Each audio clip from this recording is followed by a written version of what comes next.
This is Audible. The Black Echo by Michael Connelly. Copyright 1992 by Michael Connelly and performance copyright 1998 by Brilliance Corporation. All rights reserved. Part 5, Thursday, May 24th.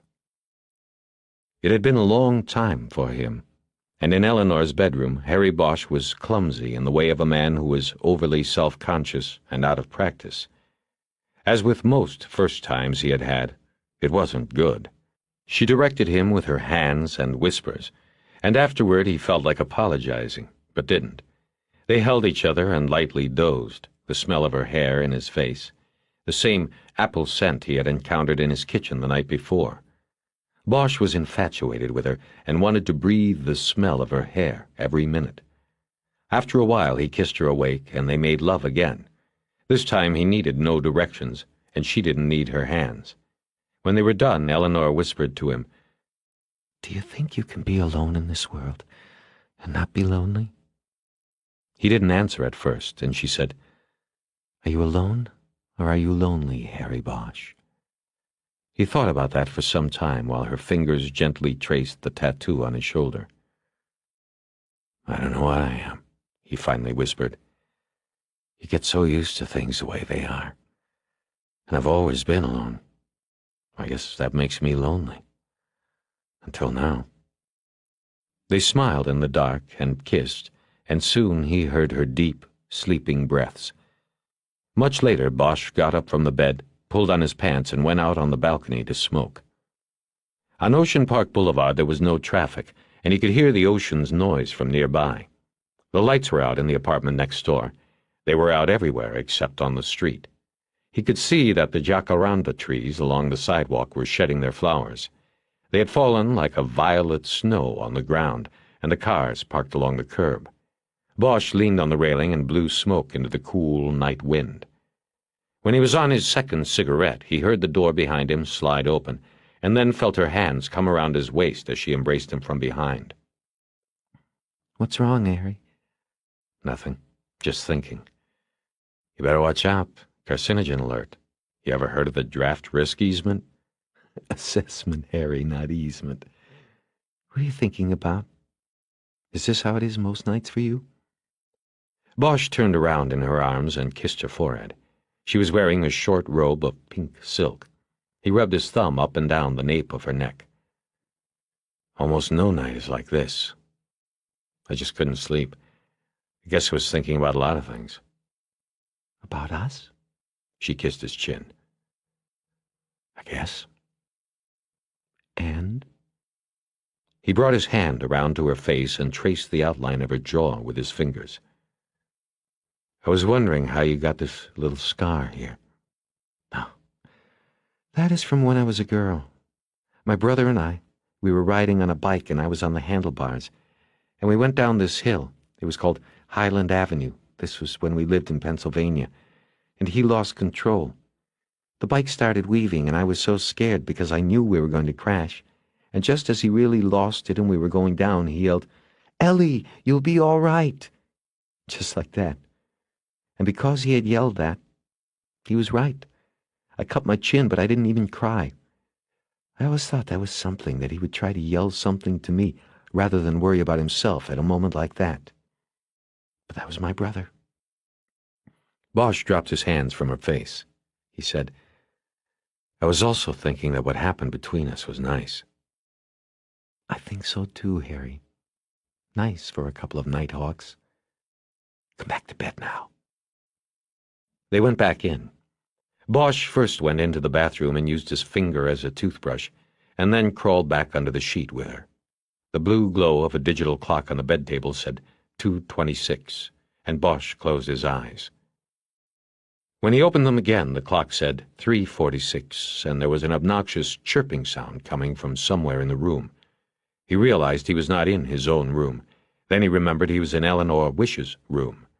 As he finally got oriented, he saw her shadowy figure stooped next to the bed, her hands going through the pile of his clothes. "Where is it?" she said. "I can't find it." Bosch reached for his pants, traced his hands along the belt until he found the pager, and turned it off without having to fumble with it. He had done it many times in the dark before. Jesus, she said. That was rude. Bosch swung his legs over the side of the bed, gathered the sheet around his waist, and sat up. He yawned and then warned her that he was going to turn on the light. She said, "Go ahead," and when the light came on, it hit him like a diamond burst between his eyes. When his vision cleared, she was standing in front of him naked, looking down at the digital readout of the pager in his hand. Bosch finally looked down at the number, but didn't recognize it. He wiped a hand across his face and rustled his hair. There was a telephone on the bed table, and he pulled it onto his lap. He dialed the number and then fumbled with his hands in his clothes for a cigarette, which he put in his mouth but didn't light. Eleanor noticed her nakedness and walked over to a lounge chair to get her robe. After it was on, she went into the bathroom and closed the door. Bosch heard water running. The other end of the line was picked up halfway through the first ring. Jerry Edgar didn't answer with a hello, just, "Harry, where you at?" "I'm not home. What is it?" "This kid you were looking for, the one on the 911 call. You found him, right?" "Yeah, but we're looking for him again." "Who's we? You and the Phoebe woman?" Eleanor came out of the bathroom and sat down on the edge of the bed next to him. "Jerry, what are you calling me for?" Bosch asked. He was beginning to get a sinking feeling in his chest. "What's the kid's name?" Bosch was in a daze. It had been months since he had fallen so deeply asleep, only to be rousted out of it. He couldn't remember Sharky's real name, and he didn't want to ask Eleanor because Edgar might hear and then know they were together. Harry looked at Eleanor, and when she began to speak, he touched his finger to her lips and shook his head. "Is it Edward Neast? That the kid's name?" The sinking feeling was gone. Bosch felt an invisible fist pressing up under his ribs and into the folds of his guts and heart. "Right," he said. "That's the name." "You gave him one of your business cards?" "Right." "Harry, you aren't looking for him anymore." "Tell me about it." "Come on out and see for yourself. I'm over at the Bowl. Sharky's in the pedestrian tunnel under Cahuenga. Park on the east side. You'll see the cars." The Hollywood Bowl's east parking lot was supposed to be empty at 4:30 a.m., but as Bosch and Wish drove up Highland to the mouth of the Cahuenga Pass, they saw that the north end of the lot was crowded with the usual grouping of official cars and vans that signal the violent, or at least unexpected, end of a life. There was yellow plastic crime scene tape strung in a square, boxing the entrance to the stairwell that went down to the pedestrian underpass. Bosch flashed his badge and gave his name to a uniformed cop who was keeping the officers on the scene list on a clipboard. He and Wish ducked under the tape and were met by the loud sound of an engine echoing from the mouth of the tunnel. Bosch knew by the sound that it was a generator making the juice for the crime scene lights. At the top step, before they began their descent, he turned to Eleanor and said, "You want to wait here? We don't both have to go." "I'm a cop, for God's sake," she said. "I've seen bodies before. You going to get protective of me now, Bosch? Tell you what, want me to go down and you stay up here?" Startled by her abrupt change in mood, Bosch didn't answer. He looked at her a moment longer, confused. He started down a few steps in front of her, but stopped when he saw Edgar's large body come out of the tunnel and start up the steps. Edgar saw Bosch, and then Bosch saw his eyes go over his shoulder and take Eleanor Wish in. "Hey, Harry," he said. "This your new partner? You must be getting along real fine already." Bosch just stared at him. Eleanor was still 3 steps behind and probably hadn't heard the remark. "Sorry, Harry," Edgar said, just loud enough to be heard over the roar from the tunnel. "Out of line. Been a bad night. You should see who I got for a new partner. The useless fuck 98 pounds stuck me with." "I thought you were going to get—" "Nope. Get this. Pounds put me with Porter from Autos. The guy's a burned-out lush." "I know. How'd you even get him out of bed for this?" "He wasn't in bed. I had to track him down at the Parrot up in North Hollywood. It's one of them private bottle clubs. Porter gives me the number when we're first introduced as partners and tells me that's where he'll be most nights. Tells me he works a security detail there. But I called the off-duty assignments officer at Parker Center to check it out, and they got no record. I know the only thing he does there is booze. He must have been practically passed out when I called. The bartender said the pager on his belt went off, but he didn't even hear it. Harry, I think the guy could blow a .2 right now if we put a breathalyzer on him." Bosch nodded and frowned the required 3 seconds, and then put Jerry Edgar's troubles aside. He felt Eleanor step down beside him, and he introduced her to Edgar. They shook hands and smiled, and Bosch said, "So, what have we got?" "Well, we got these on the body," Edgar said, and he held up a clear plastic bag. There was a short stack of Polaroids in it, more nude shots of Sharkey. He hadn't wasted any time resupplying. Edgar turned the bag, and there was Bosch's business card.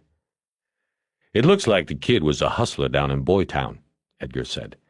"But if you already pulled him in once, you already know that. Anyway, I saw the card and figured he might be the kid from the 911 call. If you want to come down and take a look, be my guest. We already processed the scene, so touch whatever you want. You can't hear yourself thinking there, though. Somebody went through and knocked out every light in the tunnel. Haven't figured out whether that was the perp or the lights were knocked out before. Anyway, we had to set up our own, and our cables weren't long enough to put the generator up here. It's in there, screaming like a 5-horsepower baby." He turned to head back into the tunnel, but Bosch reached out and touched his shoulder. "Jed, how'd you get the call on this?" "Anonymous. It wasn't a 911 line, so there's no tape or trace. Came in right to the Hollywood desk. Caller was a male, that's all the dipshit, one of those fat explorer kids who took it, could tell us." Edgar turned back into the subway. Bosch and Wish followed. It was a long hallway that curved to the right. The floor was dirty concrete. Its walls were white stucco with a heavy overlay of graffiti. Nothing like a dose of urban reality as you're leaving the symphony at the Bull, Bosch thought.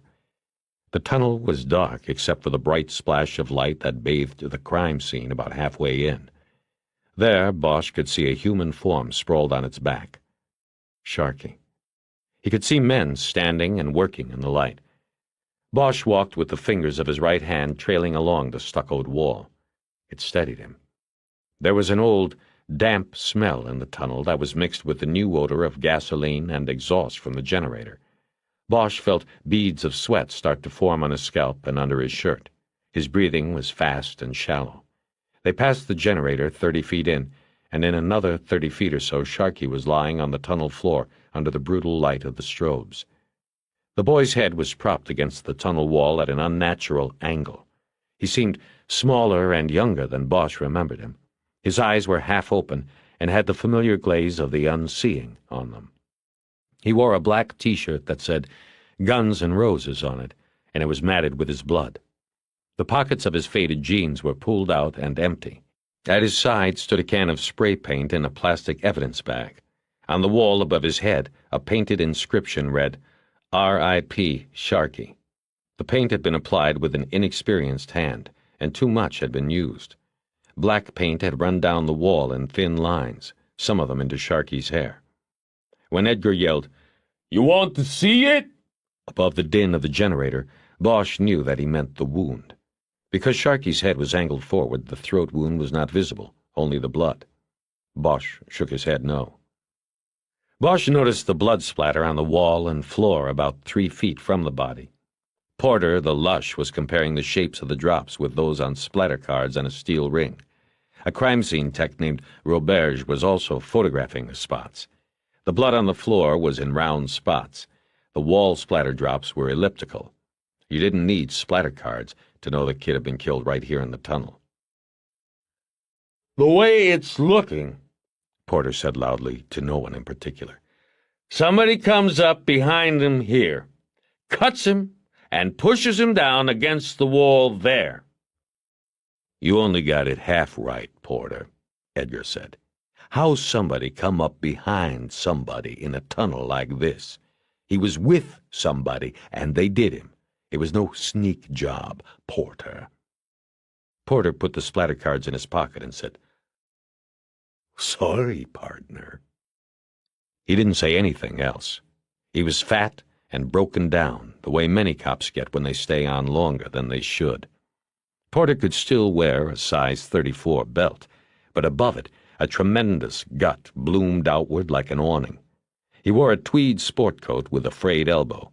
His face was gaunt and as pallid as a flour tortilla, behind a drinker's nose that was large, misshapen, and painfully red. Bosch lit a cigarette and put the burnt match in his pocket. He crouched down like a baseball catcher next to the body and lifted the bag containing the paint can and hefted it. It was almost full, and that confirmed what he already knew, already feared. It was he who had killed Sharkey. In a way, at least. Bosch had tracked him down and made him valuable, or potentially valuable, to the case. Someone could not allow this. Bosch squatted there, elbows on knees, holding cigarette to mouth, smoking and studying the body, making sure he would not forget it. Meadows had been part of this thing, the circle of connected events that had gotten him killed, but not Sharkey. He was street trash, and his death here probably saved someone else's life down the line, but he did not deserve this. In this circle he was an innocent, and that meant things were out of control and there were new rules, for both sides. Bosch signaled with his hand to Sharkey's neck, and the coroner's investigator pulled the body away from the wall. Bosch put one hand down on the ground to balance himself, and stared for a long time at the ravaged neck and throat. He did not want to forget a single detail. Sharkey's head lolled back, exposing the gaping neck wound. Bosch's eyes never wavered. When Bosch finally looked up from the body, he noticed that Eleanor was no longer in the tunnel. He stood up and signaled Edgar to come outside to talk. Harry didn't want to have to shout over the sound of the generator. When they got out of the tunnel, he saw that Eleanor was sitting alone on the top step. They walked up past her, and Harry put his hand on her shoulder as he went by. He felt it go rigid at his touch. When he and his old partner were reasonably away from the noise, Harry said, "So what did the techs have?" "Not a damned thing," Edgar said. "If it was a gang thing, it's one of the cleanest I've ever seen. Not a single print or partial. The spray can is clean, no weapon, no wits." "Sharkey had a crew. Used to stay at a motel near the boulevard until today. But he wasn't into gangs," Bosch said. "It's in the files. He was a scammer, with the Polaroids, rolling homosexuals, stuff like that." "You're saying he's in the gang files, but he isn't in a gang?" "Right." Edgar nodded and said, "He still could have been taken down by somebody who thought he was a gangbanger."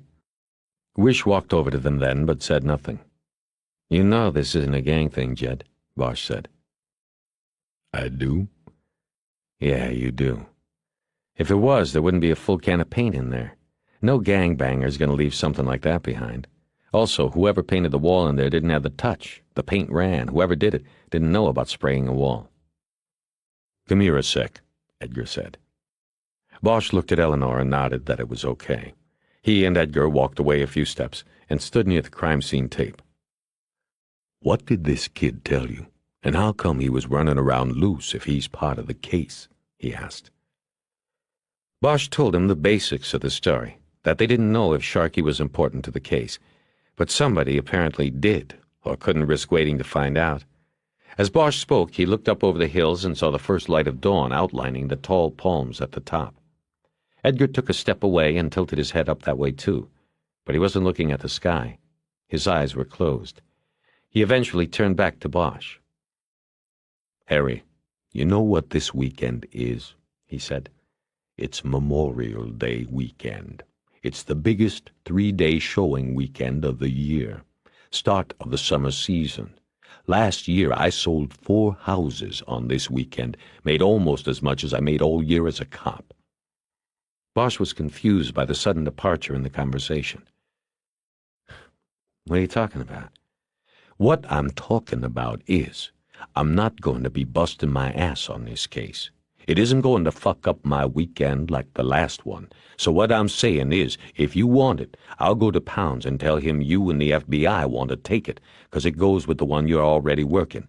Otherwise, I'm going to work it strictly as a 9 to 5. "You tell Pounds whatever you want, Jed. It's not my call." Bosch started back toward Eleanor, and Edgar said, "Just one thing.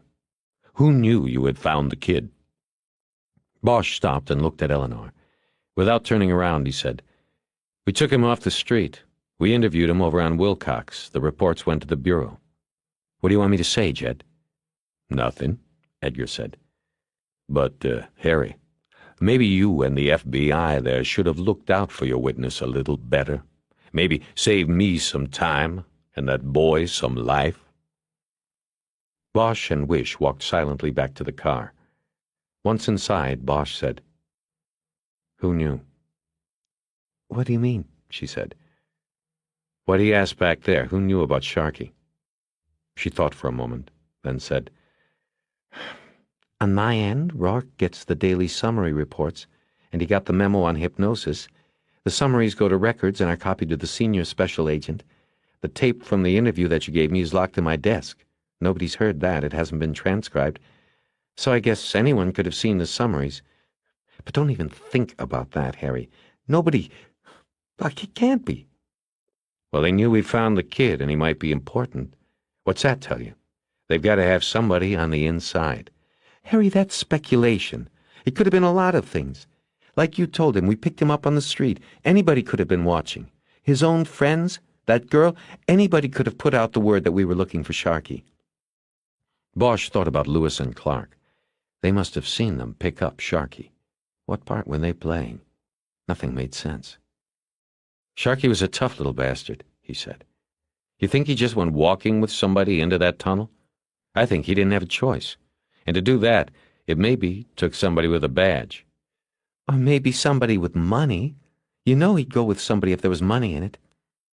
She didn't start the car, and they sat in it, thinking. Bosch finally said, "Sharkey was a message." "What?" "A message to us. See? They leave my card with him. They call it in on a no-trace line, and they do him in a tunnel. They want us to know they did it. They want us to know they've got somebody inside. They're laughing at us." She started the car. "Where to?" "The Bureau." "Harry, be careful with that stuff about an inside man. If you go trying to sell that and it's not true, you could give your enemies all they need to bury you." Enemies, Bosch thought. Who are my enemies this time? "I got that kid killed," he said. "The least I'm going to do is find who did it." Bosch looked through the cotton curtains in the waiting room, down at the Veterans Cemetery, while Eleanor Wish unlocked the door to the Bureau offices. The ground fog had not burned off the field of stones yet, and from above it looked like 1,000 ghosts rising from their boxes at once. Bosch could see the dark gash dug into the crest of the hill at the north side of the cemetery, but still could not make out what it was. It looked almost like a mass grave, a long gouge into the hill, a huge wound. The exposed soil was covered with black plastic sheets. "You want coffee?" Wish said from behind him. "Of course," he said. He pulled himself away from the curtains and followed her in. The bureau was empty. They went into the office kitchen, and he watched as she dumped a packet of ground coffee into a filter basket and turned the machine on. They stood there silently, watching the coffee slowly drip into a round glass pot on the heating pad. Bosch lit a cigarette and tried only to think about the coffee that was coming. She waved the smoke away with a hand, but didn't tell him to put it out. When the coffee was ready, Bosch took it black, and it hit his system like a shot. He filled up a second cup and carried both into the squad room. He lit a cigarette off the butt of the first one when he got to his temporary desk. "My last one," he promised when he saw her looking. Eleanor poured herself a cup of water from a bottle she took from her file drawer. "You ever run out of that stuff?" he asked. She ignored the question. "Harry, we can't blame ourselves for Sharkey. If we're to blame, then we might as well offer every person we talk to protection. Should we go up and grab his mother and put her in witness protection? What about the girl in the motel room that knew him? See, it gets crazy. Sharkey was Sharkey. You live by the street, you die by the street." Bosch didn't say anything at first. Then he said, "Let me see the names." Wish pulled out the files on the Westland case. She rifled through them and pulled out a computer printout several pages long and folded accordion style. She tossed it on the desk in front of him. "That's the master there," she said. "Everybody who had a box. There are notes written after some of the names, but they probably are not germane. Most of that was if we thought they were scamming insurance or not." Bosch started unfolding the printout and realized it was one long list and 5 shorter lists marked A through E. He asked what they were, and she came around the desk and looked over his shoulder. He smelled the apple in her hair. Okay, the long list is, like I said, everybody who had a box. It's an all-inclusive list. Then we did 5 breakouts, A through E. The first, that's A, is a breakout on boxes rented within the 3 months prior to the burglary. Then B, we did a breakout on box holders who reported no loss at all in the burglary. Then C is the list of dead ends, box holders who were actually dead or we couldn't find because of the changes in addresses or they had given phony information to rent them. Then the 4th and 5th breakouts are matching lists from the first 3. D is anybody who rented a box in the previous 3 months and also reported no loss. E is anybody on the dead end list who was also on the 3-month list. Understand? He did. The FBI's thinking had been that the vault had to have been cased by the thieves before the break-in, and that was most likely accomplished by simply going into the bank and renting a box. That way they had legitimate access. The guy who rented the box could go inside the vault any time he wanted during business hours and have a look around. So the list including anybody who rented a box within 3 months of the robbery stood a good chance of also including the scout. Second, it was likely that this scout would not want to draw attention to himself after the robbery, so he might report nothing stolen from his box. So that would put him on the D list. But if he made no report at all or had given untraceable information on his box rental card, then his name would be on the E list. There were only 7 names on the D list and 5 on the E list. One of the E names was circled. Frederick B. Isley of Park La Brea, the name of the man who had bought 3 Honda ATVs in Tustin. The other names had check marks next to them. Remember? Eleanor said. I said that name would come up again. Harry nodded. Isley, she said. We think he was the scout. Rented the box 9 weeks before the burglary.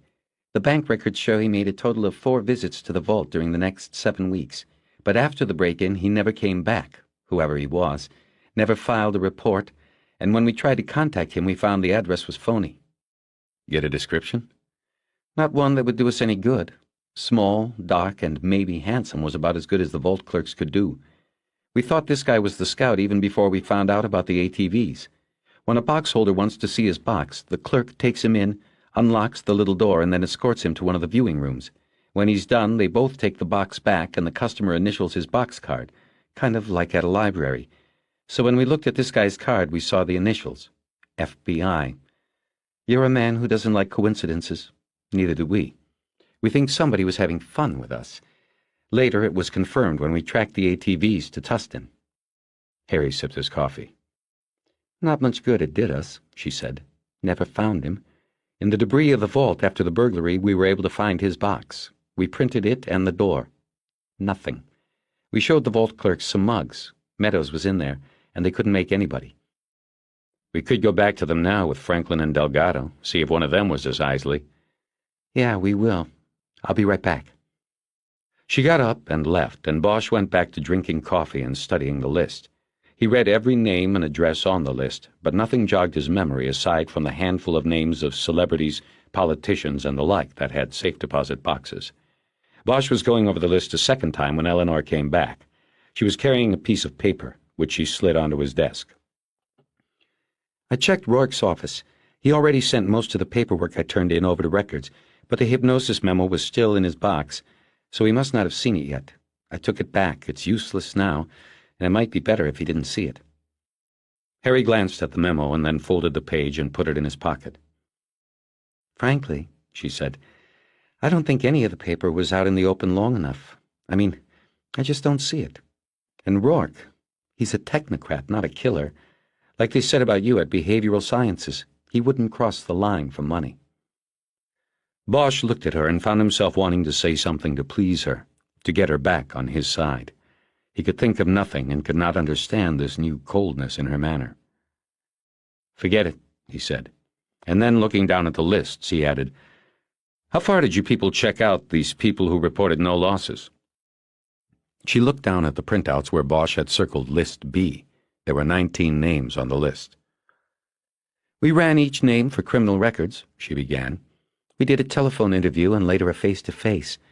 If an agent got weird vibes or somebody's story didn't play well, then another agent would come by unannounced to do a follow-up interview, kind of get another opinion. I was not part of that. We had a second crew who handled most of the field interviews. If there is a particular name there that you're interested in, I could pull the interview summaries. What about the Vietnamese names on the lists? I count 34 box holders with Vietnamese names. 4 are on the no-loss list, 1 on the dead-end list. What about the Vietnamese? There's also probably a breakout, if you look for it, on Chinese, Korean, whites, blacks, and Latinos. These were equal opportunity bandits. Yeah, but you came up with a connection to Vietnam in Meadows. Now we have Franklin and Delgado possibly involved. All 3 were MPs in Vietnam. We've got Charlie Company, which may or may not have a part in this. So, after Meadows becomes a suspect and you started pulling military records of tunnel rats, did you do any further checking with the Vietnamese on this list? No. Well, yes. On the foreign nationals, we ran their names through INS to see how long they'd been here, whether they were legal, but that was about it. She was quiet a moment. I can see what you're getting at. It's a flaw in the way we handled it. See, we didn't develop Meadows as a possible suspect until a few weeks after the robbery. By then, most of these people had already been interviewed. After we started looking at Meadows, I don't think we went back to see if any of the names on the list fit in with him. You think one of the Vietnamese could have somehow been part of this? I don't know what I'm thinking. Just looking for connections. Coincidences that aren't coincidences. Bosch took a notebook out of his coat pocket and started making a list of the names, DOBs, and addresses of the Vietnamese box holders. He put the 4 who reported no loss and the name from the dead-end list at the top of his own list. He had just finished the list and closed the notebook when Rourke walked into the squad room, his hair still wet from his morning shower. He was carrying a coffee mug that said Boss on the side of it. He saw Bosch and Wish and then looked at his watch. "Getting an early start?" Our witness, he turned up dead, Wish said, no expression on her face. Jesus. Where, they get somebody? Wish shook her head and looked at Bosch with a face that warned him not to start anything. Rourke looked at him also. "Does it relate to this?" he said. "Any evidence of that?" "We think so," Bosch said. Jesus. "You said that," Bosch said. "Should we take the case from LAPD, add it to the Meadows investigation?" He said this looking directly at Wish. Bosch was not part of the decision-making team here. She didn't answer, so Rourke added, "Should we have offered him protection?"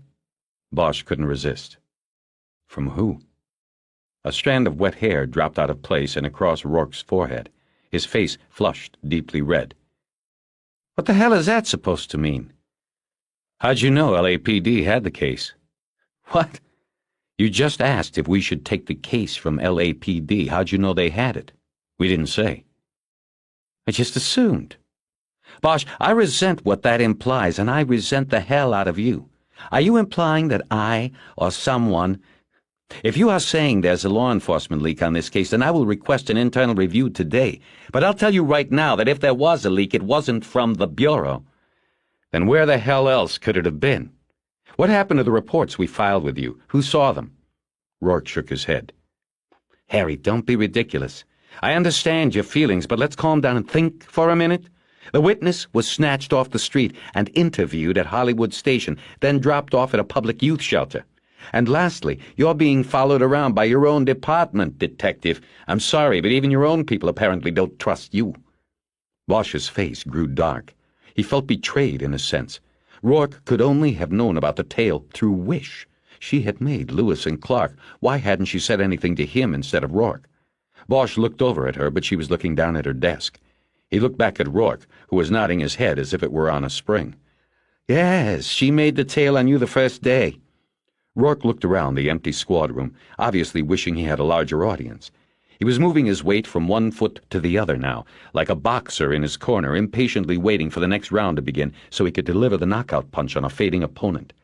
Wish continued to sit silently at her desk, and in that moment it seemed to Bosch to be 1,000,000 years ago that they had held each other in her bed. Rourke said, "Maybe you should look at yourself and your own department before running around making reckless accusations." Bosch said nothing. He just stood up and headed to the door. "Harry, where are you going?" Eleanor called from her desk. He turned around and looked at her a moment. Then he kept walking. Lewis and Clark picked up Bosch's Caprice as soon as it came out of the Federal garage. Clark was driving. Lewis dutifully noted the time on the surveillance log. He said, "He's got a bug up his ass. Better move up on him some." Bosch had turned west on Wilshire and was heading for the 405. Clark increased his speed to stay with him in the morning rush-hour traffic. "I'd have a bug somewhere if I'd just lost my only witness," Clark said. "If I'd gotten him killed." "How you figure?" "You saw it. He stuffed the kid in that shelter and went his merry way. I don't know what that kid saw or what he told them, but it was important enough for him to have to be eliminated. Bosch should have taken better care, kept him under lock and key."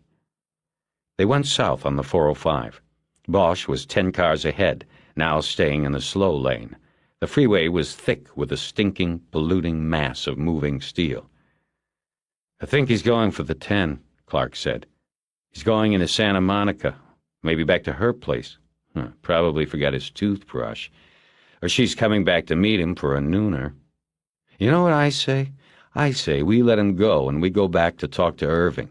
I think we can build something on this witness thing. Maybe dereliction of duty.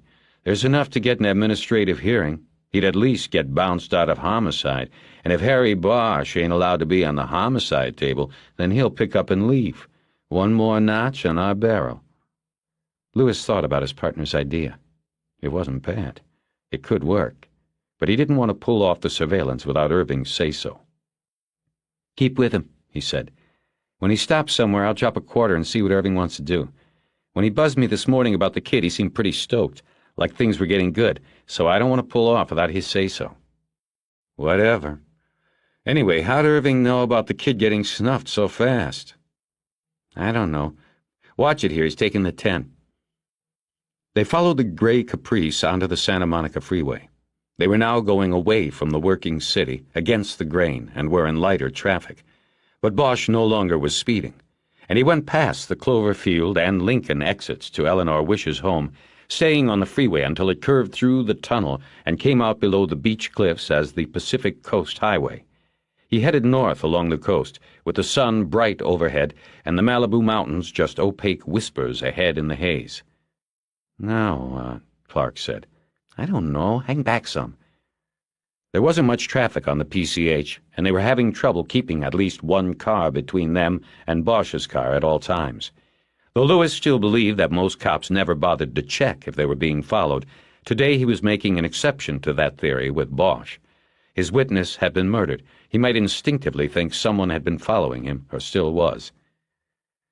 "Yeah, just hang back. We got all day, and so does he." Bosch's pace held steady for the next 4 miles, until he turned into a parking lot next to Alice's and the Malibu Pier. Lewis and Clark cruised by. After a half-mile, Clark made an illegal U-turn and headed back.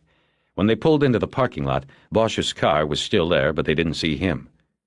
"The restaurant again?" Clark said. "He must love the place." "It's not even open this early." They both began looking around in all directions. There were 4 other cars at the end of the lot, and the racks on top of them said they belonged to the cluster of surfers rising and falling on the seas south of the pier. Finally, Lewis saw Bosch and pointed. He was halfway to the end of the pier, walking with his head down and his hair blowing 100 different ways. Lewis looked around for the camera and realized it was still in the trunk.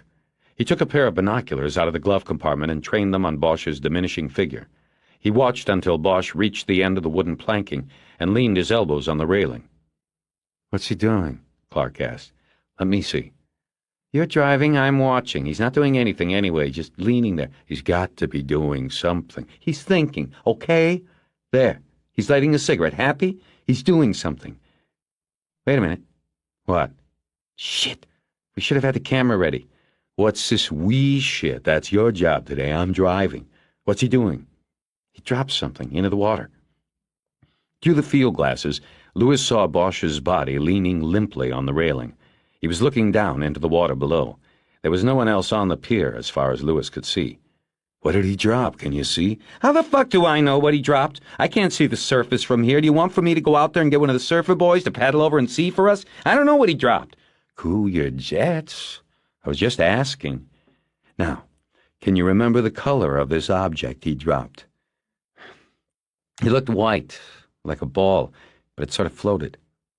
I thought you said you couldn't see the surface. I meant it floated down. I think it was a tissue or some kind of paper. What's he doing now? Just standing there at the railing. He's looking down into the water. Crisis of conscience time. Maybe he'll jump and we can forget this whole damn thing. Clark giggled at his feeble joke. Lewis didn't. Yeah, right, I'm sure that's going to happen. Give me the glasses and go call in. See what Irving wants to do. Lewis handed over the binoculars and got out. First, he went to the trunk, opened it, and got out the Nikon. He attached a long lens and then took it around to the driver's window and handed it to Clark. Get a picture of him out there so we'll have something to show Irving. Then Lewis trotted over to the restaurant to find a phone. He was back in less than 3 minutes. Bosch was still leaning on the rail at the end of the pier. Chief says under no circumstances are we to break off the tail, Lewis said. He also said our reports sucked ass. He wants more detail and more pictures. Did you get him? Clark was too busy watching through the camera to answer. Lewis picked up the binoculars and looked. Bosch remained unmoving. Lewis couldn't figure it. What is he doing? Thinking? Why come all the way out here to think? Fucking Irving. That figures, Clark suddenly said, dropping the camera into his lap to look at his partner. And yeah, I got a few pictures of him, enough to make Irving happy, but he's not doing anything, just leaning there. Not anymore, Lewis said, still looking through the binoculars. Start her up. It's showtime. Bosch walked off the pier after dropping the crumpled hypnotism memo into the water. Like a flower cast on a spoiled sea, it held its own on the surface for a few brief moments and then sank out of sight. His resolve to find Meadows' killer was now stronger. Now he sought justice for Sharkey as well. As he made his way on the old planking of the pier, he saw the Plymouth that had been following him pull out of the restaurant lot. It's them, he thought. But no matter. He didn't care what they had seen or thought they had seen. There were new rules now, and Bosch had plans for Lewis and Clark. He drove east on the 10 into downtown. He never bothered to check his mirror for the black car because he knew it would be there. He wanted it to be there. When he got to Los Angeles Street, he parked in a no-parking zone in front of the U.S. Administration Building. On the 3rd floor, Bosch walked through one of the crowded waiting rooms of the Immigration and Naturalization Service. The place smelled like a jail. Sweat, fear, and desperation. A bored woman was sitting behind a sliding glass window working on the Times crossword. The window was closed. On the sill was a plastic paper ticket dispenser like they used at a meat market counter. After a few moments, she looked up at Bosch. He was holding his badge up. Do you know a 6-letter word for a man of constant sorrow and loneliness? She asked after sliding the window open and then checking her nail for damage. Bosch. What? Detective Harry Bosch. Buzz me in. I want to see Hector V. Have to check first, she said in a pouty way. She whispered something into the phone, then reached to Bosch's badge case and put her finger on the name on the ID card. Then she hung up. He says go on back. She buzzed the lock on the door next to the window. He says you know the way. Bosch shook Hector Villabona's hand in a cramped squad room, much smaller than Bosch's own. I need a favor. I need some computer time. Let's do it. That's what Bosch liked about Hector V. He never asked what or why before deciding. He was a let's-do-it type of guy. He didn't play bullshit games that Bosch had come to believe everybody in his profession played. Hector rolled his chair over to an IBM on a desk against the wall and entered his password. You want to run names, right? How many? Bosch wasn't going to bullshit him either. He showed him the list of 34 names. Hector whistled lowly and said, Okay, we'll run them through, but these are Vietnamese. If their cases were not worked out of this office, their files won't be here. I'll only have what's on the computer. Dates of entry, documentation, citizenship, whatever's on the computer. You know how it is, Harry. Bosch did. But he also knew that Southern California was where most of the Vietnamese refugees made their homes after making the trip. Hector started typing in the names with 2 fingers, and 20 minutes later, Bosch was looking at a printout from the computer. What are we looking for, Harry? Hector said as he studied the list with him. I don't know. What do you see that's unusual? A few moments passed, and Bosch thought Hector would say nothing was unusual, a dead end, but Bosch was wrong. Okay, on this one, I think you will find he was connected. The name was Ngo Van Bin. It meant nothing to Bosch, other than it had come from the B list. Bin had reported nothing stolen from his safe deposit box.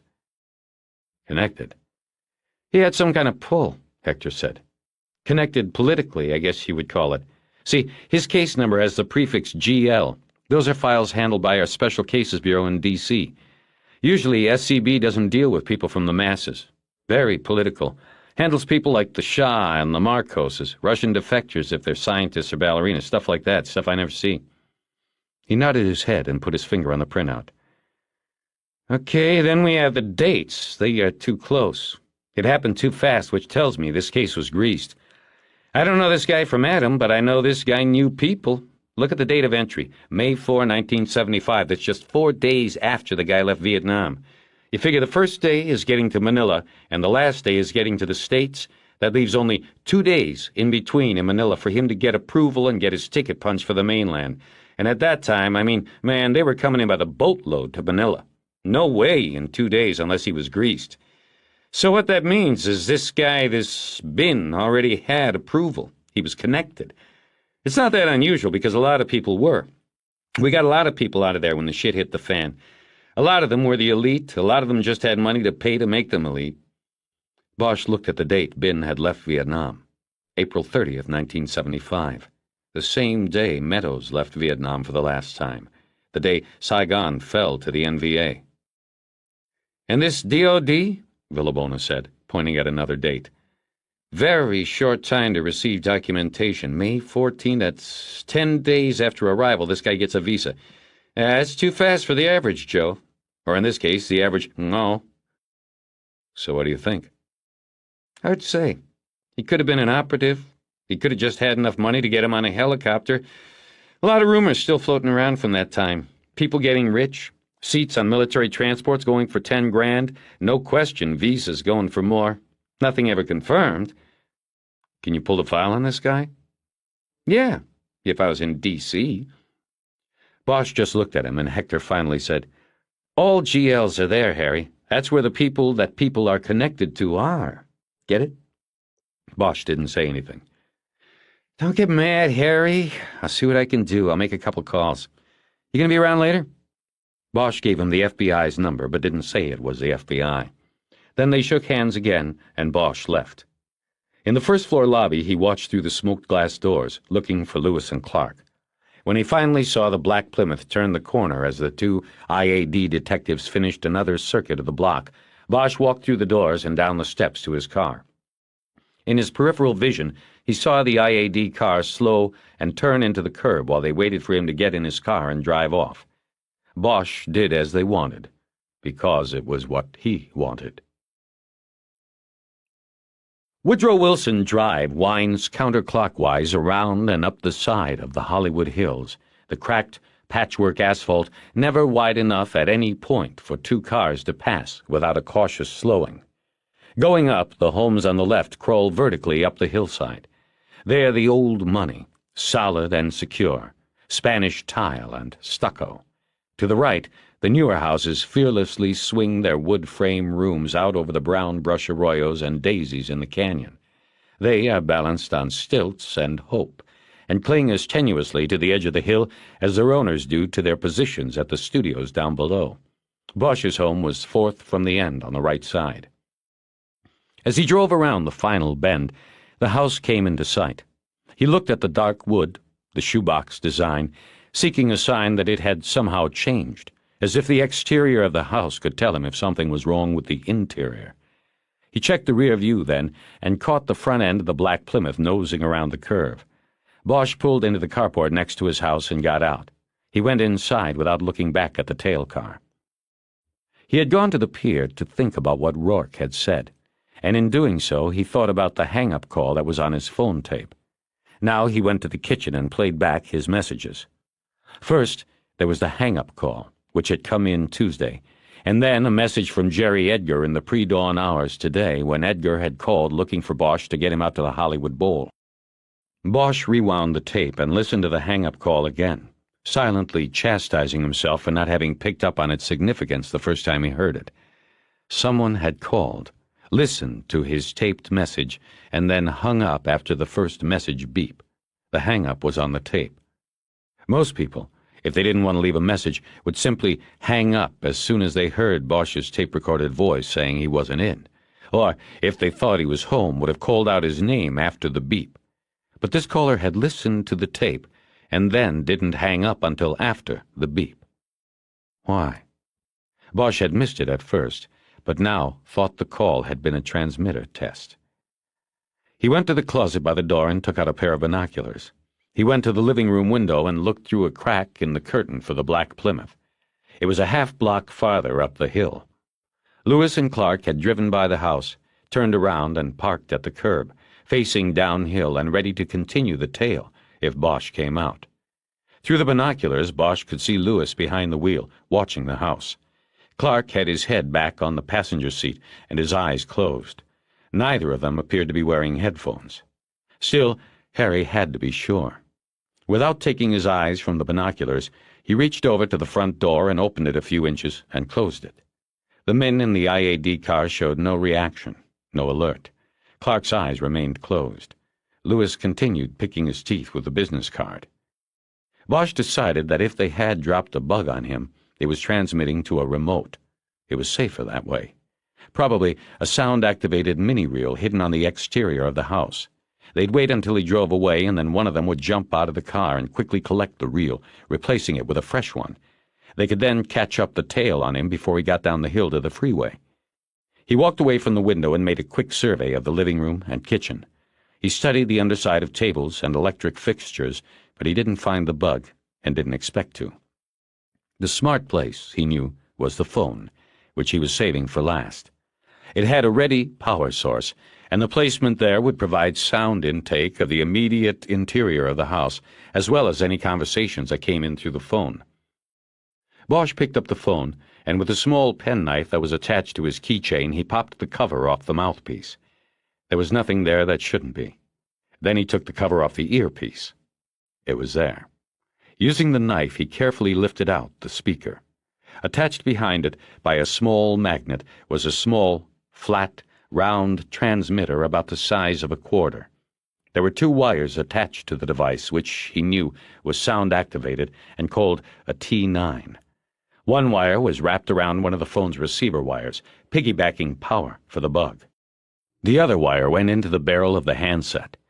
Bosch gingerly pulled it, and out came the backup energy source, a small, thin power pack containing a single AA battery.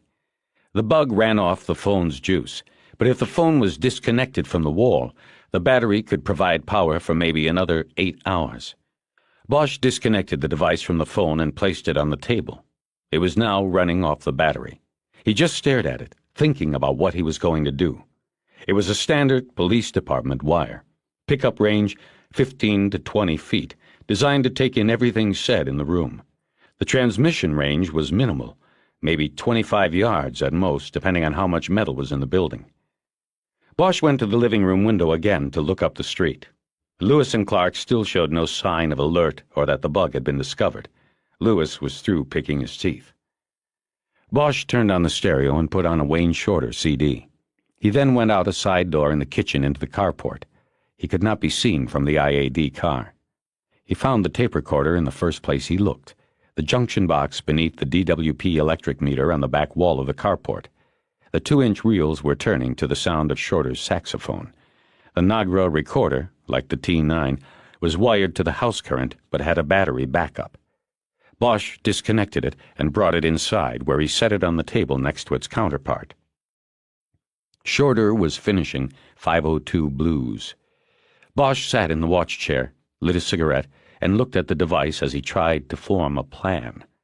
He reached over, rewound the tape, and pushed the play button. The first thing he heard was his own voice saying he wasn't there, then Jerry Edgar's message about the Hollywood Bowl, then the next sounds were the door opening and closing twice, then Wayne Shorter's sax. They had changed reels at least once since the test call had been made.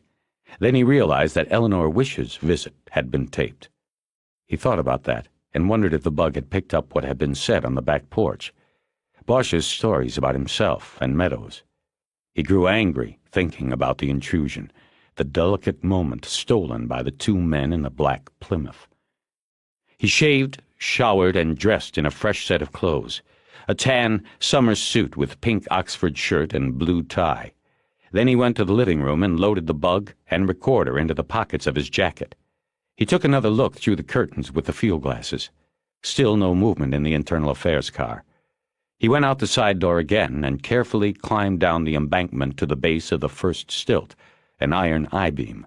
He gingerly made his way across the incline beneath his house. He noticed along the way that the dried brush was sprinkled with pieces of gold foil, the beer label he had picked at and dropped from the porch when he was with Eleanor. Once he got to the other side of his property, he picked his way across the hill, going under the next 3 stilt houses. After the third, he scrambled up the hillside and looked around the front corner into the street. He was now behind the black Plymouth. He picked the burrs off the cuffs of his pants and then walked casually into the road. Bosch came up unnoticed on the passenger side door. The window was down, and just before he flung the door open, he thought he could hear snoring coming from the car. Clark's mouth was open and his eyes still shut when Bosch leaned in through the open door and grabbed both men by their silk ties. Bosch put his right foot on the doorsill for leverage and pulled both men toward him. Though there were 2 of them, the advantage belonged to Bosch. Clark was disoriented, and Lewis had little more idea what was happening. Pulling them by their ties meant that any struggle or resistance tightened the ties around their necks, cutting off their air. They came out almost willingly, tumbling like dogs on leashes, and landing next to a palm tree planted 3 feet from the sidewalk. Their faces were red and sputtering. Their hands went to their necks, clawing at the knots of their ties as they fought to get air back into their pipes. Bosch's hands went to their belts and yanked away the handcuffs. As the 2 IAD detectives were gulping air through their reopened throats, Bosch managed to cuff Lewis's left hand to Clark's right. Then, on the other side of the tree, he got Lewis's right into the other set of cuffs. But Clark realized what Bosch was doing and tried to stand up and pull away. Bosch grabbed his tie again and gave it a sharp yank down. Clark's head came forward, and his face rammed the palm tree. He was momentarily stunned, and Bosch slapped the last cuff on his wrist. Both IAD cops were wallowing on the ground then, locked to each other with the palm tree in the middle of the circle of their arms. Bosch unholstered their weapons, then stepped back to catch his own breath. He threw their guns onto the front seat of their car. "You're dead," Clark finally managed to croak through his swollen throat. They worked their way up into standing positions, the palm tree between them. They looked like 2 grown men caught playing Ring Around the Rosie. "Assaulting a fellow officer. 2 counts, Lewis said. "Conduct unbecoming. We can get you for 6 other things now, Bosch." He coughed violently, spittle hitting Clark's suit coat. "Unhook us and maybe we can forget this." "No way. We aren't forgetting a fucking thing," Clark said to his partner. "He's going down like a flaming asshole." Bosch took the listening device out of his pocket and held it out on his palm for them to see. "Who's going down?" he asked. Lewis looked at the bug, recognizing what it was, and said, "We don't know anything about that." "Course not," Bosch said. He took the recorder out of his other pocket and held that out, too. "Sound-sensitive Nagras, that's what you guys use in all your jobs, legal or not, isn't it? Found it in my phone. Same time, I noticed that you 2 dummies have been following me all over the city. Don't suppose you guys also dropped the bug on me so you could listen as well as watch?" Neither Lewis nor Clark answered, and Bosch didn't expect them to. He noticed a small drop of blood poised at the edge of one of Clark's nostrils. A car driving on Woodrow Wilson slowed, and Bosch pulled his badge and held it up. The car kept going. The 2 IAD detectives did not call for help, which made Bosch begin to feel he was safe. This would be his play. The department had taken such bad publicity for illegally bugging officers, civil rights leaders, even movie stars in the past, that these 2 were not going to make an issue of this. Saving their own hides came before skinning Bosch. "You got a warrant saying you can drop a bug on me?" "Listen to me, Bosch," Lewis said. "I told you I didn't think so. Have to have evidence of a crime to get a warrant. At least, that's what I always heard. But Internal Affairs doesn't usually bother with details like that. You know what your assault case looks like, Clark? While you 2 are taking me to the Board of Rights and getting me fired for dragging you out of the car and getting grass stains on your shiny asses, I'm going to be taking you 2, Your boss, Irving, IAD, the police chief, and the whole fucking city to federal court on a Fourth Amendment case. Illegal search and seizure. I'll throw in the mayor, too. How's that? Clark spit on the grass at Bosch's feet. A drop of blood from his nose fell onto his white shirt. He said, "You can't prove that came from us, 'cause it didn't." "Bosch, what do you want?" Lewis blurted out, his rage turning his face a darker red than it had been when his tie had been tightened like a noose around his neck. Bosch started walking in a slow circle around them, so they had to constantly turn their heads or bend around the palm trunk to watch him. "What do I want? Well, as much as I despise you two, I don't really want to have to drag your asses into court. Dragging them across the sidewalk was enough. What I want—" "Bosch, you ought to get your fucking head examined," Clark burst out. "Shut up, Clark," Lewis said. "You shut up," Clark said back. "Matter of fact, I have had it examined," Bosch said. "And I still would rather have mine than yours. You'd need a proctologist to check yours out." He said this as he circled close behind Clark. Then he moved out a few steps and continued to make the rounds. "I'll tell you what. I'm willing to let bygones be bygones on this. All you have to do is answer a few questions and we're square on this little mix-up. I'll cut you loose. After all, we're all part of the family, right?" "What questions, Bosch?" Lewis said. "What are you talking about?" "When'd you start the tale?" "Tuesday morning. We picked you up when you left the FBI," Lewis said. "Don't tell him shit, man," Clark said to his partner. "He already knows." Clark looked at Lewis and shook his head like he couldn't believe what he was hearing. "When'd you drop the bug in my phone?" "Didn't," Lewis said. "Bullshit. But never mind. You saw me interview the kid down in Boytown." It was a statement, not a question. Bosch wanted them to think he knew most of it and just needed the gaps filled in. "Yeah," Lewis said. "That was our first day on it. So you made us. So fucking what?" Harry saw Lewis pull his hand toward his coat pocket. He quickly moved in and got his hand in first. He pulled out a key ring that included a cuff key. He threw the keys into the car. Behind Lewis, he said, "Who'd you tell about it?" "Tell?" Lewis said. "About the kid? Nobody. We didn't tell anybody, Bosch." "You write up a daily surveillance log, don't you?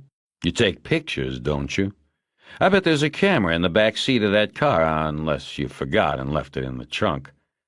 "Of course we do." Bosch lit a cigarette and started walking again. "Where did it all go?" It was a few moments before Lewis answered. Bosch saw him make eye contact with Clark. "We turned in the first log and the film yesterday, put it in the deputy chief's box, like always. Don't even know if he looked at it yet. That's the only paper we've done so far. So, Bosch, take these cuffs off. This is embarrassing, people seeing us and all. We can still talk after." Bosch walked up between them and blew smoke into the center of the huddle and told them the cuffs stayed on until the conversation was over. He then leaned close to Clark's face and said, "Who else was copied?" "With the surveillance report? Nobody was copied, Bosch," Lewis said. "That would violate department procedure." Bosch laughed at that, shook his head. He knew they would not admit any illegality or violation of department policy. He started to walk away, back to his house. Wait a minute, Bosch," Lewis called out. "We copied the report to your lieutenant, all right? Come back." Bosch did, and Lewis continued. "He wanted to be kept apprised. We had to do it. The D.C., Irving, okayed it. We did what we were told." "What did the report say about the kid?" "Nothing. Just some kid is all. Subject engaged juvenile in conversation. Juvenile was transported to Hollywood Station for formal interview, something like that." "Did you ID him in the report?" "No name. We didn't even know his name. Honest, Bosch, we just watched you, that's all. Now, uncuff us." "What about Home Street Home? You watched me take him there. Was that in the report?" "Yeah, on the log." Bosch moved in close again. "Now here's the big question. If there's no complaint from the Bureau anymore, why is IAD still on me? The FBI made the call to Pounds and withdrew the complaint. Then you guys act like you were called off, but you weren't. Why?" Lewis started to say something, but Bosch cut him off. "I want Clark to tell me. You're thinking too fast, Lewis." Clark didn't say a word. "Clark, the kid you saw me with ended up dead. Somebody did him because he talked to me. and the only people who knew he talked to me were you and your partner here. Something is going on here, and if I don't get the answers I need, I'm just going to lay it all out, go public with it. You're going to find your own ass being investigated by Internal Affairs." Clark said his first 2 words in 5 minutes. "Fuck you." Lewis jumped in then. "Look, Bosch, I'll tell you. The FBI doesn't trust you. That's the thing. They said they brought you into the case, but they told us they weren't sure about you. They said you muscled onto the case and they were going to have to watch you, make sure you weren't pulling a scam, that's all. So we were told to drop back but stay on you. We did. That's all, man. Now, cut us loose. I can hardly breathe and my wrists are starting to hurt with these cuffs. You really put them on tight." Bosch turned to Clark. "Where's your cuff key?" "Right front pocket," he said. He was cool about it, refusing to look at Bosch's face. Bosch walked around behind him and reached both hands around his waist. He pulled a key ring out of Clark's pocket and then whispered in his ear, "Clark, you ever go in my home again and I'll kill you." Then he yanked the detective's pants and boxer shorts down to his ankles and started walking away. He threw the key ring into the car. "You bastard!" Clark yelled. "I'll kill you first, Bosch." As long as he kept the bug and the Nagra, Bosch was reasonably certain Lewis and Clark would not seek departmental charges against him. They had more to lose than he. A lawsuit and public scandal would cut their careers off at the stairway to the 6th floor. Bosch got in his car and drove back to the Federal Building. Too many people knew about Sharkey, or had the opportunity to know, he realized as he tried to assess the situation. There was no clear-cut way of flushing out the inside man. Lewis and Clark had seen the boy and passed the information on to Irving and Pounds and who knew who else. Rourke and the FBI records clerk knew about him as well. And those names didn't even include the people on the street who might have seen Sharkey with Bosch, or had heard that Bosch was looking for him. Bosch knew that he would have to wait for things to develop. At the Federal Building, the red-haired receptionist behind the glass window on the FBI floor made him wait while she called back to Group 3. He checked the cemetery again through the gauze curtains and saw several people working in the trench cut in the hill. They were lining the earth wound with blocks of black stone that reflected sharp white light points in the sun, and Bosch at last believed he knew what it was they were doing. The door lock buzzed behind him, and Bosch headed back. It was 12:30, and the heavy squad was out, except for Eleanor Wish. She sat at her desk eating an egg salad sandwich, the kind they sold in plastic triangle-shaped boxes at every government building cafeteria he'd ever been in. The plastic bottle of water and a paper cup were on the desk. They exchanged small hellos. Bosch felt that things had changed between them, but he didn't know how much. "You been here since this morning?" he asked. She said she hadn't. She told him that she had taken the mugs of Franklin and Delgado to the vault clerks at Westland National, and one of the women positively identified Franklin as Frederick B. Isley, the holder of a box in the vault, the scout. "It's enough for a warrant, but Franklin isn't around," she said. "Rourke sent a couple crews to the addresses DMV had on both him and Delgado. Called back in a little while ago. Either they've moved on or never lived in the places in the first place. Looks like they're in the wind." "So, what's next?" "I don't know. Rourke's talking about closing shop on it until we catch them. You'll probably get to go back to your homicide table. When we catch one of them, we'll bring you down to work on him about the Meadows murder. Sharkey's murder, too, don't forget that." "That, too." Bosch nodded. It was over. The Bureau was going to close it down. "By the way, you got a message," she said. "Someone called for you, said his name was Hector, that was all." Bosch sat down at the desk next to hers and dialed Hector Villabona's direct line. He picked up after 2 rings. "It's Bosch." "Hey, what are you doing with the Bureau? I called the number you gave and somebody said it was the FBI. "Yeah, it's a long story. I'll tell you later. Did you come up with anything?" "Not much, Harry, and I'm not going to either. I can't get the file. This guy, Bin, whoever he has got some connections, like we figured. His file is still classified. I called a guy I know out there and asked him to send it out. He called me back and said no can do." "Why would it still be classified?" "Who knows, Harry? That's why it's still classified, so people won't find this shit out." Thanks. It's not looking that important anymore." "If you have a source at State, somebody with access, They might have better luck than me. I'm just the token beaner in the bean counting department. But listen, there is one thing this guy I know kind of let slip. What? Well, see, I gave him Bin's name, and when he calls back, he says, "Sorry, Captain Bin's file is classified." Just like that is how he said it. Captain, he called him. So this guy must have been a military guy. That's probably why they got him out of there and over here so fast. If he was military, they saved his ass for sure. Yeah, Bosch said.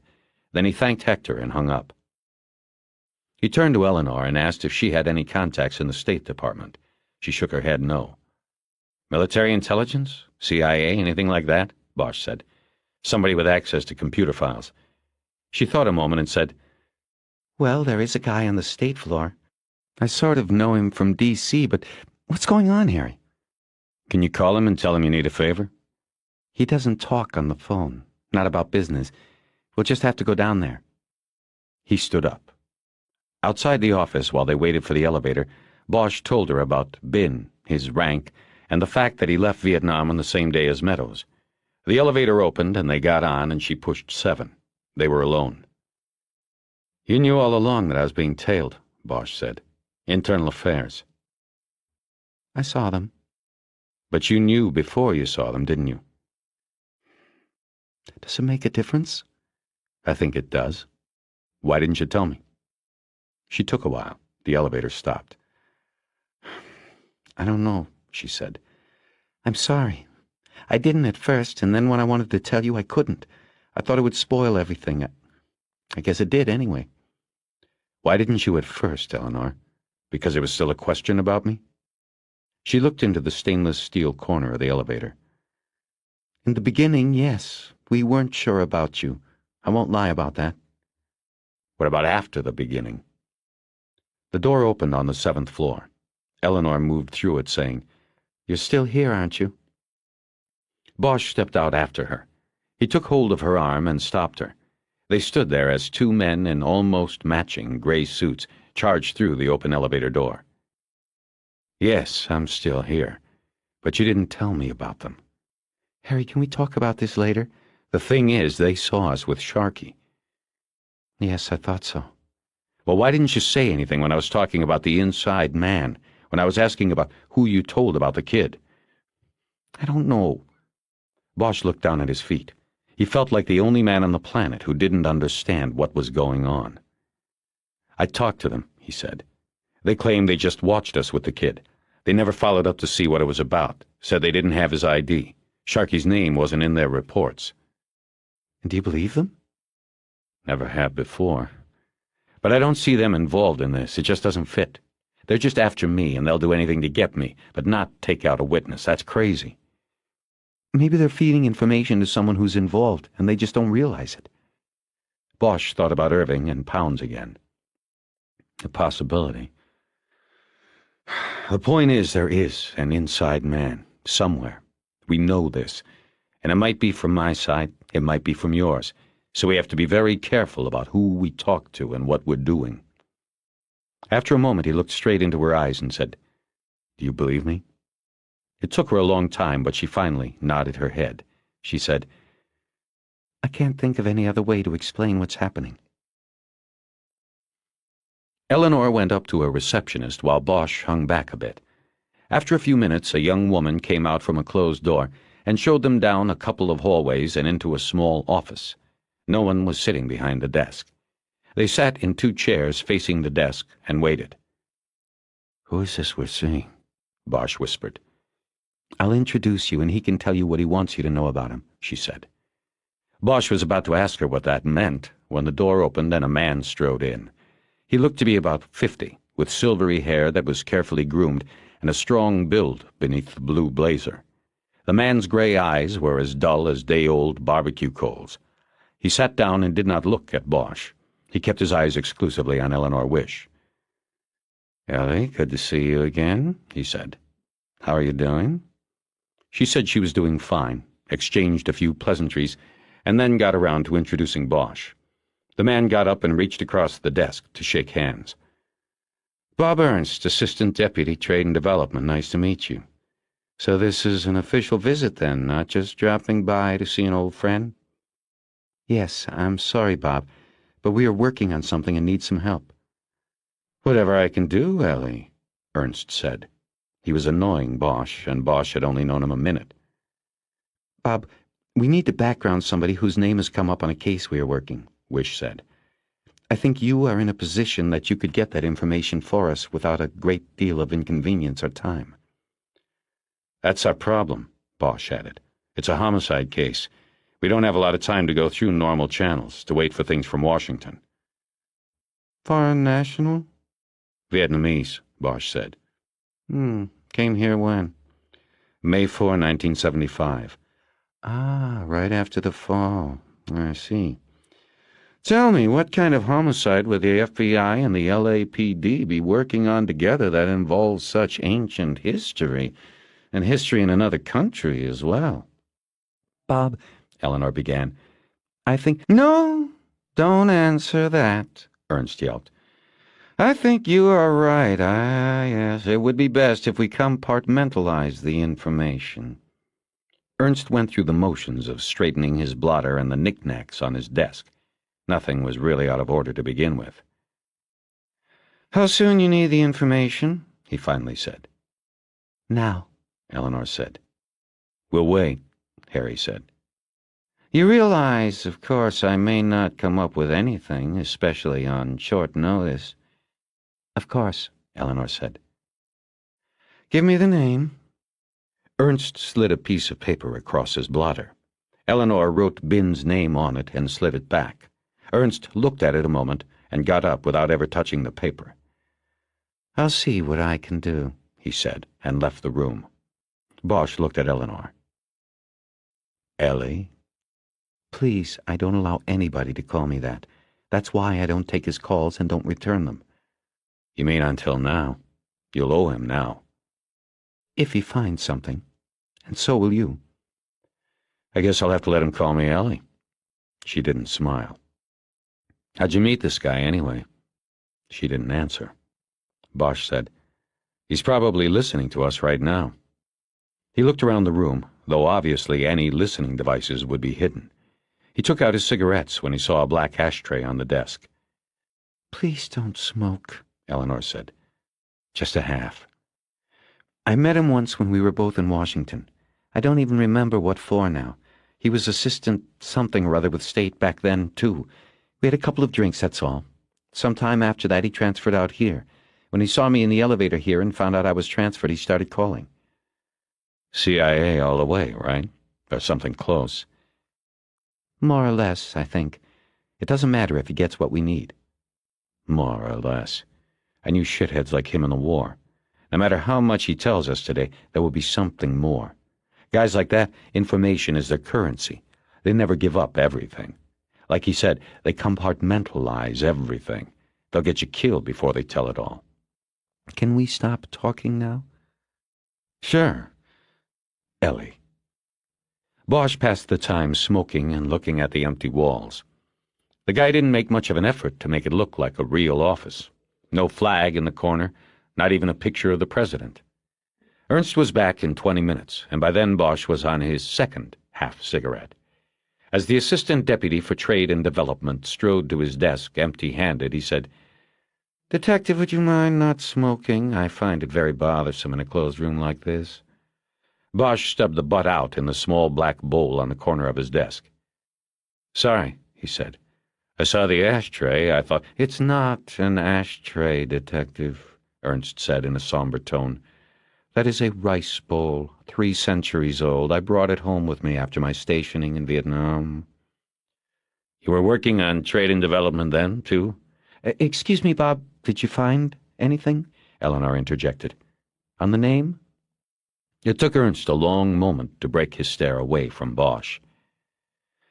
"I found very little, but what I did find may be useful. This man, Bin, is a former Saigon police officer, a captain. Bosch, are you a veteran of the altercation?" "You mean the war?" "Yeah." "Of course you are," Ernst said. "Then tell me, does this information mean anything to you?" "Not a lot. I was in the bush most of my time. Didn't see much of Saigon except the Yankee bars and tattoo parlors." The guy was a police captain. Should it mean something to me? I suppose not. So let me tell you. As a captain, Ben ran the police department's vice unit. Bosch thought about that and said, Okay, he was probably as corrupt as everything else that went with that war. I don't suppose, coming from in the bush, you knew much about the system, the way things worked in Saigon? Ernst asked. Why don't you tell us about it? Sounds like that was your department. Mine was just trying to keep alive. Ernst ignored the shot. He chose to ignore Bosch as well. He looked only at Eleanor as he spoke. It operated quite simply, really, he said. If you dealt in substances, in flesh, gambling, anything on the black market, you were required to pay a local tariff, a tithe to the house, so to speak. That payment kept the local police away. It practically guaranteed your business would not be interrupted, within certain bounds. Your only worry then was the U.S. military police. Of course, they could be paid off as well, I suppose. There was always that rumor.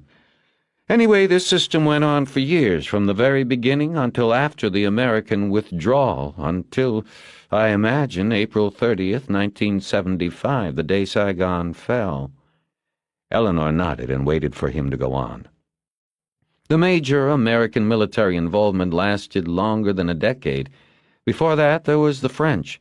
We are talking many, many years of foreign intervention. Millions, Bosch said. What's that? You're talking about millions of dollars in payoffs. Oh, yes, absolutely. Tens of millions when added up over the years. And where does Captain Ben fit in? Eleanor asked. You see, Ernst said, our information at the time was that the corruption within the Saigon Police Department was orchestrated or controlled by a triad called the Devil's Three. You paid them or you did not do business. It was that simple. Coincidentally, or rather not coincidentally, the Saigon police had 3 captains whose domains corresponded, so to speak, quite nicely with the domains of the triad. 1 captain in charge of vice, 1 narcotics, 1 for patrol. Our information is that these 3 captains were, in fact, the triad. You keep saying, our information. Is that trade and development's information? Where are you getting this? Ernst made a movement to straighten things at the top of his desk, and then stared coldly at Bosch. Detective, you came to me for information. If you want to know where the source is, then you have made a mistake. You've come to the wrong person. You can believe what I tell you or not. It is of no consequence to me.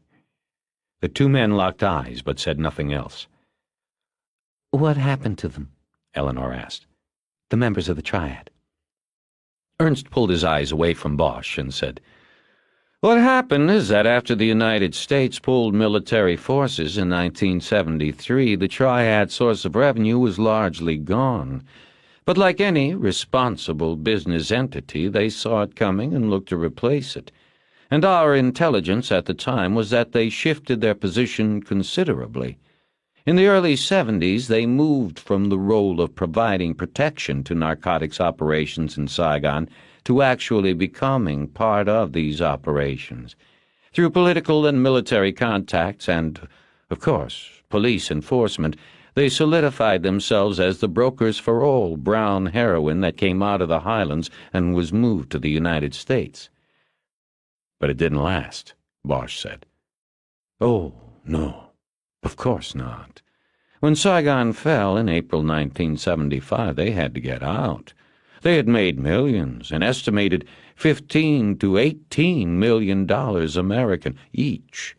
It would mean nothing in the new Ho Chi Minh City, and they wouldn't be alive to enjoy it anyway. The triad had to get out or they'd face the firing squads of the North Vietnamese army. And they had to get out with their money. So how'd they do it? Bosch said. It was dirty money. Money that no Vietnamese police captain could or should have. I suppose they could have wired it to Zurich, but you have to remember you are dealing with the Vietnamese culture, born of turmoil and distrust, war. These people did not even trust banks in their homeland. And besides, it wasn't money anymore. What? Eleanor said, puzzled. They had been converting all along.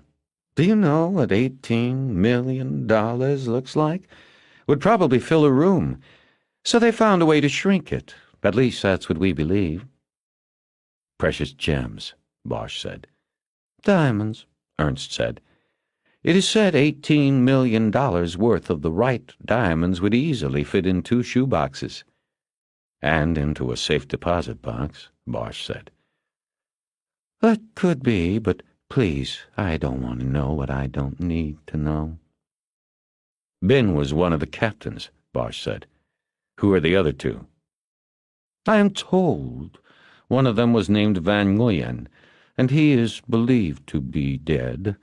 He never left Vietnam, killed by the other 2, or maybe the North Vietnamese army, but he never got out. That was confirmed by our agents in Ho Chi Minh after the fall. The other 2 did. They came here, and both had passes, arranged through connections and money, I suppose. I can't help you there. There was Bin, who it seems you have found, and the other was Nguyen Tran. He came with Bin. Where they went and what they did here, well, I can't help you with. It's been 15 years. Once they came across, they were no longer our concern. Why would you allow them to come across? Who says we did? You have to realize, Detective Bosch, that much of this information was put together after the fact. Ernst stood up then. That was all the information he would decompartmentalize for today. Bosch didn't want to go back up to the bureau. The information from Ernst was amphetamine in his blood. He wanted to walk. He wanted to talk, to storm. When they got in the elevator, he pushed the button for the lobby and told Eleanor they were going outside. The bureau was like a fishbowl. He wanted a big room.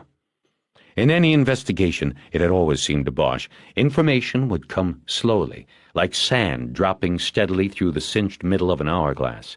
At some point, there was more information in the bottom of the glass, and then the sand in the top seemed to drop faster until it was cascading through the hole. They were at that point with Meadows, the bank burglary, the whole thing. Things were coming together. They went out through the front lobby and onto the green lawn, where there were 8 U.S. flags and a California state flag flapping lazily on poles posted in a semicircle. There were no protesters on this day. The air was warm and unseasonably humid. "Do we have to walk out here?" Eleanor asked. "I would rather be upstairs, where we'd be near the phones. You could have a coffee." "I want to smoke." They walked north toward Wilshire Boulevard. Bosch said, "It's 1975. Saigon is about to go down the sewer. Police Captain Bin pays people to get him and his share of diamonds out. Who he pays, we don't know. But we do know that he gets VIP treatment all the way. Most people took boats out. He flew. 4 days from Saigon to the States. He's accompanied by an American civilian advisor to help smooth things. That's Meadows. He may have been accompanied," she said. "You forgot the word may there." "We're not in court. I'm saying it the way I see it might have been, okay? Afterward, if you don't like it, you say it your way." She raised her arms in a hands-off kind of way, and Bosch continued. "So, Meadows and Bin are together. 1975. Meadows is working refugee security or something. See, he's getting out of there too. He may or may not have known Bin from his old sideline dealing heroin. The chances are he did. He was probably, in effect, working for Bin. Now, he may or may not have known what Bin was carrying with him to the States. Chances are he at least had an idea." Bosch stopped to organize his thoughts, and Eleanor reluctantly took over. "Bin takes with him his cultural dislike or distrust for putting his money in the hands of bankers. He has an additional problem, too. His money is not kosher. It is undeclared, unknown, and illegal for him to have. He can't declare it or make a normal deposit because this would be noticed and then have to be explained. So he keeps this sizable fortune in the next best thing, a safe deposit vault. Where are we going?" Bosch didn't answer. He was too consumed by his thoughts. They were at Wilshire. When the walk sign flashed above the crosswalk, They went with the flow of bodies. On the other side of the street, they turned west, walking along the hedges that bordered the veterans' cemetery. Bosch took over the story. Okay, so Binns got his share in the safe deposit box. He starts the great American dream as a refugee, only he's a rich refugee. Meantime, Meadows comes back after the war, can't get into the groove of real life, can't beat his habit, and starts capering to feed it. But things aren't as easy as in Saigon. He gets caught, spends some time in stir. He gets out, goes back, gets out, and finally starts blocking some real time on federal raps on a couple of bank jobs. There was an opening in the hedge and a brick walkway. Bosch followed it, and they stood looking at the expanse of the cemetery, the rows of carved stones a weather-polished white against the sea of grass. The tall hedge buffered the sound from the street. It was suddenly very peaceful. "It's like a park," Bosch said. "It's a graveyard," she whispered. "Let's go." "You don't have to whisper." "Let's walk around. It's quiet." Eleanor hesitated, but then trailed him as he followed the bricks beneath an oak tree that shaded the graves of a grouping of World War I veterans. She caught up and continued the dialogue. "So we have Meadows in T.I. Somehow he hears about this place Charlie Company. He gets the ear of the ex-soldier/minister who operates the place, gets his backing, and gets early release from T.I. Now, at Charlie Company, he connects with two old war buddies, or so we assume, Delgado and Franklin. Except there's only one day that all three of them are at Charlie Company at the same time, just one day. Are you telling me they hatched this whole thing on that one day?" "I don't know," Bosch said. "Could have been, but I doubt it. It might have been planned later after they made that recontact at the farm. The important thing is that we have them together, or in close proximity, in Saigon, 1975. Now we have them together again at Charlie Company. After that, Meadows graduates, takes a few cover jobs until he finishes parole, then he quits and disappears from view." Until the Westland burglary. They go in, they hit the boxes until they find Binns' box, or maybe they already know which one was his. They must have followed him to plan the job and find out where he kept whatever was left of his share of the diamonds. We need to go back to the vault records and see if this Frederick B. Isley ever visited at the same time as Bin. I bet we find that he did. He saw which box was Binns because he was in the vault with him at the same time. Then, during the vault break-in, they hit his box and then all the others, taking everything as camouflage. The genius of it was that they knew Bin couldn't report what was taken from him because it did not exist legally. They knew this. It was perfect. And what made it that way is them taking all the other stuff to cover for the real target, the diamonds. "The perfect crime," she said, "until Meadows pawned the bracelet with the jade dolphins on it. That gets him killed. Which brings us back to the question we had a few days ago. Why? And another thing that makes no sense. Why, if he had helped loot the vault, was Meadows living in that dump? He was a rich man, not acting like a rich man." Bosch walked in silence for a while. It was the question he had been formulating an answer to since halfway through the meeting with Ernst. He thought about Meadows' 11-month lease, paid in advance. If he were alive, he would be moving out next week. As they walked through the garden of white stone, it all seemed to fit together. There was no sand left in the top of the hourglass. He finally spoke. Because the perfect crime was only half over. By pawning the bracelet, he was giving it away too soon, so he had to go, and they had to get that bracelet back. She stopped and looked at him. They were standing on the access road next to the World War II section. Bosch saw that the roots of another old oak had pushed some of the weathered stones out of alignment. They looked like teeth waiting for an orthodontist's hands. "Explain that to me, what you just said," Eleanor said. They hit several of the boxes to cover that all they really wanted was what was in Binns' box. Okay? She nodded. They still weren't walking. Okay. So in order to keep that cover, what would be the thing to do? Get rid of the stuff from all the other boxes so it would never turn up again. And I don't mean fence it, I mean get rid of it. Destroy it, sink it, bury it for good, somewhere it would never be found. Because the minute the first piece of jewelry or old coin or stock certificate turns up and the police find out about it, then they've got a lead and they'll come looking. So you think Meadows was killed because he pawned the bracelet, she said. Not quite because of that. There is some other current moving through all of this. Why? If Meadows had a share of Bin's diamonds, would he even bother with a bracelet worth a few $1,000s? Why would he live the way he lived? Doesn't make sense. You're losing me, Harry. I'm losing myself. But look at it this way for a minute. Say they, Meadows and the others, knew where both Bin and the other police captain, Nguyen Tran, were, and where each of them had stashed what was left of the diamonds they had brought over here. Say there were 2 banks, and the diamonds were in 2 safe deposit boxes, and say they were going to hit them both. So first they rip off Bin's bank, and now they're going for Tran's. She nodded that she was following along. Bosch felt excitement building. Okay. So these things take time to plan, to put the strategy together, to plan it for a time the bank is closed 3 days in a row, because that's how much time they need to open enough boxes to make it look real. And then there's the time needed to dig the tunnel. He'd forgotten to light a cigarette. He realized now and put one in his mouth, but started talking again before lighting it. You with me? She nodded. He lit the cigarette. Okay. Then, what would be the best thing to do after you have hit the first bank but before the second one is taken down? You lie low and you don't give a goddamn hint away. You get rid of all the stuff taken as cover, all the stuff from the other boxes. You keep nothing, and you sit on the diamonds from Bin's box. You can't start to fence them because it might draw attention to you and spoil the second hit. In fact, Bin probably had feelers out looking for the diamonds. I mean, over the years he was probably cashing them in piecemeal and was familiar with the gem fencing network, so they had to watch out for him, too. So Meadows broke the rules, she said. He held something back, the bracelet. His partners found out and whacked him, then they broke into the pawn shop and stole the bracelet back.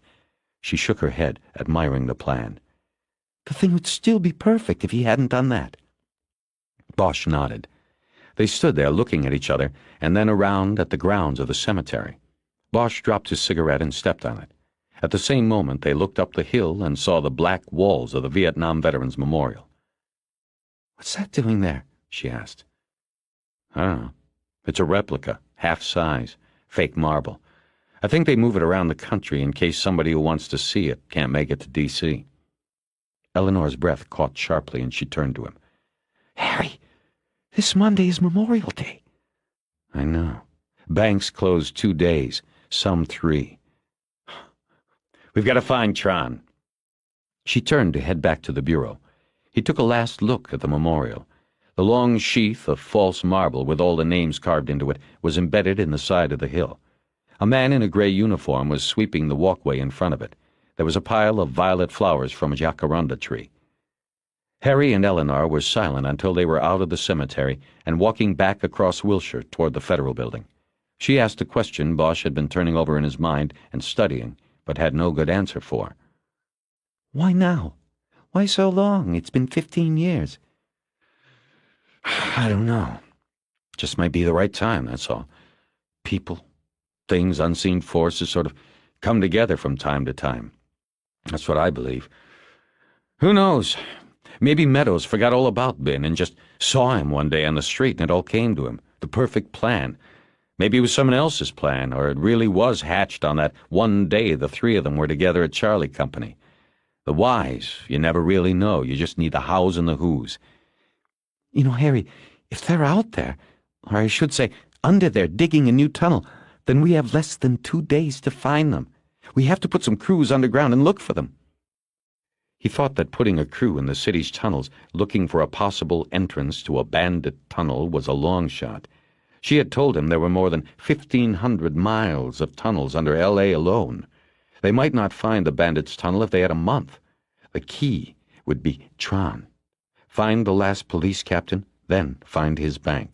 There you find the bandits, and the killers of Billy Meadows, and Sharkey.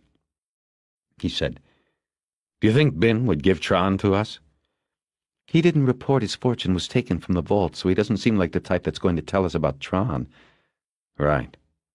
I think we should try finding him ourselves before we go to Bin. Let's make Bin the last resort. I'll start on the computer. Right.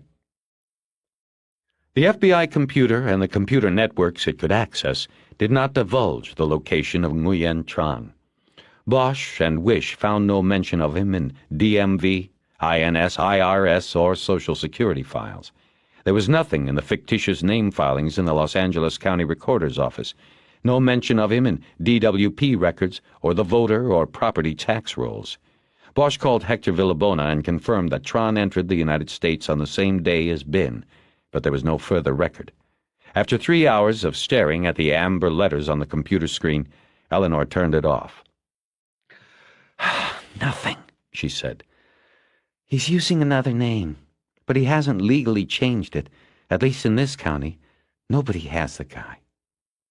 They sat there, dejected and quiet. Bosch took the last swallow of coffee from a styrofoam cup. It was after 5 and the squad room was deserted. Rourke had gone home after being informed of the latest developments and deciding not to send anyone into the tunnels. You know how many miles of underground flood-control tunnels there are in L.A.? He had asked. It's like a freeway system down there. These guys, if they are really down there, could be anywhere. We would be stumbling around in the dark. They'll have the advantage and one of us could get hurt. Bosch and Wish knew he was right. They gave him no argument and set to work finding Tran. And they had failed. "So now we go to Ben," Bosch said after finishing his coffee. You think he'll cooperate? She said. He'll know that if we want Tran, then we must know about their past, about the diamonds. "I don't know what he'll do," he said. "I'll go see him tomorrow. You hungry?" We'll go see him tomorrow, she corrected and smiled. And yes, I'm hungry. Let's get out of here. They ate at a grill on Broadway in Santa Monica. Eleanor picked the place, and since it was near her apartment, Bosch's spirits were high, and he was relaxed. There was a trio playing in the corner on a wooden stage, but the place's brick walls made the sound harsh and mostly unnotable.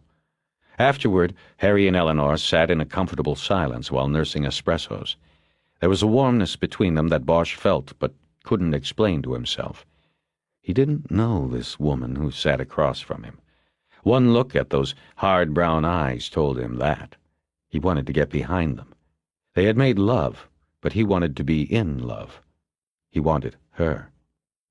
Always seeming to know his thoughts, she asked, Are you coming home with me tonight?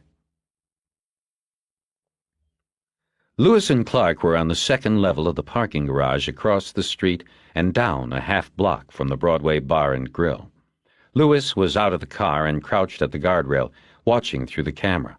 Its foot-long lens was steadied on a tripod and pointed at the front door of the restaurant, 100 yards away. He was hoping the lights over the door, by the valet stand, would be enough. He had high-speed film in the camera, but the blinking red dot in the viewfinder was telling him not to take the shot. There still wasn't enough light. He decided he would try anyway. He wanted a hand shot. "You're not going to get it," Clark said from behind him. "Not in this light." Let me do my work. If I don't get it, I don't get it. Who cares? Irving. Well, fuck him. He tells us he wants more documentation. He'll get it. I'm only trying to do what the man says. "We should try to go down there by that deli. Get it closer." Clark shut up and turned around at the sound of footsteps. Lewis kept his eye to the camera, waiting for the shot at the restaurant. The steps belonged to a man in a blue security uniform.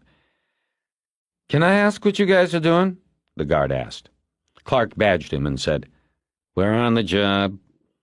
The guard, a young black man, stepped closer to look at the badge and ID and raised his hand to hold it steady. Clark jerked it up out of his reach. "Don't touch it, bro. Nobody touches my badge." That's his LAPD. You all check in with Santa Monica PD. They know you're out here. "Who the fuck cares? Just leave us alone." Clark turned around. When the guard didn't leave, he turned back and said, Son, you need something. "This garage is my beat, Detective Clark. I can be wherever I want to be." "You can get the fuck out of here. I can—" Clark heard the camera shutter close and the sound of the automatic wind. He turned to Lewis, who stood up, smiling. I got it. "A hand shot," Lewis said as he stood up. "They're on the move. Let's go." Lewis collapsed the telescope legs of the tripod and quickly got in the passenger seat of the gray Caprice they had traded the black Plymouth for. "See ya, bro," Clark said to the guard. He got in behind the wheel. The car backed out, forcing the security guard to jump out of the way. Clark looked in the rearview mirror, smiling as he drove toward the exit ramp. He saw the guard talking into a handheld radio. "Huh, talk all you want, buddy boy," he said. The IAD car pulled up to the exit booth. Clark handed the parking stub and $2 to the man in the booth. He took it, but didn't lift the black and white striped pipe that served as a gate. "Benson said I have to hold you guys here," the man in the booth said. "What? Who the fuck is Benson?" Clark said. "He's the security. He said hold it here a minute." Just then, both IAD officers saw Bosch and Wish drive by the garage heading up to 4th Street. They were going to lose them. Clark held out his badge to the booth attendant. "We're on the job. Open that goddamn gate, now."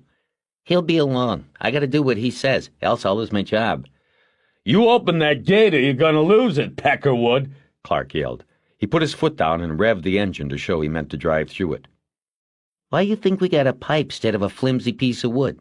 You go ahead. That pipe will take out your windshield, mister. You do what you want, but he's coming right along." In the rear view, Clark saw the security guard walking down the ramp.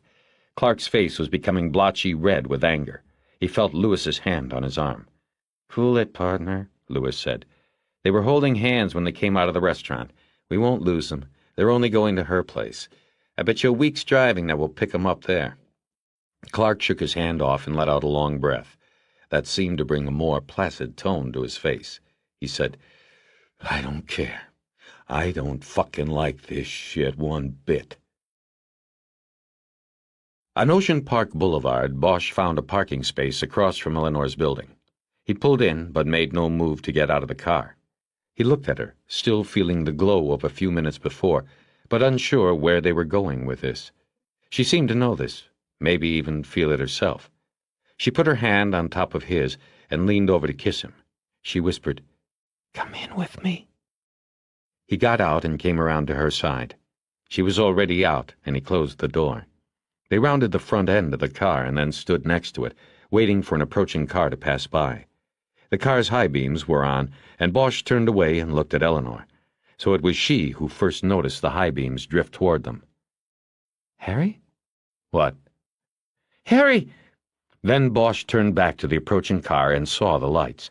Actually, 4 beams from 2 sets of square, side-by-side headlights bearing down on them.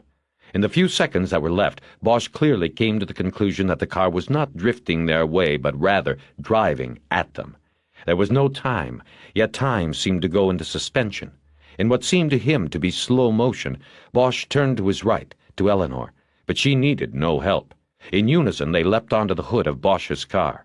He was rolling over her, and they were both tumbling toward the sidewalk when his car lurched violently, and there was a high-pitched keening sound of tearing metal.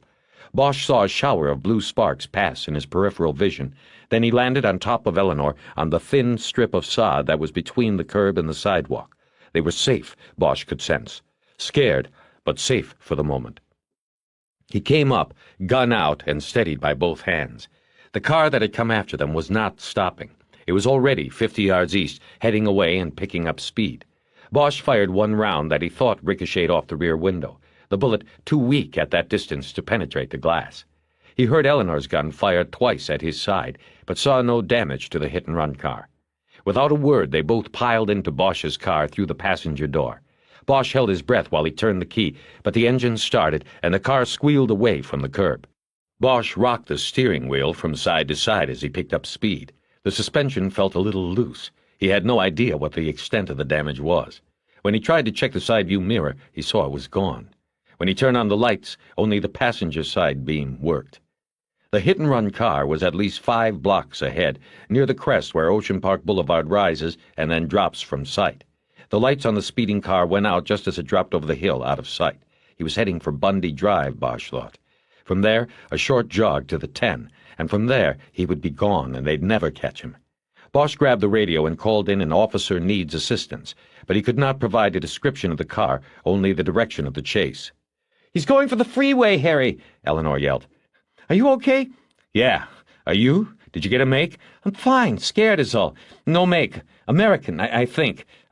Square headlights. No color, just dark. I didn't see the color. We won't catch him if he makes the freeway."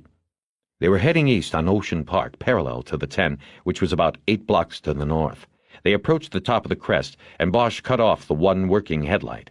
As they came over, he saw the unlit form of the hit-and-run car passing through the lighted intersection at Lincoln. Yeah, he was going for Bundy.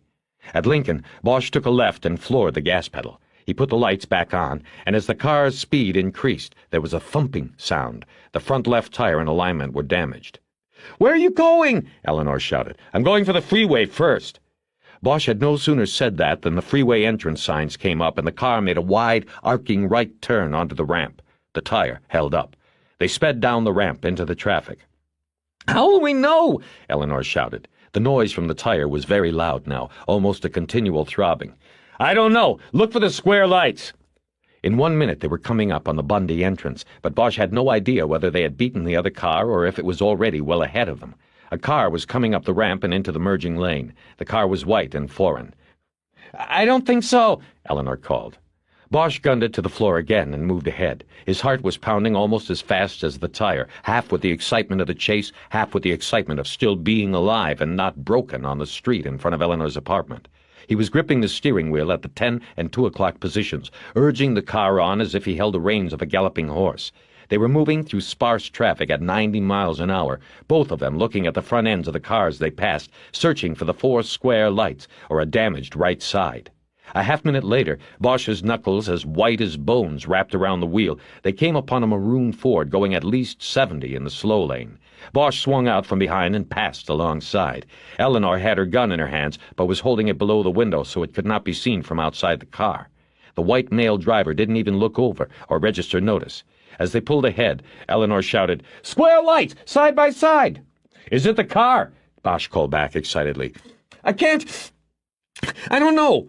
Can't see the right side for damage. It could be. The guy isn't showing anything."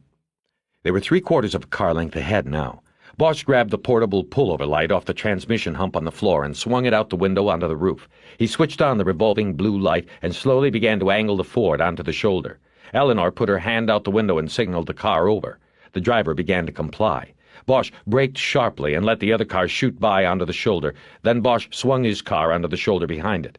When both had stopped alongside a sound barrier wall, Bosch realized he had a big problem. He put on the high beams, but still only the passenger side headlight responded. The car in front was too close to the wall for Bosch and wished to see if the right side was damaged. Meantime, the driver sat in his car, mostly shrouded in darkness. "Shit," Bosch said. "Okay, don't come up till I say it's clear, okay?" "Got it," she said. Bosch had to throw his weight hard against the door to open it. He came out of the car, gun in one hand and flashlight in the other. He held the light out away from his body and trained its beam on the driver of the car ahead. The roar of passing traffic in his ears, Bosch started to shout, but a diesel horn drowned him out and a blast of wind from the passing semi shoved him forward. Bosch tried again, shouting for the driver to stick both hands out the side window where Bosch could see them. Nothing. Bosch shouted the order again. After a long moment, with Bosch poised off the left rear fender of the maroon car, the driver finally complied. Bosch ran the flashbeam through the back window and saw no other occupants. He ran up and put the light on the driver and ordered him to step out slowly. "What is this?" the man protested. He was small, with pale skin, reddish hair, and a transparent mustache. He opened the car door and stepped out with his hands up. He was wearing a white button-down shirt and beige pants held up by suspenders. He looked out into the passing field of cars, almost as if beckoning for a witness to this commuter's nightmare. Can I see a badge?" he stammered. Bosch rushed forward, spun him around, and slammed his body into the side of his car, his head and shoulders over its roof. With one hand on the back of the man's neck, holding him down, and the other holding the gun to his ear, Bosch shouted to Eleanor that it was clear. "Check the front side." The man beneath Bosch let out a moaning sound like a scared animal, and Bosch could feel him shaking. His neck felt clammy. Bosch never took his eyes off him to see where Eleanor was. Suddenly, her voice was right behind him. "Let him go," she said. "It's not him. There's no damage. We've got the wrong car." Part 6. Friday, May 25th. They were interviewed by the Santa Monica Police, the California Highway Patrol, LAPD, and the FBI. A DUI unit had been called to give Bosch a sobriety test. he passed. And by 2 a.m., he sat in an interview room at the West Los Angeles Bureau, bone-tired and wondering if the Coast Guard or IRS would be next. He and Eleanor had been separated, and he hadn't seen her since they had arrived 3 hours earlier. It bothered him that he could not be with her to protect her from the interrogators. Lieutenant Harvey, 98 pounds, came into the room then and told Bosch they were finished for the night. Bosch could tell that 98 was angry, and it wasn't just because he had been rousted from home. "What kind of cop doesn't get the make of the car that tries to run him down?" he asked. Bosch was used to the second-guessing tone to the questions. It had been that way all night. "Like I told every one of those guys before you, I was a little busy at the time. I was trying to save my ass. And this guy you pull over," Pounds cut in, "Jesus, Bosch, you rough him up on the side of the freeway? Every asshole with a car phone is dialing 911, reporting kidnap, murder, who knows what else. Couldn't you have tried to get a look at the right side of his car before you pulled him over?" "It was impossible. All of this is covered in the report we typed up, Lieutenant. I've gone over it, seems like 10 times already." Pounds acted as though he didn't hear. "And he's a lawyer, no less." "So what?" Bosch said, now losing his patience. "We apologized. It was a mistake. The car looked the same. And if he's going to sue somebody or anybody, it'll be the FBI. They've got deeper pockets, so don't worry about it." "No, he'll sue us both. He's already talking about it, for Christ's sake, and this is not the time to try to be funny, Bosch. It's also not the time to be worried about what we did or didn't do right. None of the suits that have come in here to interview me have seemed to care that somebody might be trying to kill us. They just want to know how far away I was when I fired, and whether I endangered bystanders, and why I pulled that car over without probable cause. Well, fuck it, man. Somebody is out to kill my partner and me. Excuse me if I'm not feeling particularly sorry for the lawyer who got his suspenders twisted." Pounds was ready for that argument. "Bosch, for all we have evidence of, it could have just been a drunk. And what do you mean, partner? You are on a day-to-day loan to this investigation, and after tonight, I think the loan is going to be withdrawn. You've spent 5 solid days on this case, and from what I understand from Rourke, you've got nothing. It was no drunk, Pounds. We were a target, and I don't care what Rourke says we have. I'm going to clear this one. And if you'd quit undermining the effort, believe in your own people for once, and maybe get those internal affairs assholes off me, you might be in line for a piece of the honors when it happens." Pounds's eyebrows arched like roller coasters. "Yeah, I know about Lewis and Clark," Bosch said, "and I know their paper was being copied to you. I guess they didn't tell you about the little talk we had? I caught him snoozing outside my house." It was clear from his expression that Pounds had not heard. Lewis and Clark were staying low, and Bosch would not get jammed up over what he had done to them. He began to wonder where the 2 IAD detectives had been when he and Eleanor had almost been run down. Meanwhile, Pounds remained silent for a long time. He was a fish, swimming around the bait Bosch had cast, seeming to know there was a hook in it, but thinking there might be a way to get the bait without the hook. Finally, he told Bosch to give him a rundown on the week's investigation. He was on the hook now. Bosch ran the case down for him, and though Pounds never spoke once during the next 20 minutes, Bosch could tell by his roller-coasting eyebrows whenever he heard something that Rourke had neglected to bring up. When the story was finished, there was no more talk from Pounds of Bosch's being withdrawn from the case. Nevertheless, Bosch felt very tired of the whole thing. He wanted to sleep, but Pounds still had questions. "If the FBI isn't putting people into the tunnels, should we?" he asked. Bosch could see he was thinking in terms of being in on the bust, if there was one. If he put LAPD people into the drainage tunnels, the FBI wouldn't be able to crowd the department out when the credit for the bust came. Pounds would receive a slap on the back from the chief if he could defend against such a maneuver. But Bosch had come to believe that Rourke's reasoning was sound and correct. A tunnel crew would stand a good chance of stumbling into the thieves and maybe getting killed. "Now," Bosch told Pounds, "let's first see if we can get a fix on Tron and where he keeps his stash. For all we know, it might not even be a bank." Pounds stood up, having heard enough. He said Bosch was free to go.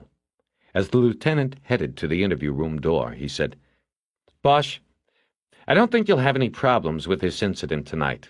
It sounds to me like you did what you could. The lawyer got his feathers ruffled, but he'll settle down. Or just settle." Bosch didn't say anything or smile at his meager joke. Yeah. One thing, Pounds continued. The fact that this happened in front of Agent Wish's home is a bit troubling because it has the appearance of impropriety. Just a hint, no? You were just walking her to the door, weren't you? I don't really care how it appeared, Lieutenant, Bosch answered. I was off duty. Pounds looked at Bosch a moment, shook his head as if Bosch had ignored his outstretched hand, and then went through the door of the small room.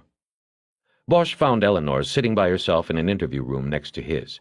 Her eyes were closed, and she had her head propped on her hands, her elbows up on the scarred wooden table. Her eyes opened as he walked in. She smiled, and he immediately felt healed of fatigue, frustration, and anger. It was a smile a child gives another when they've gotten away with something on the adults. All done? She said. Yeah. You? Been done more than an hour. You are the one they wanted to grill. As usual. Rourke has left? Yeah, he split. Said he wants me to check in with him every other hour tomorrow. After what happened tonight, he thinks he hasn't kept a tight enough rein on this. Or you? Yeah. It looks like there is some of that, too. He wanted to know what we were doing at my place. I told him you were just walking me to my door. Bosch sat down wearily at the other side of the table and dug a finger into his cigarette pack in search of the last one. He put it in his mouth, but didn't light it. Besides being titillated or jealous of what we might have been doing, who does Rourke think tried to take us out? He asked. A drunk driver, like my people seem to think? He did mention the drunk driver theory. He also asked whether I have a jealous ex-boyfriend. Other than that, there doesn't seem to be a great amount of concern that it might have something to do with our case. I hadn't thought of the ex-boyfriend angle. What did you tell him? You're as conniving as he is, she said, flashing her brilliant smile. I told him it wasn't any of his business. Good going. Is it mine? The answer is no.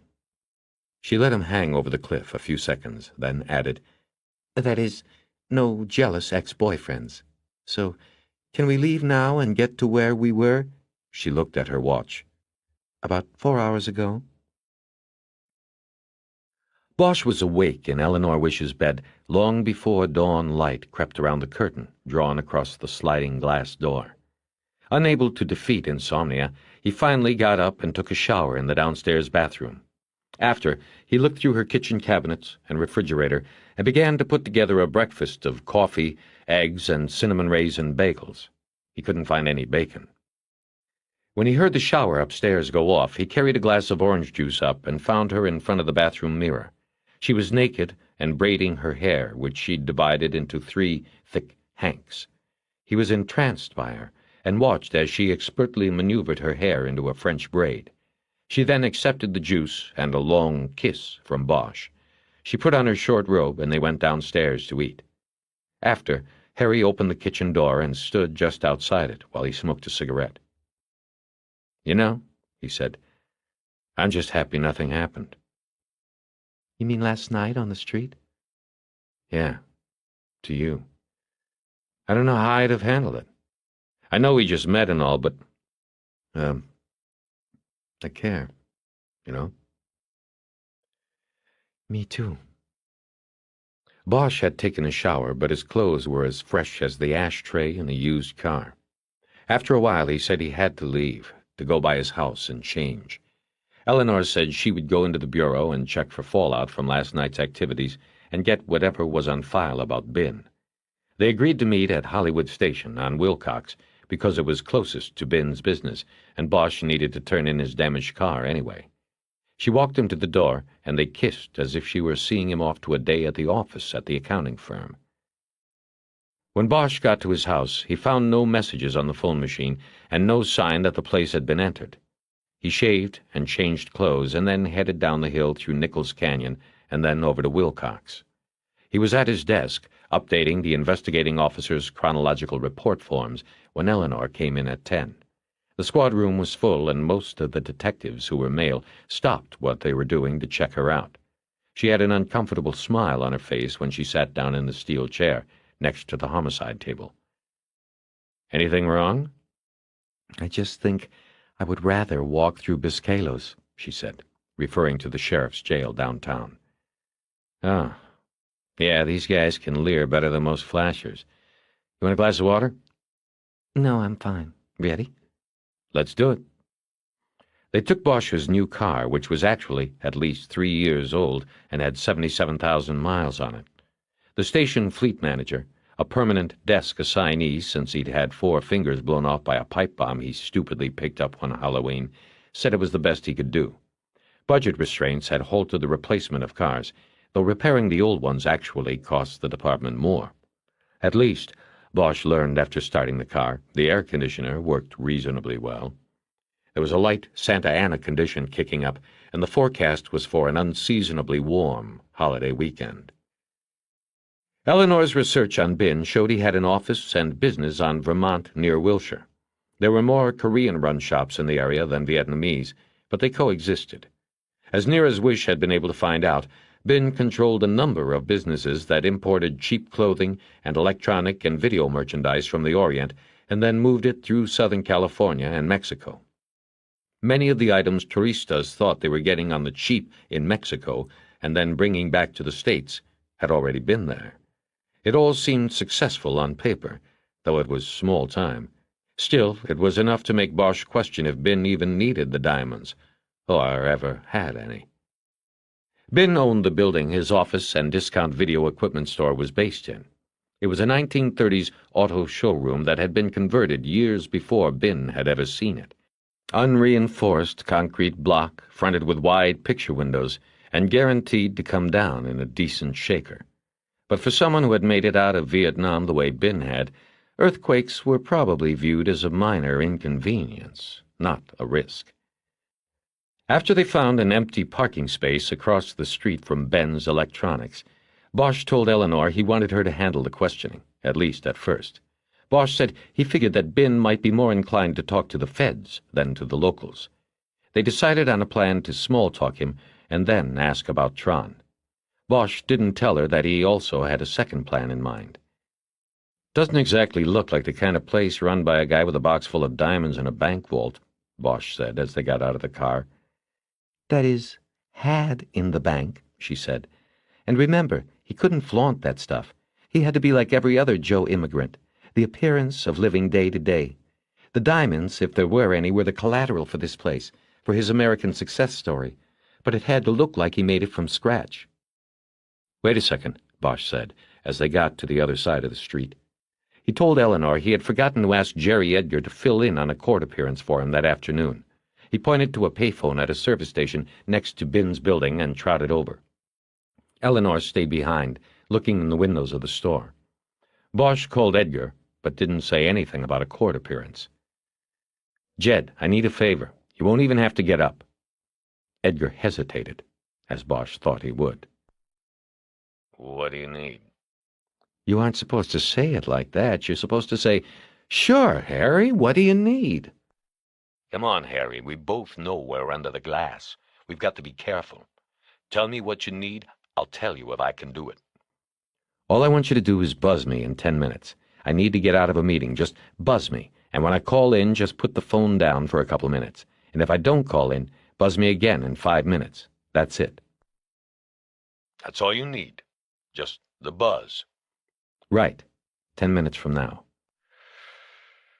"Okay, Harry. Hey, I heard about your thing last night. That was close.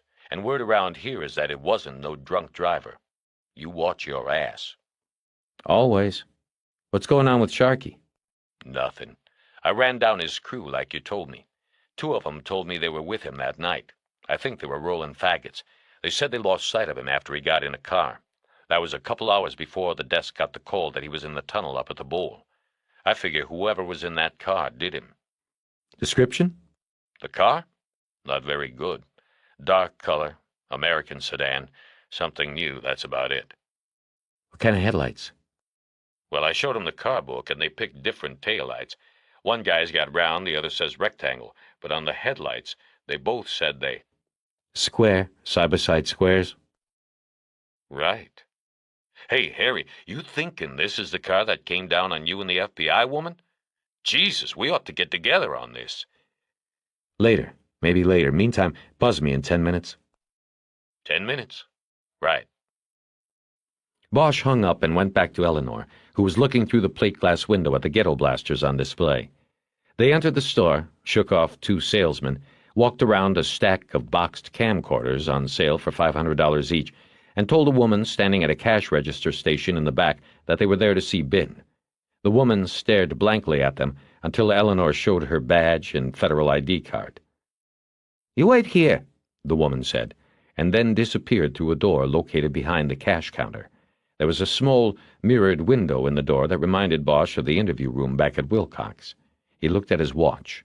He had 8 minutes. The man who emerged from the door behind the cash register looked to be about 60 years old. He had white hair. He was short, but Bosch could tell he had once been physically powerful for his size. Built wide and low to the ground, he now was softened by an easier life than he had had in his native land. He wore silver-framed glasses with a pink tint and an open-collar shirt and golf slacks. His breast pocket sagged with the weight of almost a dozen pens and a clip-on pocket flashlight. Ngo Van Bin was low-key all the way. Mr. Bin, my name is Eleanor Wish. I'm from the FBI. This is Detective Bosch, LAPD. We'd like to ask you a few questions. Yes? He said, the stern expression on his face unchanging. It's about the break-in at the bank where you had a safe deposit box. I reported no loss. My deposit box had sentimental occupants only. Diamonds ranked fairly high up there on the sentimental range, Bosch thought. Mr. Bin, can we go back to your office and talk privately? He said instead. Yeah, but I suffer no loss. You look, it in the reports. Eleanor held her hand out, urging Bin to lead the way. They followed him through the door with the mirror window and into a warehouse-like storage room. There were hundreds of boxes of electronic appliances on steel shelves going to the ceiling. They passed through into a smaller room that was a repair or assembly shop. There was a woman sitting at a tool bench with a bowl of soup held to her mouth. She did not look up as they passed. There were 2 doors at the back of the shop, and the procession went through one into Bin's office. It was here that Bin shed his peasant trappings. The office was large and plush, with a desk and 2 chairs to the right, and a dark leather L-shaped couch to the left. The couch was at the edge of an oriental rug that featured a 3-headed dragon poised to strike. The couch faced 2 walls of shelves filled by books and stereo and video equipment, much finer than what Bosch had seen out front. We should have braced him at his home, Bosch thought, seen how he lived, not how he worked. Bosch quickly scanned the room and saw a white telephone on the desk. It would be perfect. It was an antique, the kind where the handset was cradled above a rotary dial. Bin moved toward his desk, but Bosch quickly spoke up. Mr. Bin, would it be okay if we sat over here on the couch? We'd like to keep this as informal as possible. We sit at desks all day, to tell you the truth. Bin shrugged his shoulders, as though it made no difference to him that they were inconveniencing him no matter where they sat. It was a distinctly American gesture, and Bosch believed his seeming difficulty with English was a front used to better insulate him. Bin sat down on one side of the L-shaped couch, and Eleanor and Bosch took the other. Nice office, Bosch said, and looked around. He saw no other phone in the room. Bin nodded. He offered no tea or coffee, no small talk. He just said, "What do you want, please?" Bosch looked at Eleanor. She said, Mr. Bin, we are just retracing our steps. You reported no financial loss in the vault break-in. That is right, no lot. That is correct. What did you keep in the box? Nothing. Nothing? Paper and such, no value. I told this to everyone already. Yes, we know. We're sorry to bother you again. But the case remains open, and we have to go back and see if we missed anything. Could you tell me, in specific detail, what papers you lost? It might help us if we make a recovery of property and can identify who it belongs to. Eleanor took a small notebook and pen out of her purse. Bin looked at his 2 visitors as if he could not possibly see how this information could help.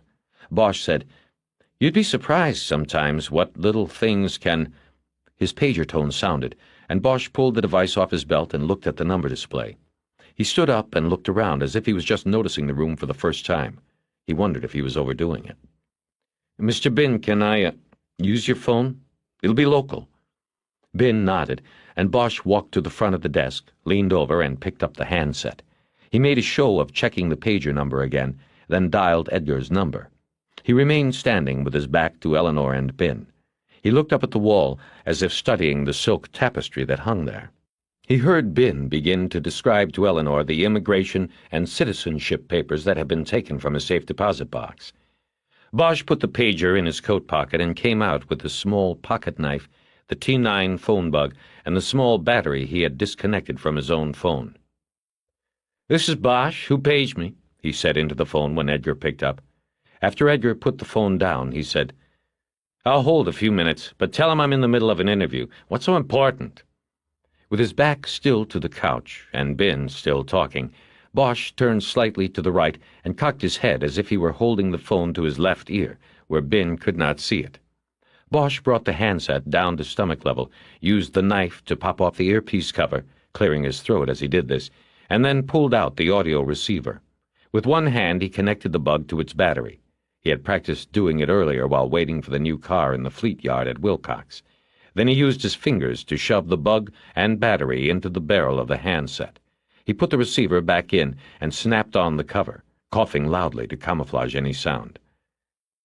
"Okay," Bosch said into the phone. "Well, tell him I'll call back when I'm through here. Thanks, man." He put the phone back on the desk while returning the knife to his pocket. He went back to the couch where Eleanor was writing in a notebook. When she was finished, she looked at Bosch, and Bosch knew without any sign that now the interview would shift into a new direction. "Mr. Bin," she said, "are you sure that is all you had in the box?" "Yes, sure. Why do you ask me so much?" "Mr. Bin, we know who you are and the circumstances of your coming to this country. We know you were a police officer. "Yes, so what I mean?" We also know other things." "We know," Bosch cut in. "You were very highly paid as a police officer in Saigon, Mr. Bin. We know that for some of your work you were paid in diamonds." "What did he mean, what he say?" Bin said, looking at Eleanor and gesturing with his hand to Bosch. He was lapsing into the defense of language barrier. He seemed to know less English as the interview went on. "It means what he says," she answered. "We know about the diamonds you brought here from Vietnam, Captain Bin. We know you kept them in the safe deposit box. We believe the diamonds were the motivation for the vault break-in." The news didn't shake him. He may have already considered as much. He did not move. He said, "Did not true." "Mr. Bin, we've got your package," Bosch said. "We know all about you. We know what you were in Saigon, what you did. We know what you took with you when you came here. I don't know what you are into now. It all looks legit, but we don't really care.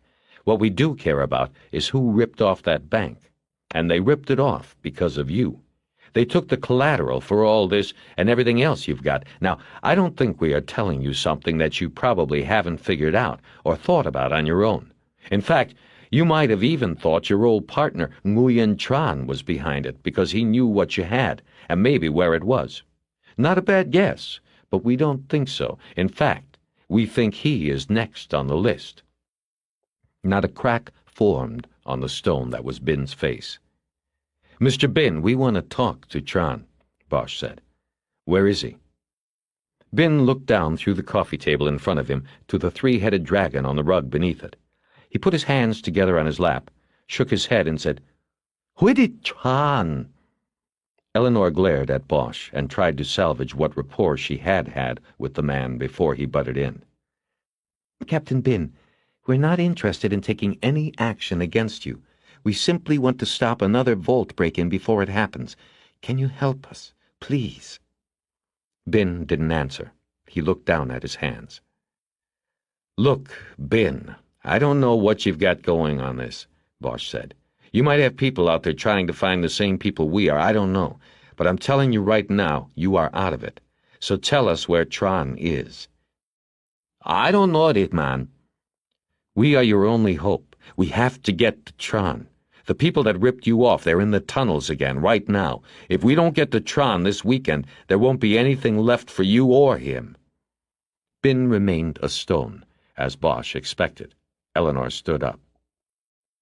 "Think about it, Mr. Bin," she said. "We're running out of time, and so is your old partner," Bosch said, as they headed for the door.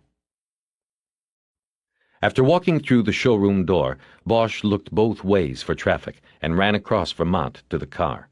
Eleanor walked it, anger making her strides stiff and jerky. Bosch got in and reached to the floor behind the front seat for the Nagra. He turned it on and set the recording speed at its fastest level. He didn't think the wait would be long. He hoped all the electronic equipment in the store would not skew the reception. Eleanor got in the passenger side and started to complain. "That was magnificent," she said. "We'll never get anything out of that guy now.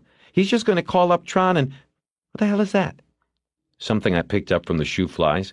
They dropped a bug in my phone. Oldest trick in the IAD book." "And you just put it in..." She pointed across the street, and Bosch nodded. "Bosch, do you realize what could happen to us? What this means? I'm going back in there and getting..."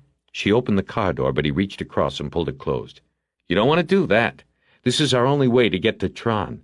Bin wasn't going to tell us no matter how we handle the interview, and deep down behind those angry eyes you know it, so it's this or nothing.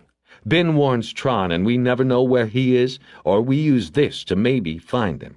Maybe. We'll probably know soon enough." Eleanor looked straight forward and shook her head. "Bosch, this could mean our jobs. How could you do this without consulting me?" "For that reason, it could mean my job. You didn't know." "I'd never prove it. The whole thing looks like a setup. I keep him occupied while you do your little charade on the phone."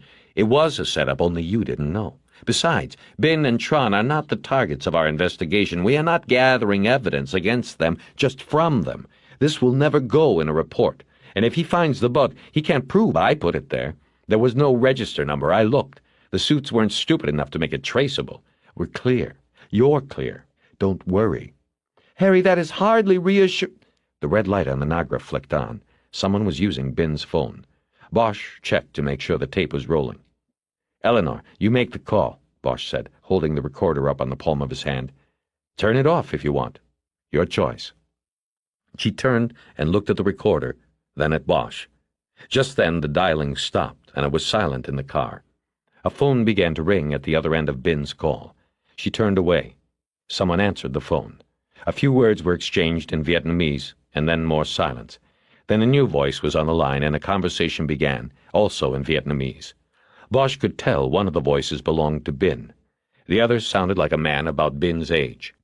It was Bin and Tron together again. Eleanor shook her head and forced a short laugh. "Brilliant, Harry. Now, who do we get to translate? We aren't letting anyone else know about this. We can't risk it." "I don't want to translate it." He turned the receiver off and rewound the tape. "Get out your little pad and pen." Bosch adjusted the recorder to its slowest speed and hit the play button.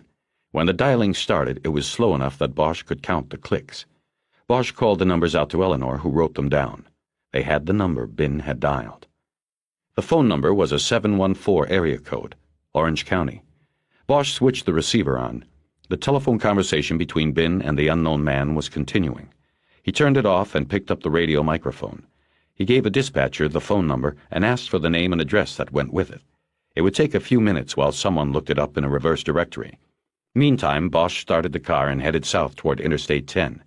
He had already connected with the 5 and was heading into Orange County when the dispatcher got back to him. The phone number belonged to a business called the Tan Phu Pagoda in Westminster. Bosch looked over at Eleanor, who looked away. "Little Saigon," he said. Bosch and Wish got to the Tan Phu Pagoda from Bin's business in an hour. The pagoda was a shopping plaza on Bolsa Avenue where no sign was printed in English. The building was off-white stucco with glass fronts on the half-dozen shops that lined the parking lot. Each was a small establishment that sold mostly unneeded junk like electronic equipment or T-shirts. There were competing Vietnamese restaurants on either end. Next to one of the restaurants was a glass door that led to an office or business without a front display window.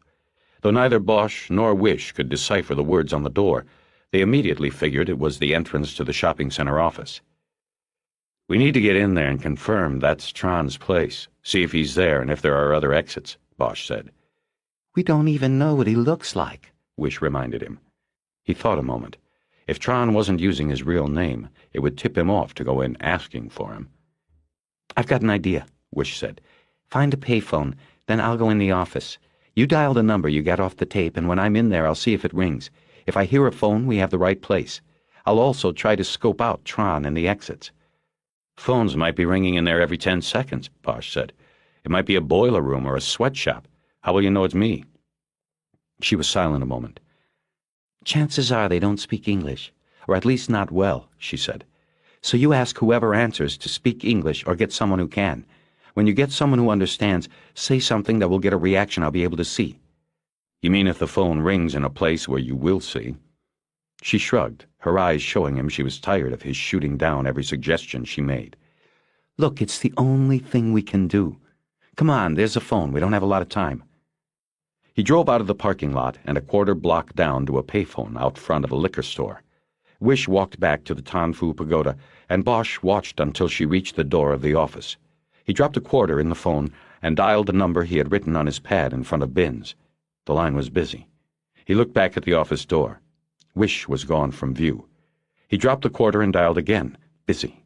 He did it in quick succession 2 more times before he got a ring. He was thinking that he had probably dialed the wrong number when the call was answered. Tanfu, a male voice said. Young, Asian, probably early 20s, Bosch thought. Not Tron. Tanfu? Bosch asked. Yes, please. Bosch could not think of what to do. He whistled into the phone. The comeback was a staccato verbal attack of which Bosch could not understand a single word or sound. Then the phone at the other end was slammed down. Bosch walked back to the car and drove back toward the shopping plaza and into the narrow parking lot. He was cruising through it slowly when Wish appeared at the glass door with a man, an Asian. Like Bin, he had gray hair and had the aura, unspoken power, unflexed muscle. He held the door open for Eleanor and nodded to her as she said thanks. He watched her walk off and then disappeared inside again. Harry, she said as she got in the car, what did you say to the guy on the phone? Not a word. So it was that office? Yeah, I think that was our Mr. Tron who held the door for me. Nice guy. So what did you do to become such great pals? I told him I was a real estate lady. When I went in, I asked to see the boss. Then Mr. Grayhair came out of a back office. He said his name was Jimmy Bosch. I said I represented Japanese investors and asked if he was interested in taking an offer on the shopping center. He said no. He said, in very fine English, I buy, I don't sell. Then he escorted me out. But I think that was Tron, something about him. Yeah, I saw it, Bosch said. Then he picked up the radio and asked dispatch to run the name Jimmy Bosch on the NCIC and DMV computers. Eleanor described the inside of the office, a central reception area, a hallway running behind it with 4 doors, including one at the rear that looked like an exit, judging by the double lock. No women. At least 4 men other than Bosch. 2 of them looked like hired muscle. They stood up from the reception room couch when Bosch walked out of the middle door in the hallway. Bosch drove out of the lot and around the block. He cut up the alley that ran behind the shopping plaza. He stopped when he had driven far enough to see a gold stretch Mercedes parked next to a rear door to the complex. There was a double lock on the door. That's got to be his wheels, Wish said. They decided they would watch the car. Bosch drove on by it to the end of the alley and parked behind a dumpster. Then he realized it was full of garbage from the restaurant. He backed out and drove out of the alley completely. He parked on the side street so that by looking out the passenger side of the car, they both could see the rear end of the Mercedes. Bosch could also look at Eleanor at the same time.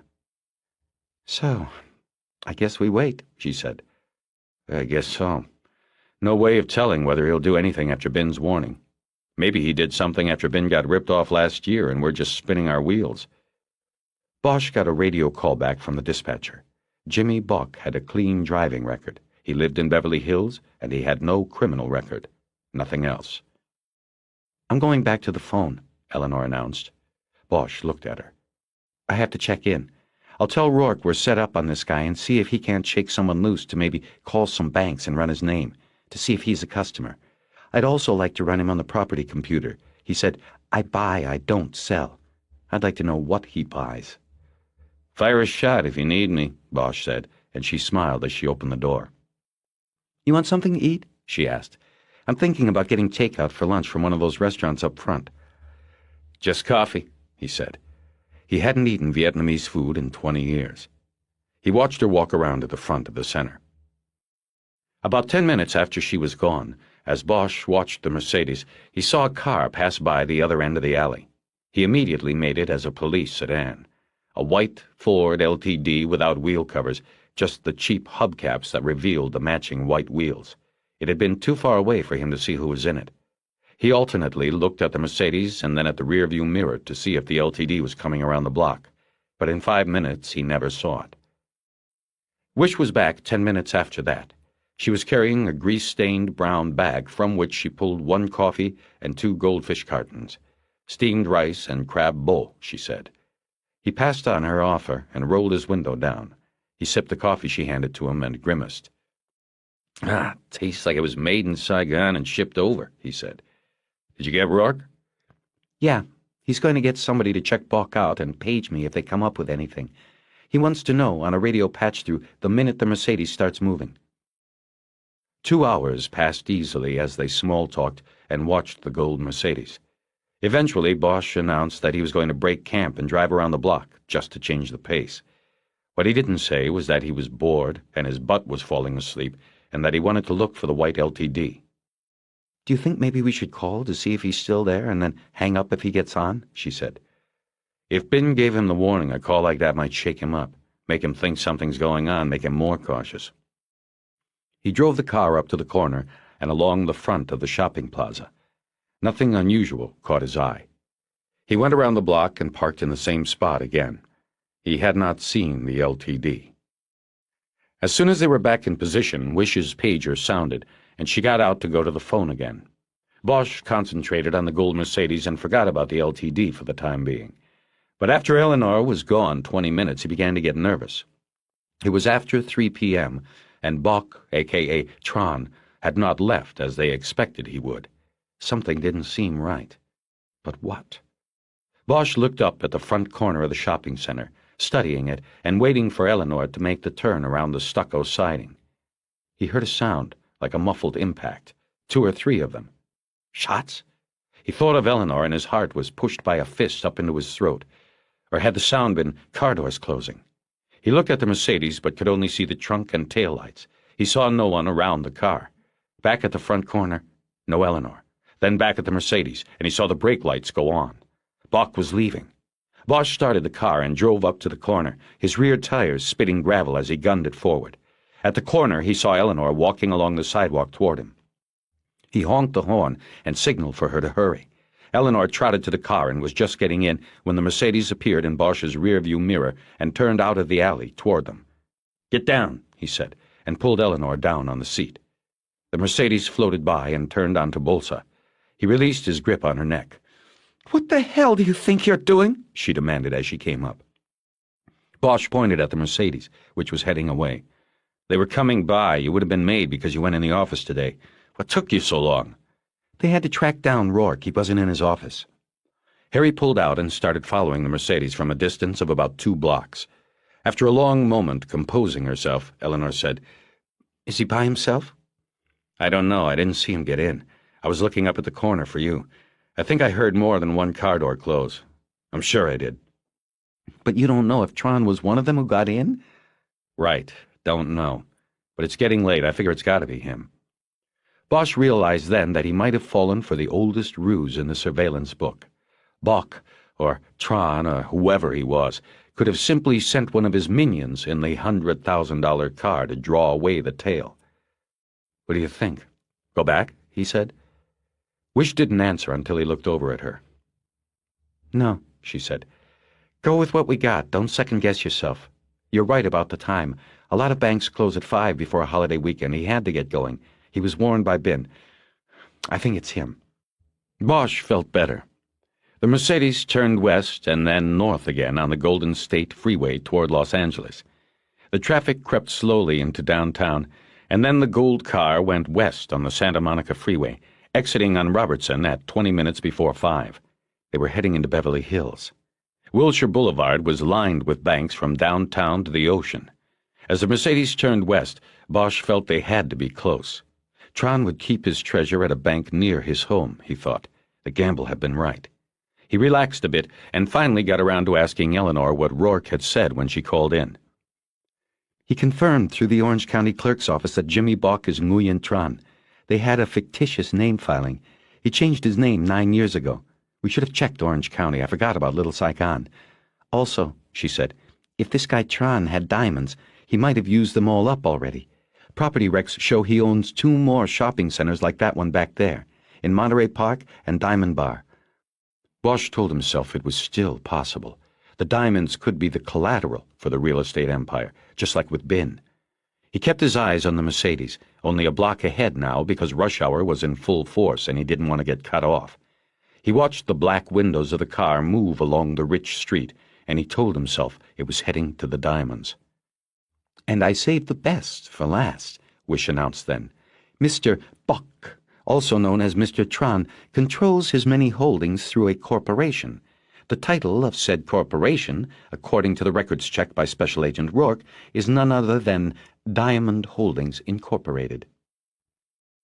They passed Rodeo Drive and were in the heart of the commercial district. The buildings lining Wilshire took on more stateliness, as if they knew they had more money and class in them. Traffic slowed to a crawl in some areas, and Bosch got as close as 2 car lengths behind the Mercedes, not wanting to lose the car on a missed light. They were almost to Santa Monica Boulevard, and Bosch was beginning to figure they were headed to Century City. Bosch looked at his watch. It was 4:50. If this guy's going to make a bank in Century City, I don't think he's going to make it. Just then, the Mercedes made a right turn into a parking garage. Bosch slowed to the curb, and without saying a word, Wish jumped out and walked into the garage. Bosch took the next right and went around the block. Cars were pouring out of office parking lots and garages, cutting in front of him again and again. When he finally got around, Eleanor was standing at the curb at the same spot where she had jumped out. He pulled up and she leaned into the window. "Park it," she said, and she pointed across the street and down half a block. There was a rounded structure that was built out to the street from the first floor of a high-rise office building. The walls of the semicircle were glass, and inside this huge glass room, Bosch saw the polished steel door of a vault. A sign outside the building said, "Beverly Hills Safe and Lock." He looked at Eleanor, and she was smiling. "Was Tron in the car?" he asked. "Of course. You don't make mistakes like that." He smiled back. Then he saw a space open up at a meter just ahead. He drove up and parked. "Since we started thinking there would be a second vault hit, my whole orientation was banks," Eleanor Wish said. "You know, Harry, maybe a savings and loan, but I drive by this place a couple times a week, at least. I never considered it." They had walked down Wilshire and were standing across the street from Beverly Hills Safe and Lock. She was actually standing behind him and peeking at the place over his shoulder. Tron, or Buck as he was known, had seen her earlier, and they couldn't risk his spotting her here. The sidewalk was clogged with office types that were pouring through the revolving glass doors of the buildings, heading to parking garages and trying to get even a 5-minute jump on the traffic on the holiday weekend. "It fits, huh?" Bosch said. "He comes here, doesn't trust banks like your friend at State was talking about, so he finds a vault without a bank. Here it is. But even better, as long as you have the money to pay, these places don't need to know who you are. No federal banking regulations because it isn't a bank. You can rent a box and only identify yourself with a letter or a number code." Beverly Hills Safe and Lock had all the appearances of a bank, but was far from it. There were no savings or checking accounts, no loan department, no tellers. What it offered was what it showed in the front window, its polished steel vault. It was a business that protected valuables, not money. In a town like Beverly Hills, this was a precious commodity. The rich and famous kept their jewels here, their furs, their prenuptial agreements. And it all sat out there in the open, behind glass. The business was the bottom floor of the 14-story J.C. Stock building, a structure unnotable save for the glass vault room that protruded in a half-circle from the first-floor facade. The entrance to Beverly Hills Safe and Lock was on the side of the building at Rincon Street, where Mexicans in short yellow jackets stood ready to valet a client's car. After Bosch had dropped Eleanor off and gone around the block, she had watched Tron and 2 bodyguards get out of the gold Mercedes and walk to the safe and lock. If they thought they might be followed, they hadn't shown it. They never looked behind them. One of the bodyguards carried a steel briefcase. Eleanor said, I think I made at least one of the bodyguards is carrying. The other's coat was too baggy. Is that him? Yeah, there he is. Tron was being escorted by a man in a dark blue banker's suit into the vault room. A bodyguard trailed behind with the steel briefcase. Bosch saw the heavy man's eyes sweep the sidewalk outside until Tron and banker's suit disappeared through the vault's open door. The man with the briefcase waited. Bosch and Wish also waited and watched.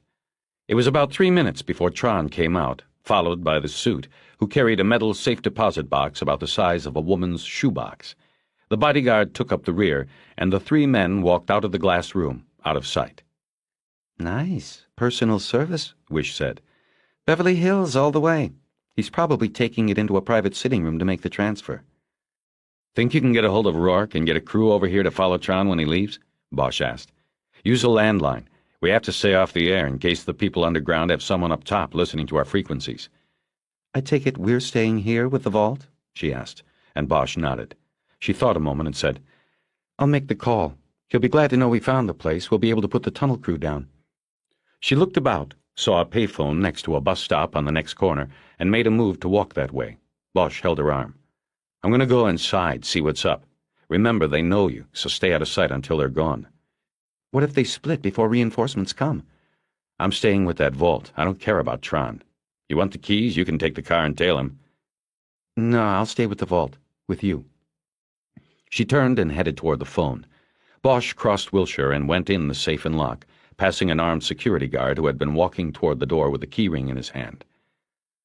Closing up, sir, said the guard, who had the swagger and gruffness of an ex-cop. I'll only be a minute, Bosch said without stopping.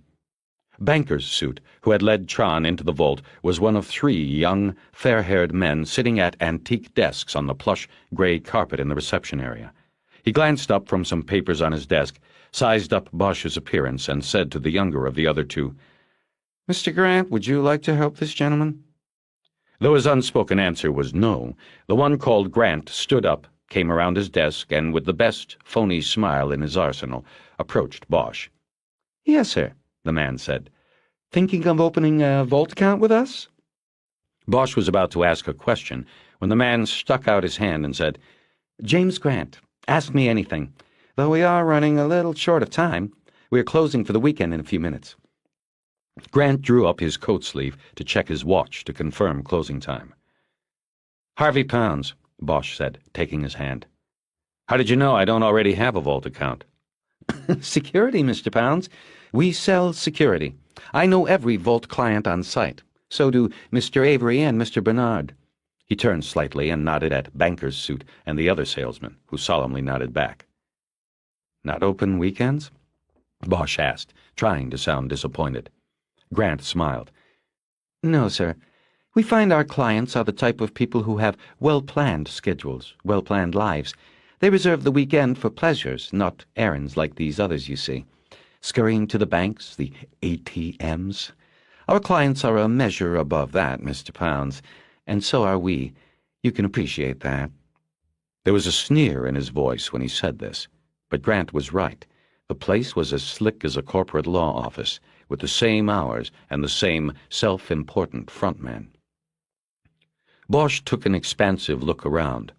In an alcove to the right, where there was a row of 8 doors, he saw Tron's 2 bodyguards standing on each side of the 3rd door.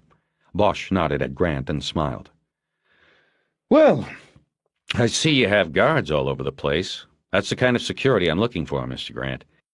I beg your pardon, Mr. Pounds. Those men are merely waiting for a client who is in one of the private offices. But I assure you our security provision can't be compromised. Are you looking for a vault with us, sir? The man had more creepy charm than an evangelist. Bosch disliked him and his attitude. Security, Mr. Grant. I am looking for security. I want to lease a vault, but I need to be assured of the security from both outside and inside problems, if you know what I mean. Of course, Mr. Pounds. But do you have any idea of the cost of our service, the security we provide? Don't know and don't care, Mr. Grant. See, the money is not the object. The peace of mind is. Agreed? Last week, my next-door neighbor, I'm talking about just 3 doors down from the former president, had a burglary. The alarm was no obstacle to them. They took very valuable things. I don't want to wait for that to happen to me. No place is safe these days. Truly a shame, Mr. Pounds, Grant said, an unbridled note of excitement in his voice. I didn't realize it was getting that way in Bel Air, but I couldn't agree more with your plan of action. Have a seat at my desk and we can talk. Would you like coffee, perhaps some brandy? It is near the cocktail hour, of course, just one of the little services we provide that a banking institution cannot. Grant laughed then, silently, with his head nodding up and down. Bosch declined the offer, and the salesman sat down, pulling his chair in behind him. Now, let me tell you the basics of how we work. We are completely non-regulated by any government agency. I think your neighbor would be happy about that. He winked at Bosch, who said, "Neighbor?" The former president, of course. Bosch nodded, and Grant proceeded. We provide a long list of security services, both here and for your home, even an armed security escort if needed. We are the complete security consultant. What about the safe deposit vault? Bosch cut in.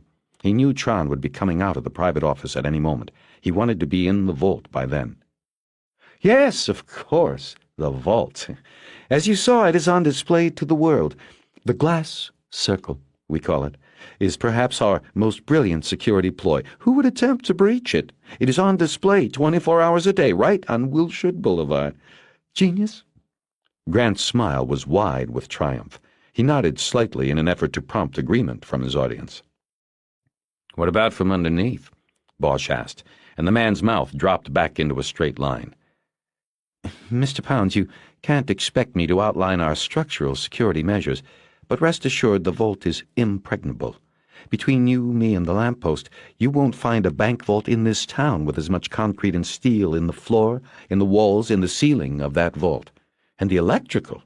You couldn't, if you excuse the expression, break wind in the circle room without setting off the sound, motion, and heat sensors. May I see it? The vault? Of course. Of course. Grant adjusted his jacket and ushered Bosch toward the vault. A glass wall and a man-trap separated the semicircular vault room from the rest of Beverly Hills' safe and lock. Grant waved his hand at the glass and said, "Double-plated, tempered glass, vibration alarm tape between the sheets of glass to make tampering impossible. You'll find this on the exterior windows as well. Basically, the vault room is sealed in 2 plies of 3/4-inch glass." Using his hand again like a model pointing out prizes on a game show, Grant indicated a box-like device beside the door to the man-trap. It was about the size of an office water fountain, and a circle of white plastic was inlaid on top. On the circle was the black outline of a hand, its fingers splayed. To get in the vault room, your hand must be on file. The bone structure. Let me show you. He placed his right hand on the black silhouette. The device began to hum, and the white plastic inlay was lit from inside the machine. A bar of light swept below the plastic and Grant's hand, as if it were a Xerox machine. X-ray, Grant said, more positive than fingerprints, and the computer can process it in 6 seconds. In 6 seconds, the machine emitted a short beep, and the electronic lock on the first door of the trap snapped open. You see, your hand becomes your signature here, Mr. Pounds. No need for names. You give your box a code and you put the bone structure of your hand on file with us. 6 seconds of your time is all we need. Behind him, Bosch heard a voice he recognized as belonging to Banker's suit, the one called Avery. "Ah, Mr. Long, are we finished?" Bosch glanced around to see Tron emerging from the alcove. Now he was the one who carried the briefcase, and one of the bodyguards carried the safe deposit box. The other big man looked right at Bosch. Bosch turned back to Grant and said, "Can we go in?" He followed Grant into the man-trap. The door closed behind them. They were in a glass and white steel room about twice the size of a telephone booth. There was a second door at the end. Behind it stood another uniformed guard. "This is just a detail we borrowed from the L.A. County Jail," Grant said. "This door in front of us cannot open unless the one behind us is closed and locked. Maury, our armed guard, makes a final visual check and opens the last door. You see, we have the human and electronic touch here, Mr. Pounds." He nodded to Maury, who unlocked and opened the last door of the trap. Bosch and Grant walked out into the vault room.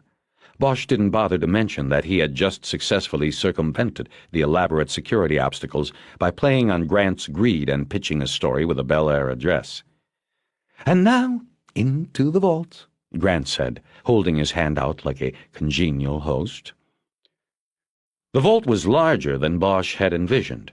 It was not wide, but it extended far back into the J.C. Stock building. There were safe deposit boxes along both side walls and in a steel structure running down the center of the vault. The two began walking down the aisle to the left as Grant explained that the center boxes were for larger storage needs. Bosch could see that the doors were much larger than those on the side walls. Some were big enough to walk through.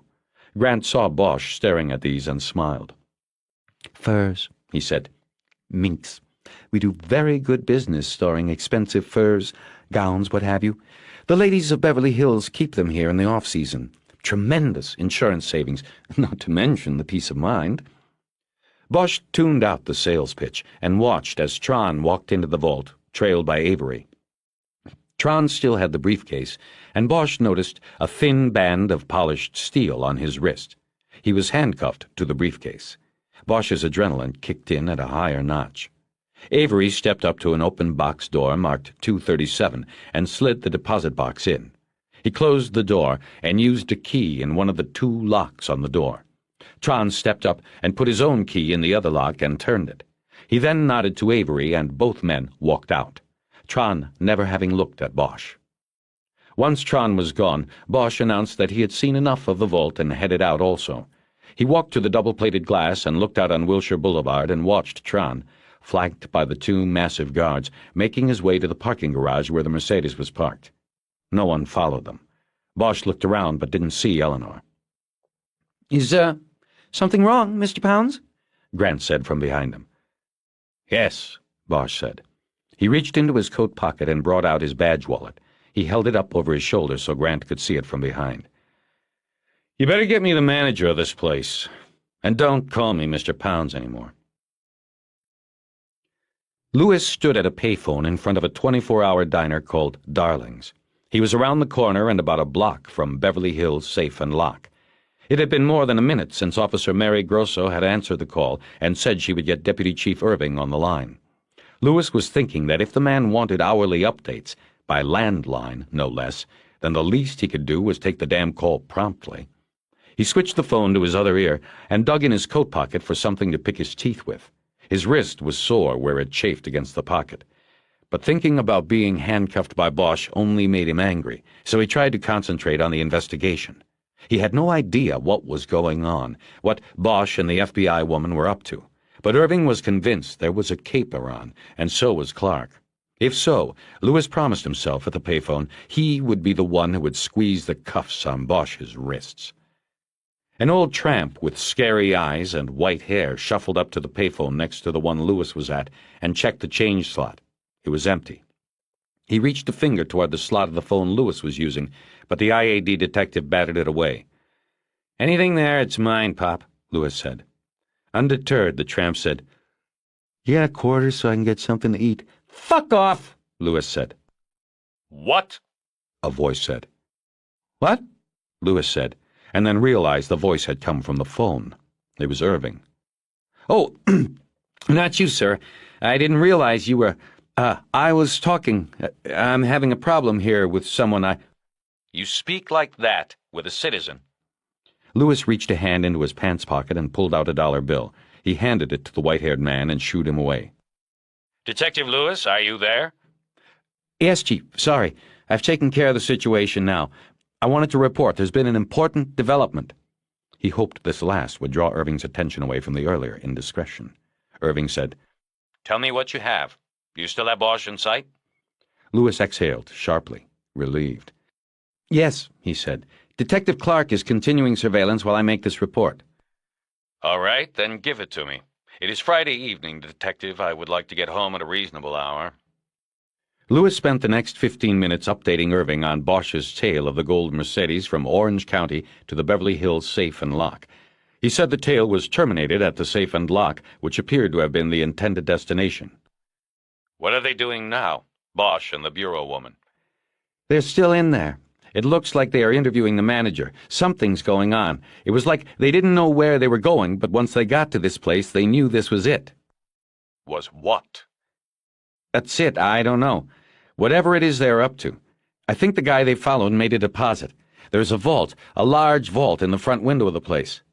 Yes, I know where you are talking about. Irving did not speak for a long period, and Lewis, his report completed, knew better than to interrupt. He started daydreaming about cuffing Bosch's hands behind his back and walking him past a battery of television cameras. He heard Irving clear his throat. I don't know their plan, but I want you to stay with them. If they don't go home tonight, neither do you. Understood? Yes, sir. If they allow the Mercedes-Benz to go on, then it must be the vault they wanted to find. They will place the vault under surveillance, and you, in turn, will continue to keep them under surveillance. Yes, Chief, Lewis said, though he was still lost. Irving spent the next 10 minutes giving his detective instructions and his theory of what was happening with Beverly Hills safe and lock. Lewis pulled out a pad and pen and took some quick notes. At the end of the one-sided dialogue, Irving entrusted Lewis with his home telephone number and said, "Don't move in without my prior approval. You can call me at the number at any time, day or night. Understood?" Yes, sir, Lewis said urgently. Irving hung up without saying another word. Bosch waited in the reception area without telling Grant or the other salesman what was going on until Wish arrived. They stood behind their fancy desks with their mouths open. When Eleanor came to the door, it was locked. She knocked and held up her badge. The guard let her in, and she walked into the reception area. As the salesman named Avery opened his mouth to say something, Bosch said, "This is FBI agent Eleanor Wish. She is with me. We are going to step into one of your client offices for a private conversation. Just take a minute. If there is a head man here, we'd like to speak to him as soon as we come out." Grant, still flustered, just pointed to the second door in the alcove. Bosch went in the third door, and Wish followed. He closed the door on all three of the salesman's eyes and locked it. "So, what have we got? I don't know what to tell them," he whispered, as he looked around the desk and two chairs in the room for a scrap of paper or anything else Tron might have mistakenly left behind. There was nothing. He opened the drawers of the mahogany desk. There were pens and pencils and envelopes and a stack of bond paper. Nothing else. There was a fax machine on a table against the wall opposite the door, but it was not turned on. "We watch and wait," she said, speaking very quickly.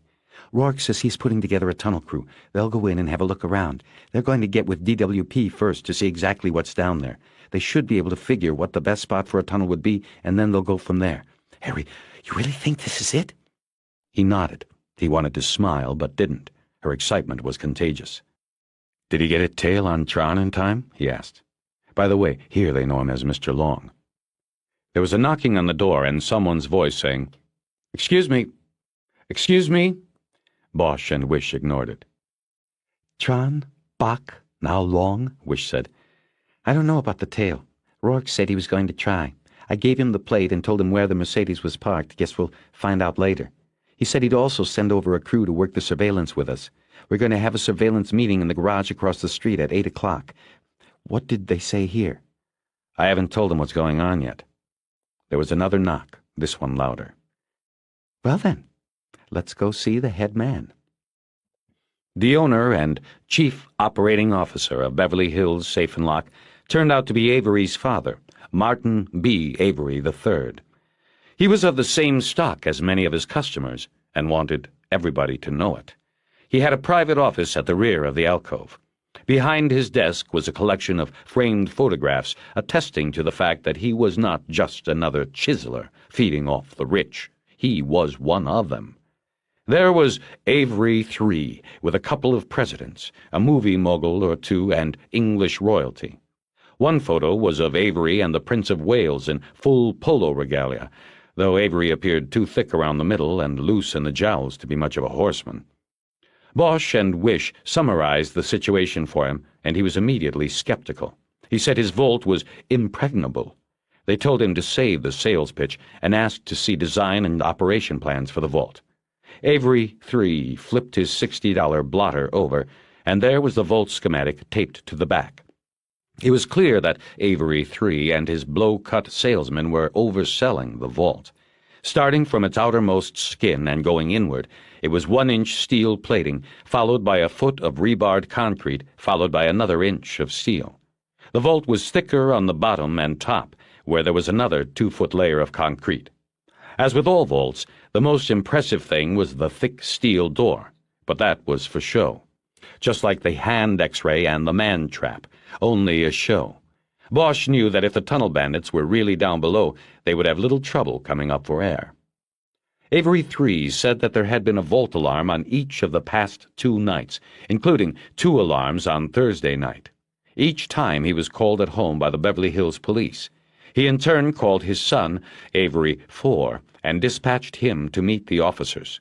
The officers and the heir then entered the business and reset the alarm after finding nothing amiss. "We had no idea that there might be someone in the sewers below us," Avery 3 said. He said it like the word sewers was wholly beneath his usage. Hard to believe.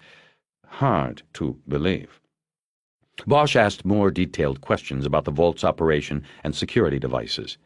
Not realizing its significance, Avery 3 mentioned matter-of-factly that unlike conventional bank vaults, his vault had a time lock override. He had a code he could enter into the computer lock, which would purge the time lock coordinates. He was able to open the vault door any time. "We must accede to our client's needs," he explained. "If a Beverly Hills lady should call on a Sunday because she needs her tiara for the charity ball, I want to be able to get that tiara for her. You see, it is the service we sell." Do all your clients know about that weekend service? Wish asked. "Of course not," Avery 3 said. "Only a select few. You see, we charge a hefty fee. We must bring in a security guard to do it." "How long does it take to do the override and swing the door open?" Bosch asked. "Not long. I tap in the override code on the keypad next to the vault door, and it is done in a matter of seconds. You then set the vault unlock code in, then turn the wheel and the door opens under its own weight. 30 seconds, perhaps a minute, perhaps less." Not fast enough, Bosch thought. Tron's box was located near the front of the vault. That's where the bandits would be working. They would see and probably hear the vault door being opened. No element of surprise. An hour later, Bosch and Wish were back in his car. They had moved to the second level of the parking garage across Wilshire and east a half-block from Beverly Hills Safe and Lock. From there they had an open view of the vault room. After they had left Avery 3 and taken the surveillance position, they had watched as Avery 4 and Grant swung the huge stainless steel vault door closed. They turned the wheel and typed on the computer keypad, locking it. Then the lights inside the business went out, all except those in the glass vault room. Those always stayed on to display the very symbol of the security they offered. You think they'll come through tonight? Wish asked. Hard to say. Without Meadows, they're down a man. They might be behind schedule. They had told Avery 3 to go home and be ready for a call-out. The owner had agreed but remained skeptical of the whole scenario Bosch and Wish had spun for him. "We're going to have to get them from underground," Bosch said, his hands holding the steering wheel as if he were driving. "We'd never get that door open fast enough." Bosch idly looked to his left, up Wilshire. He saw a white LTD with police wheels parked at the curb a block away. It was parked next to a fire hydrant, and there were 2 figures in it. He still had company. Bosch and Wish stood next to his car, which was parked on the second level of the garage, facing the retainer wall at the south end. The garage had been virtually empty for more than an hour, but the drab concrete enclosure smelled of exhaust fumes and burning brakes. Bosch was sure the brakes smell was from his car. The stop-and-go tail from Little Saigon had taken its toll on the replacement car. From their position, they could look across Wilshire and west a half-block to the vault showroom of Beverly Hills Safe and Lock. Farther down Wilshire, the sky was pink and the setting sun a deep orange. Evening lights were coming on in the city, and traffic was thinning out. Bosch looked east up Wilshire and could see the white LTD parked at the curb, its occupants shadows behind the tinted windshield. At 8 o'clock, a procession of 3 cars, the last a Beverly Hills patrol car, came up the ramp and cut across the empty parking spaces to where Bosch and Wish stood at the wall. "Well, if our perps have their lookout in any of these high-rises and they saw this little parade, you can bet he's pulling them out now," Bosch said. Rourke and 4 other men got out of the 2 unmarked cars. Bosch could tell by the suits that 3 of them were agents. The 4th man's suit was a little too worn, its pockets baggy like Bosch's. He carried a cardboard tube. Harry figured him for the DWP soup Wish had said was coming. 3 Beverly Hills uniforms, one with captain's bars on his collar, got out of the patrol car. The captain was also carrying a rolled tube of paper. Everybody converged at Bosch's car and used its hood as the meeting table. Rourke made some quick introductions. The 3 from BHPD were there because the operation was in their jurisdiction. Interdepartmental courtesy, Rourke said. They were also on hand because Beverly Hills Safe and Lock had filed a design plan with the local police department's Commercial Security Division. They would only observe the meeting, Rourke said, and be called on later if their department was needed for backup. 2 of the FBI agents, Hanlon and Houck, would work the overnight surveillance with Bosch and Wish. Rourke wanted a view of Beverly Hills Safe and Lock from at least 2 angles. The 3rd agent was the FBI's SWAT coordinator, and the last man was Ed Gearson, a DWP underground facilities supervisor. "Okay, let's set the battle plans," Rourke announced at the end of the introductions. He took the cardboard tube from Gearson without asking and slid out a rolled blueprint. "This is a DWP schematic print for this area. It has all the utility lines, the tunnels and culverts. It tells us exactly what is down there." He unfurled a grayish map with smeared blue lines on it across the hood. The 3 Beverly Hills cops anchored the other end with their hands. It was getting dark in the garage, and the SWAT man, an agent named Heller, held a pen light with a surprisingly wide and bright beam over the drawing. Rourke took a pen out of his shirt pocket, pulled on it until it telescoped into a pointer. "Okay, we are right." Before he could find the spot, Gearson reached his arm into the light and put a finger on the map. Rourke brought his pen point over to the spot. "Yes, right here," he said, and gave Gearson a "don't fuck with me" look. The DWP man's shoulders seemed to stoop a little more in his threadbare jacket. Everyone around the car leaned in closer over the hood to study the location. "Beverly Hills Safe and Lock is here," Rourke said. "The actual vault is here. Can we see your blueprint, Captain Orozco?" Orozco, who was built like an inverted pyramid, broad shoulders over thin hips, unrolled his drawing across the top of the DWP print. It was a copy of the drawing Avery 3 had shown Bosch and Wish earlier. 3,000 square feet of vault space," said Orozco, indicating the vault area with his hand. "Small private boxes along the sides and freestanding closets down the middle. If they are under there, they could come up through the floor anywhere along these 2 aisles. So we are talking about a range of about 60 feet in which they could come through the floor." "Now, Captain," Rourke said, "if you pick that up and we look back at the DWP chart, we can place that breakthrough zone right here." With a day-glow yellow underliner, he outlined the floor of the vault on the utility map. "Using that as a guide, we can see the subterranean structures that offer the closest proximity. What do you think, Mr. Gearson?" Gearson leaned over the car hood another few inches and studied the utility map. Bosch also leaned in. He saw thick lines he assumed indicated major east-west drainage lines, the kind the tunnelers would seek. He noticed that they corresponded to major surface streets: Wilshire, Olympic, Pico. Gearson pointed out the Wilshire line, saying it ran 30 feet below ground and was large enough to drive a truck through. With his finger, the DWP man traced the Wilshire line east 10 blocks to Robertson, a major north-south stormwater line. From that intersection, he said, it was just a mile south to an open drainage culvert that ran alongside the Santa Monica Freeway.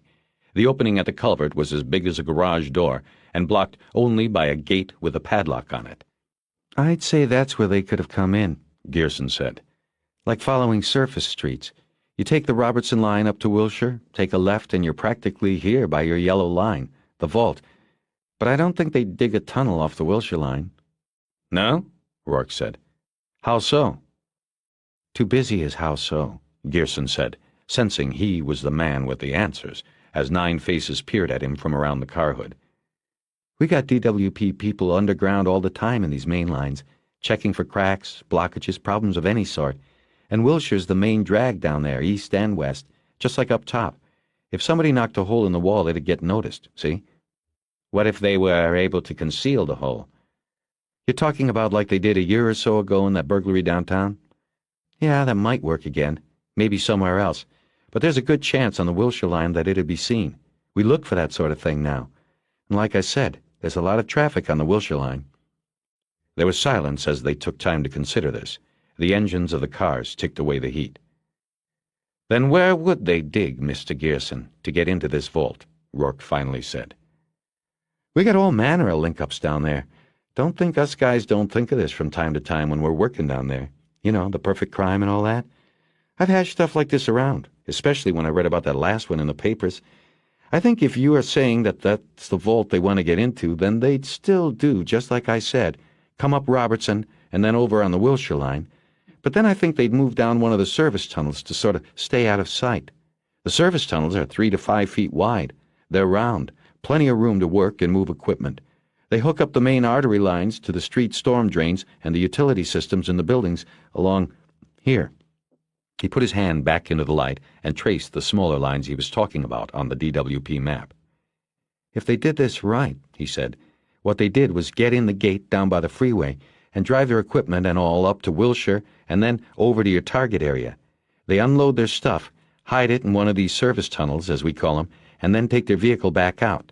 They hike back in on foot and set to work in the service tunnel. Hell, they could be working in there 5-6 weeks before we might have occasion to go up that particular line. Bosch still thought it sounded too simple. What about these other storm lines? He asked, indicating Olympic and Pico on the map. There was a crosshatch pattern of the smaller service tunnels running from these lines north toward the vault. What about using one of these and coming up behind the vault? Gearson scratched his bottom lip with a finger and said, Well, that's fine. There's that, too. But the thing is, these lines aren't going to get you as close to the vault as these Wilshire offshoots.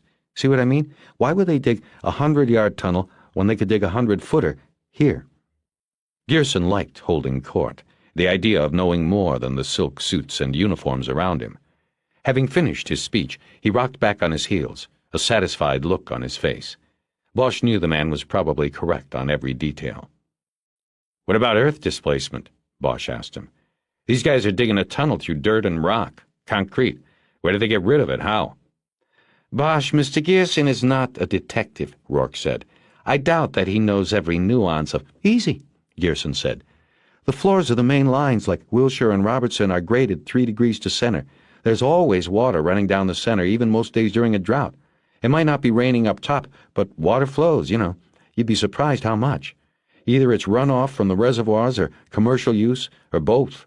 Your fire department gets a call, where you think the water goes when they're done putting the fire out. So what I'm saying is, if they had enough water, they could use it to move the displaced earth, or whatever you want to call it. It's got to be tons. Hanlon spoke for the first time. But it's not several tons at once. You said they took days to dig this. You spread it out over days and the runoff could handle it. Now, if they're in one of the service tunnels, they'd have to figure a way to get water through there, down to your main line. I'd check your fire hydrants in the area. You got one leaking or had a report of somebody opening one up, that'd be your boys. One of the uniforms leaned to Orozco's ear and said something. Orozco leaned over the hood and raised his finger above the map. Then he poked it down on a blue line. We had a hydrant vandalized here 2 nights ago. Somebody opened it up, the uniform who had whispered to the captain said, and used a bolt cutter to cut the chain that holds the cap. They took the cap with them, and it took the fire department an hour to get out here with a replacement. That would be a lot of water, Gearson said. That would have taken care of some of your earth displacement. He looked at Bosch and Bosch smiled back. He liked when pieces of the puzzle began to fit. Before that, let's see, Saturday night it was, we had an arson, Orozco said. A little boutique in behind the stock building off Rincon. Gearson looked at the spot Orozco pointed to on the blueprint as being the location of the boutique. He put his own finger on the fire hydrant location. The water from both of those things would have gone into 3 street catches. Here, here, and here, he said, moving his hand deftly over the gray paper. These two drain to this line, the other drains here. The investigators looked at the two drainage lines. One ran parallel to Wilshire, behind the J.C. Stock Building. The other ran perpendicular to Wilshire, a straight offshoot, and next to the building. Either one, and we're still looking at, what, 100-foot tunnel? Wish said. At least, Gearson said, if they had a straight shot. They might have hit ground utilities or hard rock and had to divert some. Doubt any tunnel down there could be a straight shot. The SWAT expert tugged Rourke's cuff, and the two walked away from the crowd for a whispered conversation. Bosch looked at Wish and softly said, "They're not going to go in." What do you mean? This isn't Vietnam. Nobody has to go down there. If Franklin and Delgado and anybody else are down there in one of these lines, there's no way to go in safely and unannounced. They hold all the advantages. They know we're coming. She studied his face but didn't say anything. It would be the wrong move, Bosch said. We know they're armed and probably have trips set up. We know they're killers. Rourke came back to the gathering around the car hood and asked Gearson to wait in one of the bureau cars while he finished up with the investigators. The DWP man walked to the car with his head down, disappointed he was no longer part of the plan. "We're not going in after them," Rourke said after Gearson shut the car door. "Too dangerous. They have weapons, explosives. We have no element of surprise. It adds up to heavy casualties for us. So we trap them. We let things take their course, and then we will be there waiting, safely, when they come out. Then we'll have surprise on our side. Tonight, SWAT will make a recon run through the Wilshire line. We'll get some DWP uniforms from Gearson and look for their entry point. Then we'll set up and wait in whatever's the best location, whatever's safest from our standpoint."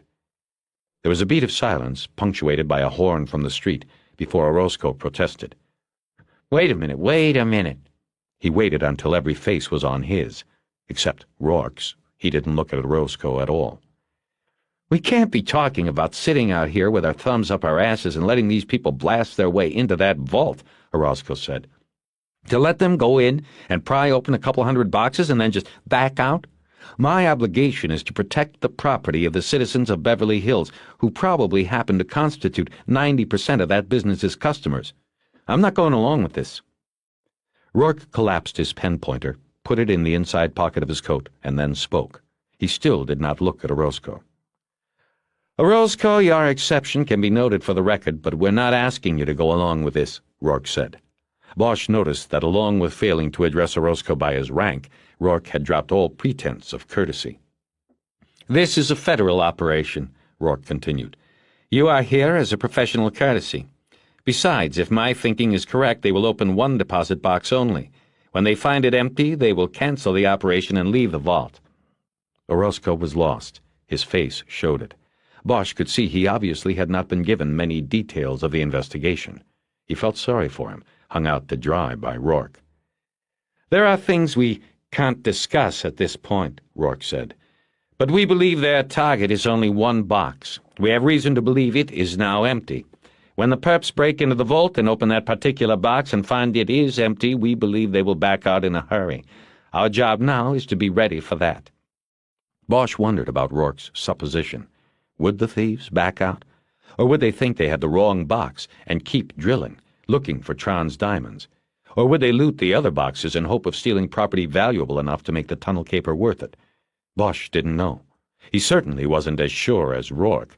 But then he knew the FBI agent might just be posturing to get Orozco out of the way.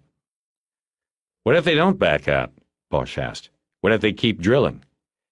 "Then we all have a long weekend ahead of us," Rourke said, "because we are going to wait them out." "Either way, you're going to put that place out of business," Orozco said, pointing in the direction of the stock building. "Once it is known that somebody blew a hole through the vault they've got sitting out there in the big window, there will be no public confidence. Nobody will put their property in there." Rourke just stared at him. The captain's plea was falling on deaf ears. "If you can catch them after they break in, why not before?" Orozco said. "Why don't we open up that place, run a siren, make some noise, even sit a patrol car out front? Do something to let them know we are here and we know about them. That'll scare them out before they break in. We catch them, we save the business. We don't, we still save the business and we get them another day." "Captain," Rourke said, the false congeniality back, "if you let them know we are here, you take away our one advantage, surprise, and invite a firefight in the tunnels and perhaps up on the street, in which they will not care who is hurt, who is killed.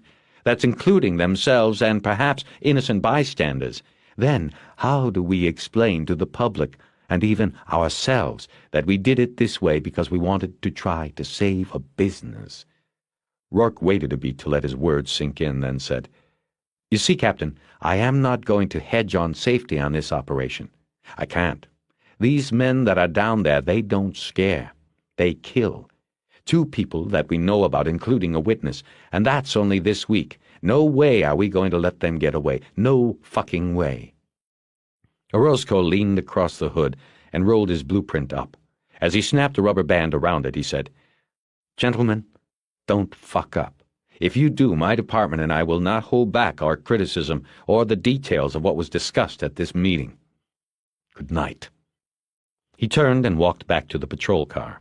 The 2 uniforms followed without being told to. Everybody else just watched.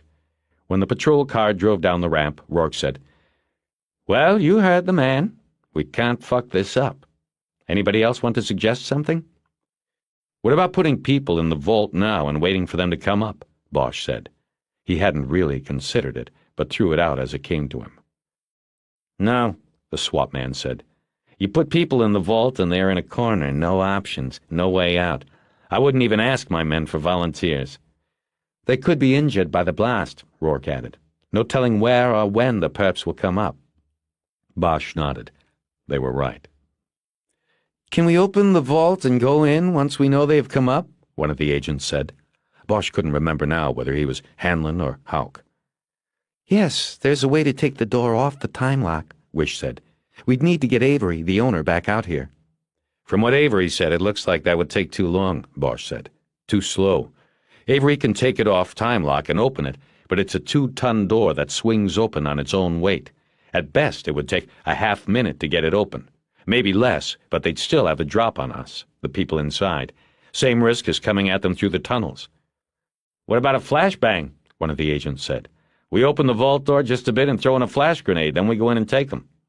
Rourke and the SWAT man shook their head in unison. "For 2 reasons, the SWAT man said. "If they wire the tunnel, as we assume they will, the flash could detonate the charges. We could see Wilshire Boulevard out there drop 30 feet, and we don't want that. Think of the paperwork." When no one smiled, he continued. "Secondly, that's a glass room we are talking about. Our position in there would be very vulnerable. If they have a lookout, we're dead. We think they go with radio silence when they've got the explosives out, but what if they don't, and this lookout lets them know we're out there? They might be ready to toss something out at us while we're tossing something in." Rourke added his own thoughts. "Never mind the lookout. We put a SWAT team in that glass room and they can watch it on TV. We'll have every station in L.A. with a camera out on the sidewalk and traffic backed up to Santa Monica. It'll be a circus. So forget that. SWAT will get with Gearson, do the recon, and get the exits down by the freeway covered. We wait for them underneath, and we take them on our terms. That's it." The SWAT man nodded, and Rourke continued. "Starting tonight, we'll have 24-hour surveillance topside on the vault. I want Wish, Bosch on the vault side of the building, Hanlon, Houck on Rincon Street so you can see the door. If it looks or sounds like it is going down, I want to be alerted, and I will alert SWAT to stand by. Use landlines if possible. We don't know if they are monitoring our freaks. You people on the surveillance will have to work out a code to use on the radio. Everybody got that?" "What if there's an alarm?" Bosch asked. "There have been 3 so far this week." Rourke thought a moment and said, "Handle it routinely. Meet the call-out manager, Avery or whoever at the door, and reset the alarm and send him on his way. I'll get back to Orozco and tell him to send his patrols on the alarms, but we'll handle things." "Avery will get the call-outs," Wish said. "He already knows what we think is going to happen here. What if he wants to open the vault, take a look around?" "Don't let him. It's that simple. It's his vault, but his life would be endangered. We can prevent it." Rourke looked around at the faces. There were no more questions. "Then that's it. I want people in position in 90 minutes. That gives you all-nighters time to eat, piss, and get coffee. Wish, give me status reports landline at midnight in 0600. Got it?" "Got it." Rourke and the SWAT man got in the car where Gearson was waiting and drove down the ramp. Bosch, Wish, Hanlon, and Houck then worked out a radio code to use. They decided to switch the streets in the surveillance area with the names of streets downtown. The idea was, if anyone was listening to the Simplex 5 public safety frequency, they would think they were hearing reports on a surveillance at Broadway and First Street in downtown, instead of Wilshire and Rincon in Beverly Hills. They also decided to refer to the vault room as a pawn shop while on the radio. That done, the two sets of investigators split up and agreed to check in at the start of the surveillance. As Hanlon and Houck's car headed toward the ramp, Bosch, alone with Wish for the first time since the plans were set, asked what she thought. I don't know. I don't like the idea of letting them go into the vault and then run around loose down there after. I wonder if the SWAT team can really cover everything. I guess we'll find out. A car came up the ramp and drove toward them. The lights blinded Bosch, and for a moment he thought of the car that had come at them the night before. But then the car swerved and came to a stop. It was Hanlon and Houck. The passenger window was rolled down, and Houck held a thick manila envelope out the window. "Mail call, Harry," the agent said. "Forgot we were supposed to give this to you. Somebody from your office dropped it by the bureau today, said you were waiting for it but hadn't been by Wilcox to get it." Bosch took the envelope and held it out away from his body. Houck noticed the discomfort on his face. "The guy's name was Edgar, black guy, said you used to be partners," Houck said. "Said it had been sitting in your mailbox 2 days, and he thought it might be important. Said he was showing somebody a house out in Westwood and decided to drop it by while he was in the area. That sound legit to you?" Bosch nodded, and the two agents drove away again. The heavy envelope was sealed, but the return address was the U.S. Armed Services Records Archive in St. Louis. He tore off the end of the envelope and looked inside. There was a thick file of papers. What is it? Wish asked. "It's Meadows' package. I forgot I ordered it. Did it Monday before I knew you guys were on the case. Anyway, I've already seen this stuff." He tossed the envelope through the open window of the car onto the back seat. Hungry? She asked him. "I want some coffee, at least." I know a place. Bosch was sipping steaming black coffee from a plastic cup he had taken from the restaurant, an Italian place on Pico behind Century City. He was in the car, back in place on the second floor of the parking garage across Wilshire from the vault. Wish opened the door and got in after making her midnight check-in call to Rourke. They found the Jeep. "Where?" Rourke says SWAT did the reconnaissance ride through the Wilshire storm sewer but found no sign of intruders or a tunnel entry. Looks like Gearson was right. They're tucked in one of the smaller tributary lines. Anyway, the SWAT guys then went down to the drainage wash by the freeway to set the trap. They were deploying at 3 exit positions from the tunnels when they came across the Jeep. Rourke said there's a carpool parking lot down by the freeway. There's a beige Jeep parked with a covered trailer attached. It's theirs. The 3 blue ATVs are in the trailer. "Is he getting a warrant?" Yeah, he's got somebody trying to find a judge now, so they'll have it. But they aren't going to go near it until they take down the operation, in case their plan is for someone to come out and get the ATVs, or somebody already outside is going to show up and drive them in. Bosch nodded and sipped. It was a smart way to go. He remembered he had a cigarette going in the ashtray and tossed it out the open window. As if guessing what he would be thinking, she said, Rourke said that from what they could see there was no blanket in the back of the Jeep. But if it's the Jeep Meadows' body was carried to the reservoir in, there still should be fiber evidence. "What about the seal that Sharkey saw on the door?" Rourke said there was no seal, but there could have been one and they just took it off when they were leaving the Jeep out there. "Yeah," Bosch said. After a few moments of thought, he said, "Does it bother you how everything is just coming together so well?" Should it? Bosch shrugged his shoulders. He looked up Wilshire. The curb in front of the fire plug was empty. Since they had come back from dinner, Bosch hadn't seen the white LTD, which he'd been sure was an IAD car. He didn't know if Lewis and Clark were around or had called it a night. Harry, good detective work pays off with cases that come together, Eleanor told him. I mean, we aren't out of the dark on this by a long shot, but I think we finally have a measure of control. Damn sight better than we were 3 days ago, so why the worry when a few things finally start coming together? 3 days ago, Sharkey was still alive. Well, while you're taking the blame for that, why don't you add everybody else who has ever made a choice and gotten themselves killed? You can't change those things, Harry, and you're not supposed to be a martyr. What do you mean, choice? Sharky didn't make any choice. Yes, he did. When he chose the streets, he knew he might die on the streets. You don't believe that. He was a kid. I believe that shit happens. I believe that the best you can do in this job is come out even. Some people win and some lose. Hopefully, half the time it is the good guys who win. That's us, Harry. Bosch drank his cup dry, and they sat in silence for a while after that. They had a clear view of the vault sitting at the center of the glass room like a throne. Out there in the open, polished and shiny under the bright ceiling lights, it said, "Take me to the world," he thought. And somebody would. We're going to let them. Wish picked up the radio handset, keyed the transmit button twice, and said, Broadway 1 to First, do you guys copy? "We copy, Broadway. Anything?" It was Houck's voice on the comeback. There was a lot of static as the radio waves ricocheted off the tall buildings in the area. Only checking. What's your position? "We are due south of the front door of the pawn shop. A clear view of nothing going on." We're east. Can see the... She clicked off the mic and looked at Bosch. We forgot a code for the vault. Got any ideas? Bosch shook his head no, but then said, "Saxophone. I've seen saxophones hanging in pawn shop windows. Musical instruments, lots of them." She clicked the mic open again. Sorry, First Street had technical difficulty. We are east of the pawn shop, have the piano in the window in sight. No activity inside. "Stay awake." That's a K, Broadway out. Bosch smiled and shook his head. What? She said. What?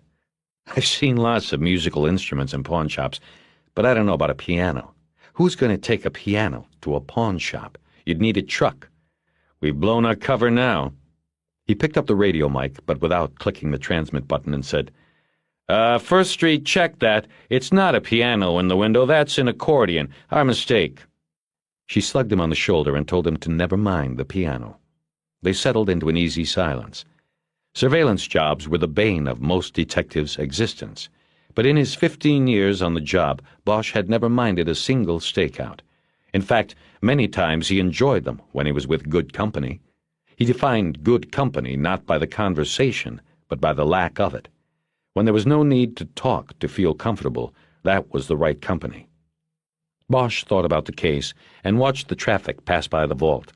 He recapped the events as they had occurred, in order from start to present, revisiting scenes, listening to the dialogue over again. He found that often this reaccounting helped him make the next choice or step. What he mulled over now, poking at it like a loose tooth with his tongue, was the hit and run, the car that had come at them the night before. Why? What did they know at that point that made them so dangerous? It seemed to be a foolish move to kill a cop and a federal agent. Why was it undertaken? His mind then drifted to the night they had spent together after all the questions were asked by all the supervisors. Eleanor was spooked, more so than he. As he had held her in her bed, he felt as though he were calming a frightened animal, holding and caressing her as she breathed into his neck. They had not made love, just held each other. It had somehow seemed more intimate. Are you thinking about last night? She asked then. How did you know? A guess. Any ideas? Well, I think it was nice. I think we... I'm talking about who tried to kill us last night? Oh. No ideas. I was thinking about the after. Oh. You know, I didn't thank you, Harry, for being with me like that, not expecting anything. I should thank you. You're sweet. They drifted into their own thoughts again. Leaning against the door with his head against the side window, Bosch rarely took his eyes off the vault. Traffic on Wilshire was light but steady. People heading to or from the clubs over on Santa Monica Boulevard or around Rodeo Drive. There was probably a premiere at nearby Academy Hall. It seemed to Bosch that every limousine in L.A. was working Wilshire this night. Stretch cars of all makes and colors cruised by one. They moved so smoothly they seemed to float. They were beautiful and intriguing with their black windows, like exotic women in sunglasses, a car built just for this city, Bosch thought. Has Meadows been buried? The question surprised him. He wondered what tumble of thought led to it. "No," he answered. "Monday over at the Veterans Cemetery." A Memorial Day funeral. Sounds kind of fitting. So his life of crime did not disqualify him from being placed in such sacred ground? No, he did his time over there in Vietnam. They've saved a space for him. There's probably one there for me, too. Why'd you ask? I don't know, just thinking is all. Will you go? If I'm not sitting here watching this vault. That would be nice of you. I know he meant something to you at one point in your life. He let it drop, but then she said, Harry, tell me about the Black Echo. What you said the other day, what did you mean? For the first time, he looked away from the vault and at Eleanor. Her face was in darkness, but headlights from a passing car lit the interior of the car for a moment, and he could see her eyes on his. He looked back at the vault. There really isn't anything to tell. It's just what we called one of the intangibles. Intangibles? There was no name for it, so he made up a name. It was the darkness, the damp emptiness you'd feel when you were down there alone in those tunnels. It was like you were in a place where you felt dead and buried in the dark, but you were alive. And you were scared. Your own breath kind of echoed in the darkness, loud enough to give you away, or so you thought. I don't know, it's hard to explain, just the Black Echo. She let some time slide between them before she said, I think your going to the funeral is nice. Is something wrong? What do you mean? What I said. The way you're talking. You haven't seemed right since last night, like something... I don't know, forget it. I don't know either, Harry. You know, after the adrenaline wore off, I guess I kind of just got scared. Made me start thinking about things. Bosch nodded his head, but didn't say anything. His mind drifted, and he remembered a time in the Triangle when a company that had taken heavy casualties from sniper fire stumbled onto the entrance to a tunnel complex. Bosch, Meadows, and a couple of other rats named Jarvis and Hanrahan were dropped at a nearby LZ and escorted to the hole. The first thing they did was drop a couple of LZ flares, a blue one and a red one, into the hole and blow the smoke in with a Mighty Mite fan to find the other entrances in the jungle. Pretty soon, ribbons of smoke started curling out of the ground at a couple dozen spots for 200 yards in all directions. The smoke was coming up through the spider holes the snipers used as firing positions, or to move in and out of the tunnels. There were so many of them, the jungle was turning purple from the smoke. Meadows was stoned. He popped a cassette into the portable tape player he always carried and started blasting Hendrix's Purple Haze into the tunnel. It was one of Bosch's most vivid memories, aside from his dreams, of the war. He never liked rock and roll after that. The jolting energy of the music reminded him too much of the war. Did you ever go see the memorial? Eleanor asked. She didn't have to say which one. There was only the one, in Washington. But then he remembered the long, black replica he had watched them installing at the cemetery by the Federal Building. Nah, he said after a while. Never seen it. After the air in the jungle cleared and the Hendrix tape was done, the four of them had gone into the tunnel while the rest of the company sat on backpacks and chowed and waited. An hour later, only Bosch and Meadows had come back. Meadows carried with him 3 NVA scouts. He held them up for the troops above ground and yelled, "You're looking at the baddest blood brother in the Black Echo!" And so came the name. Later, they found Jarvis and Hanrahan in the tunnels. They had fallen into punji traps. They were dead. Eleanor said, I visited it when I was living in D.C. I couldn't make myself go to the dedication in '82, but a lot of years later I finally got the courage. I wanted to see my brother's name. I thought maybe it would help me sort things out. You know, about what happened with him. And did it? No. Made it worse. Made me angry. It left me with this need for justice, if that makes sense. I wanted justice for my brother. The silence filled the car again, and Bosch poured more coffee into his cup. He was beginning to feel the onset of caffeine jitters, but couldn't stop. He was addicted. He watched a couple of drunks who were stumbling down the street stop in front of the window before the vault. One of the men threw his hands up as if he was trying to gain a measure of the vault's huge door. After a while, they moved on. He thought of the rage Eleanor must have felt because of her brother, the helplessness. He thought of his own rage. He knew the same feelings, maybe not to the same degree, but from a different perspective. Anybody who was touched by the war knew some part of those feelings. He had never worked it out completely and wasn't sure he wanted to. The anger and sadness gave him something that was better than complete emptiness. Is that what Meadows felt? He wondered. The emptiness? Is that what bounced him from job to job and needle to needle until he was finally and fatally used up on this last mission? Bosch decided that he would go to Meadows' funeral, that he owed him that much. You know what you were telling me the other day about that guy, the dollmaker killer? Eleanor said. What about it? IAD? They tried to make a case that you executed him? Yes, I told you they tried, but it wasn't there. All they got me on was suspension for procedure violations. Well, I just wanted to say that even if they were right, they were wrong. That would have been justice in my book. You knew what would happen with a guy like that. Look at the Night Stalker. He'll never get the gas, or it'll take 20 years. Bosch felt uncomfortable. He had only thought of his motives and actions in the dollmaker case when alone. He never spoke aloud about it. He didn't know where she was going with this. She said, I know if it was true you could never admit it, but I think you either consciously or subconsciously made a decision. You went for justice for all those women, his victims, maybe even for your mother. Shocked, Bosch turned to her and was about to ask how she knew about his mother and how she had come to think of her relation to the dollmaker. Then he remembered the files again. It was probably in there somewhere. When he had applied to the department, he had to say on the forms if he or any close relatives had ever been the victim of a crime. He had been orphaned at 11, he wrote, when his mother was found strangled in an alley off Hollywood Boulevard. He didn't need to write what she did for a living. The location and crime said enough.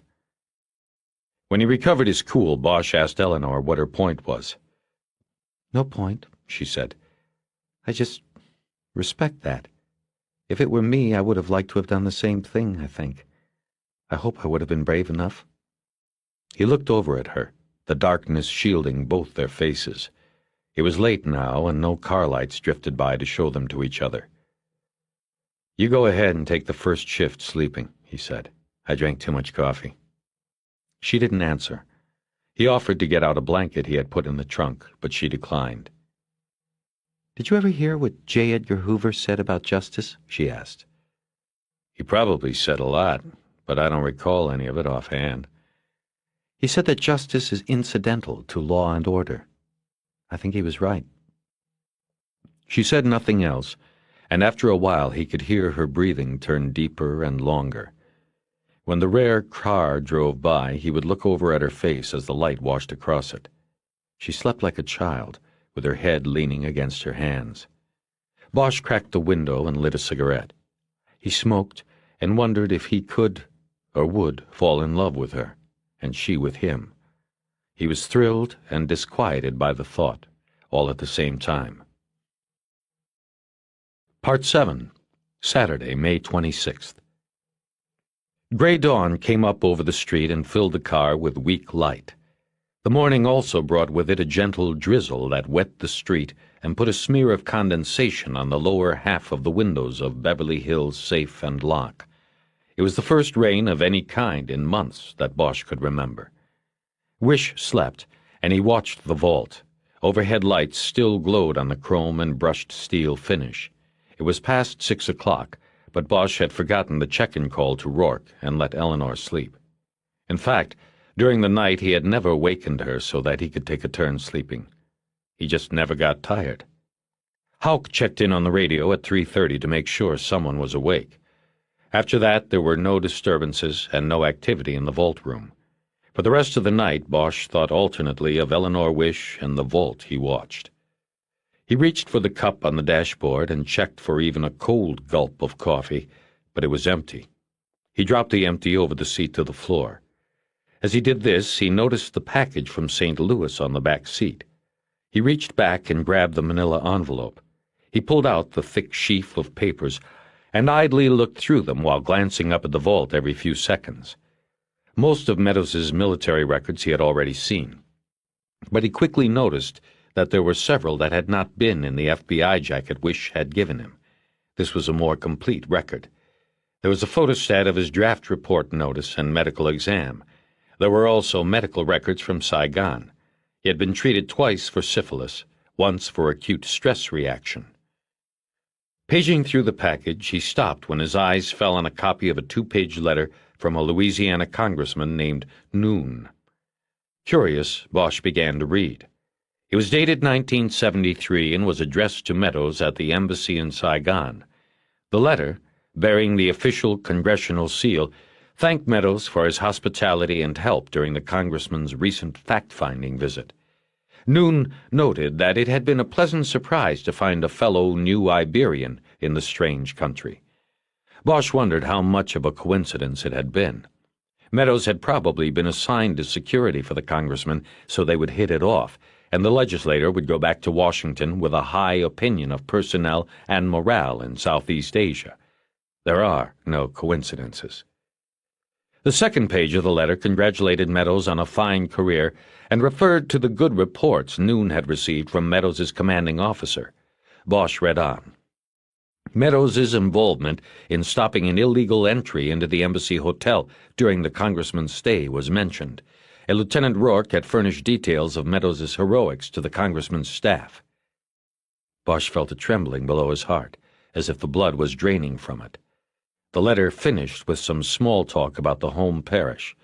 There was the large, flowing signature of the congressman and a typed notation in the bottom left margin. Carbon copy, U.S. Army Records Division, Washington, D.C., Lieutenant John H. Rourke, U.S. Embassy, Saigon, Vietnam.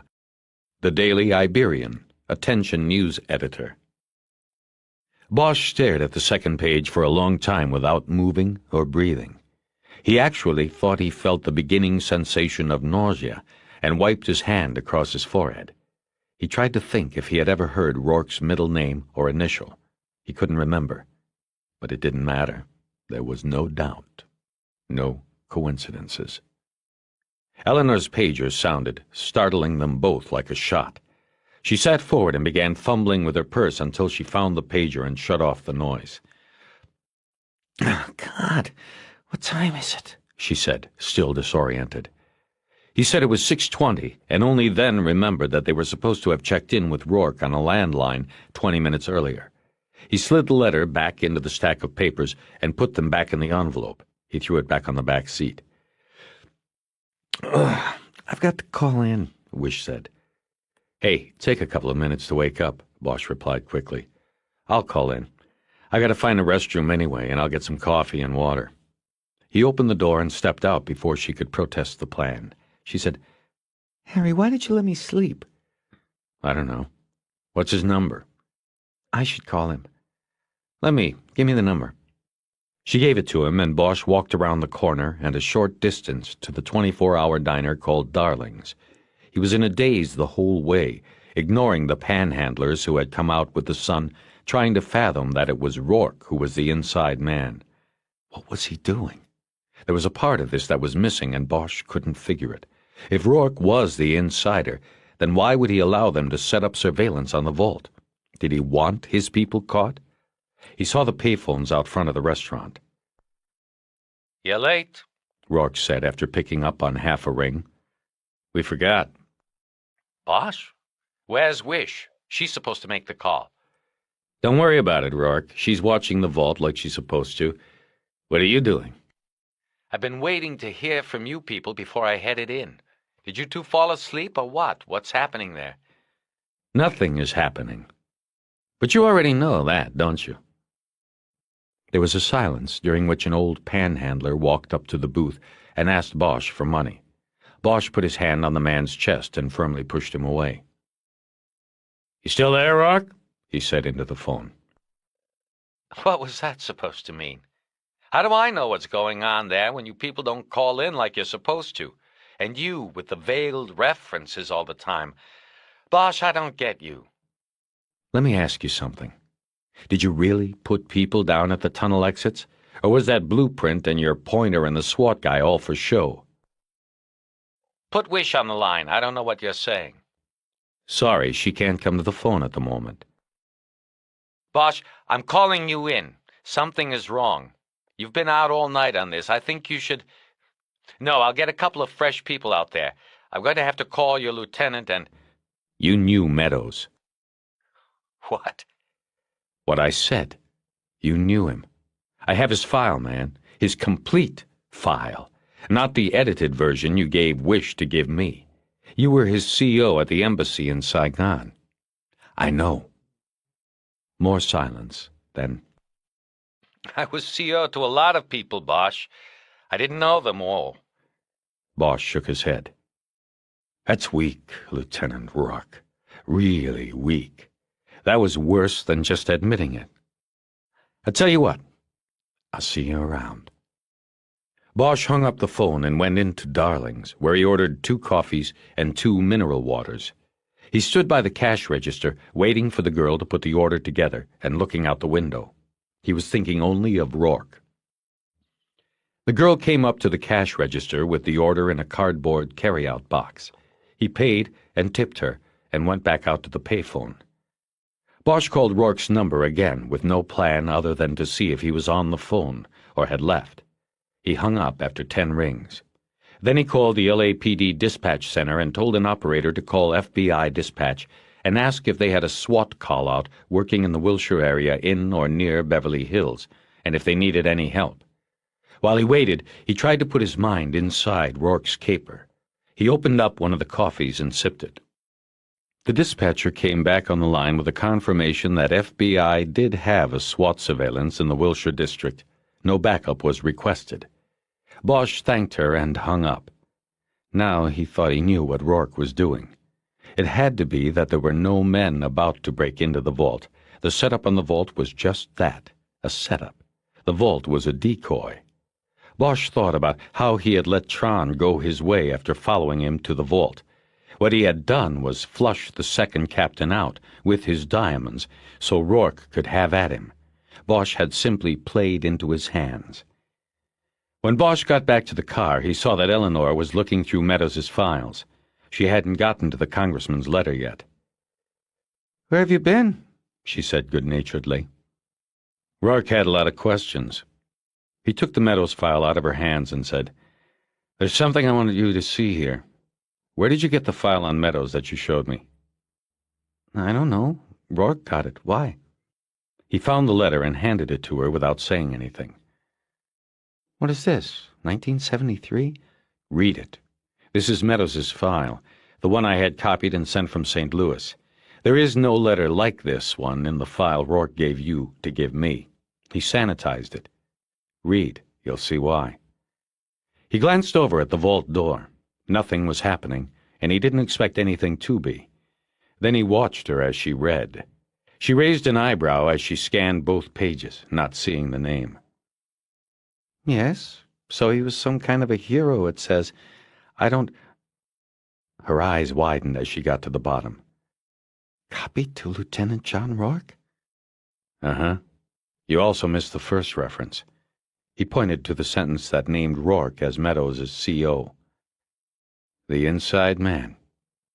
What do you think we should do?" "I don't know." "Are you sure? This doesn't prove anything. If it was a coincidence, he should have said he knew the guy, cleared it up. Like me, I came in. He didn't because he didn't want the connection known. I called him on it when we were on the phone. He lied. He didn't know we had this." "Now he knows you know?" "Yeah. I don't know what he thinks I know. I hung up on him. The question is, what do we do about it? We're probably spinning our wheels here. The whole thing's a charade. Nobody's going into that vault. They probably took Tron down after he checked his diamonds out and left. We led him right to slaughter." Then he realized that maybe the white LTD belonged to the robbers, not Lewis and Clark. They had followed Bosch and Wish to Tron. "Wait a minute," Eleanor said. "I don't know. What about the alarms all week, the fire hydrant and the arson? It has to be happening like we thought. I don't know. Nothing's making sense right now. Maybe Rourke is leading his people into a trap. Or a slaughter. They both stared ahead at the vault. The rain had slacked off. The sun was completely up now, and it set the steel door aglow. Eleanor finally spoke. I think we have to get some help. We have Hanlon and Houck sitting on the other side of the bank, and SWAT, unless that was part of Rourke's charade. Bosch told her he had checked on the SWAT surveillance and learned that it actually was in place. Then what is Rourke doing? She said. Pushing all the buttons. They kicked it around for a few minutes and decided to call Orozco at Beverly Hills Police. First, Eleanor checked in with Hanlon and Houck. Bosch wanted to keep them in place. You guys awake over there? She said into the Motorola. That's 10-4, barely. I feel like that guy's stuck in his car in the overpass after the earthquake up in Oakland. What's up? Anything? No, just checking. How's the front door? Not a knock all night. She signed off, and there was a moment of silence before Bosch turned to get out of the car to call Orozco. He stopped and looked back at her. You know, he died, he said. Who died? The guy that was in that overpass. Just then there was a thump that slightly shook the car. Not as much a sound as a vibration, an impact, not unlike the first jolt of an earthquake. There was no following vibration. But after 1 or 2 seconds an alarm sounded. The ringing came loud and clear from the Beverly Hills Safe and Lock Company. Bosch sat bolt upright, staring into the vault room. There was no visible sign of intrusion. Almost immediately, the radio crackled with Hanlon's voice. "We got a bell. What's our plan of action?" Neither Bosch nor Wish answered the radio call at first. They just sat staring at the vault, dumbfounded. Rourke had let his people walk right into a trap, or so it seemed. "Son of a bitch," Bosch said. "They're in." Bosch said, "Tell Hanlon and Houck to stay cool until we get orders." And who is going to give the orders? Eleanor asked. Bosch didn't answer. He was thinking of what was going on in the vault. Why would Rourke lead his people into a setup? He must not have been able to warn them. Tell them that the diamonds aren't there and that we're up here, he said. I mean, 24 hours ago, we didn't know about this place or what was going on. Maybe by the time we got onto it, it was too late. They were too far in. So they're just proceeding as planned, Eleanor said. They'll pop Tran's box first, if they've done their homework and know which one it is. They'll find it empty, and then what do? Split, or open more boxes until they get enough stuff to make the whole thing worth their while. I think they split, she answered. I think when they open Tran's box and find no diamonds, they figure something is going down and get the hell out of there. Then we won't have much time. My guess is they'll get stuff ready in the vault, but they won't actually drill the box until after we've reset the alarm and cleared the scene. We can delay the resetting a bit, but too long and they might get suspicious and clear out, looking and ready for our people in the tunnels. He got out of the car and looked back at Eleanor. Get on the radio. Tell those guys to stay put, then get a message to your SWAT people. Tell them we think we've got people in the vault. They'll want to know why Rourke isn't telling them. Think of something. Tell them you don't know where Rourke is. Where are you going? To meet the patrol call out for the alarm. I'll have them call Orozco out here. He slammed the door shut and walked down the garage ramp. Eleanor made the radio calls. As Bosch approached Beverly Hills Safe and Lock, he took his badge wallet out, folded it backward, and hooked it in the breast pocket of his coat. He turned the corner around the glass vault room and jogged to the front steps just as a Beverly Hills patrol car pulled up, lights flashing but no siren. 2 patrolmen got out, sliding their sticks out of the PVC pipe holders on the doors and then into the rings on their belts. Bosch introduced himself, told them what he was doing, and asked them to get a message through to Captain Orozco as soon as possible. One of the cops said the manager, a guy named Avery, was being called out to reset the alarm while the cops checked the place out. All routine. They said they were getting to know the guy. It was the 3rd alarm they had been called to here this week. They also said they already had orders to report any calls to this address to Orozco at his home, no matter the hour. You mean these call-outs, they weren't false alarms? Said the one named Onaga. We aren't sure, Bosch said, but we want to handle this like it is a false alarm. The manager gets called out and together you reset the alarm and everybody goes on their way, okay? Just nice and relaxed, nothing unusual. Good enough, said the other cop. The copper plate over his pocket said Johnstone. Holding his nightstick in place on his belt, he trotted back to their cruiser to make the call to Orozco. Here's our Mr. Avery now, Onaga said. A white Cadillac floated to a stop at the curb behind the Beverly Hills car. Avery III, who was wearing a pink sports shirt and Madras slacks, got out and walked up. He recognized Bosch and greeted him by name. Has there been a break-in?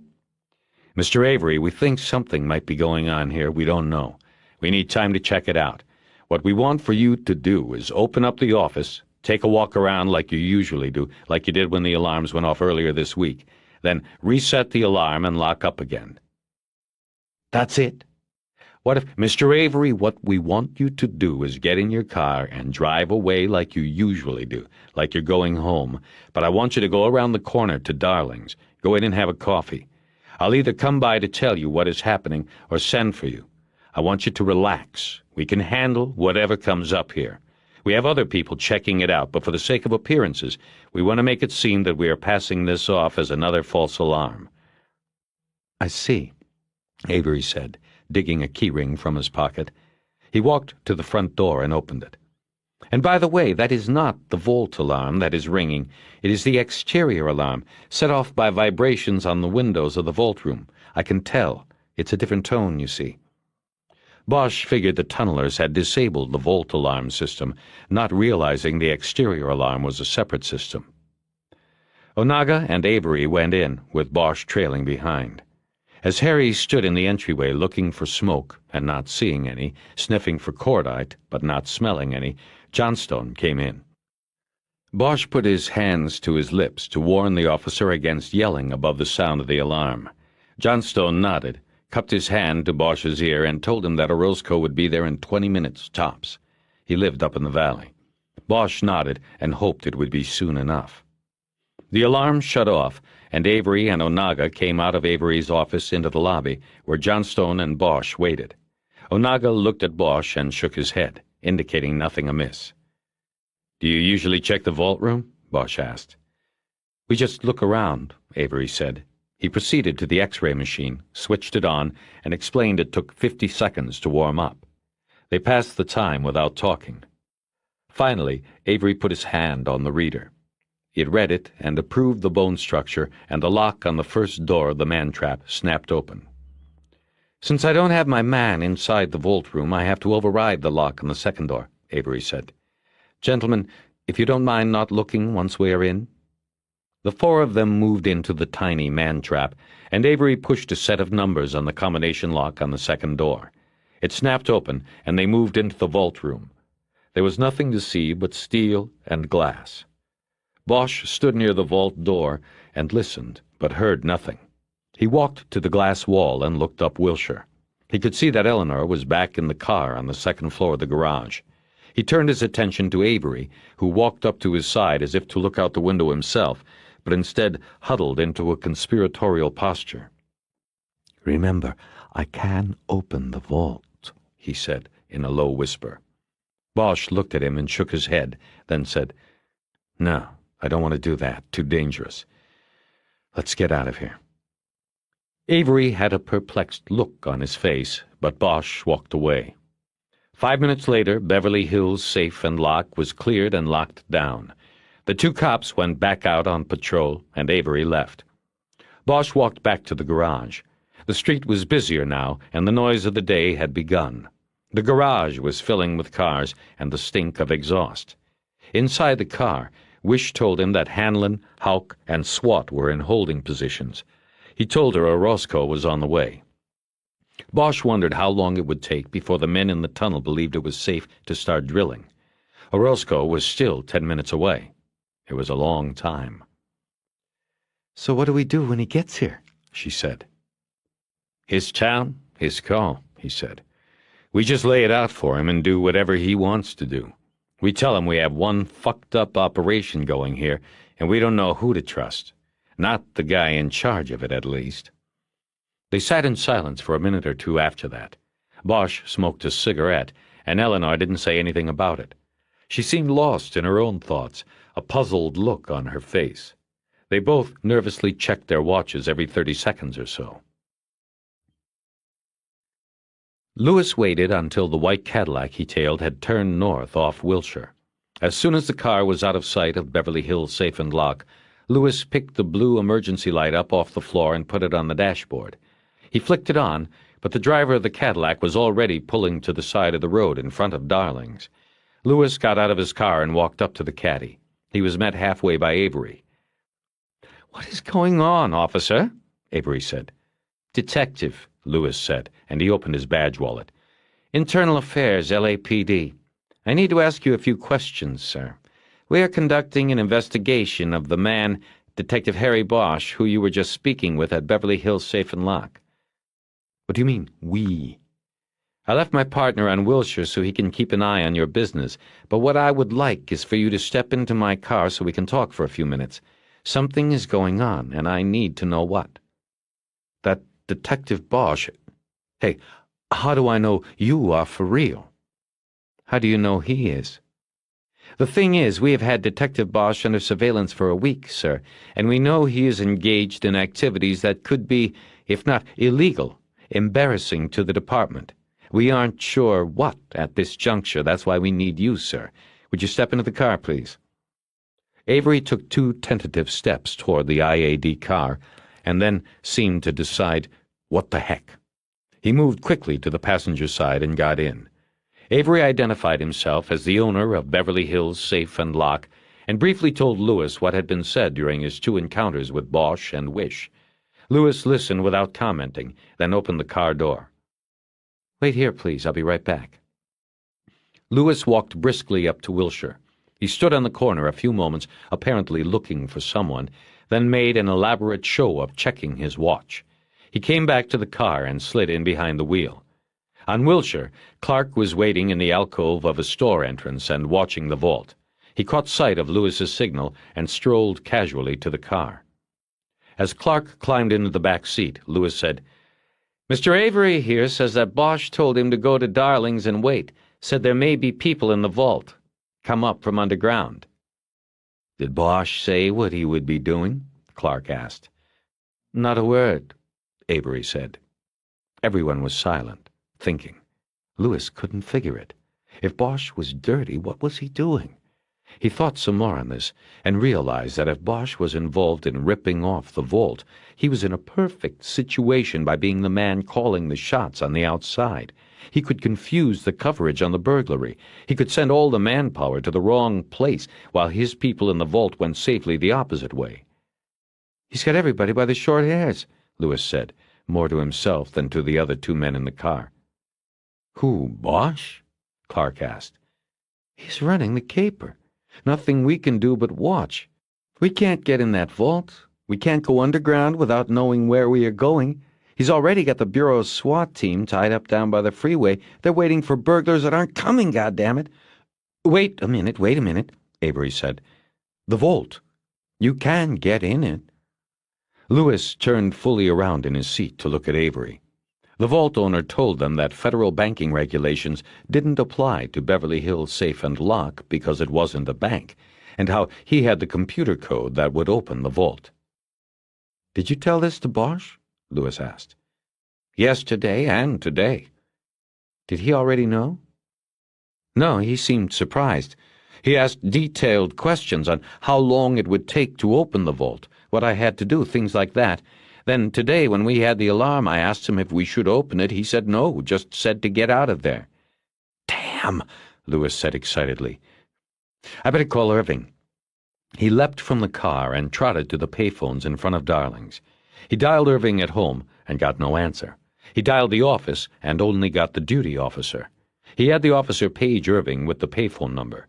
He then waited for 5 minutes, pacing in front of the phone and worrying about the time going by. The phone never rang. He used the one next to it to call the duty officer back to make sure Irving had been paged. He had. Lewis decided he couldn't wait. He would have to make this call himself, and it would be he who would become the hero. He left the bank of phones and went back to the car. "What did he say?" Clark asked.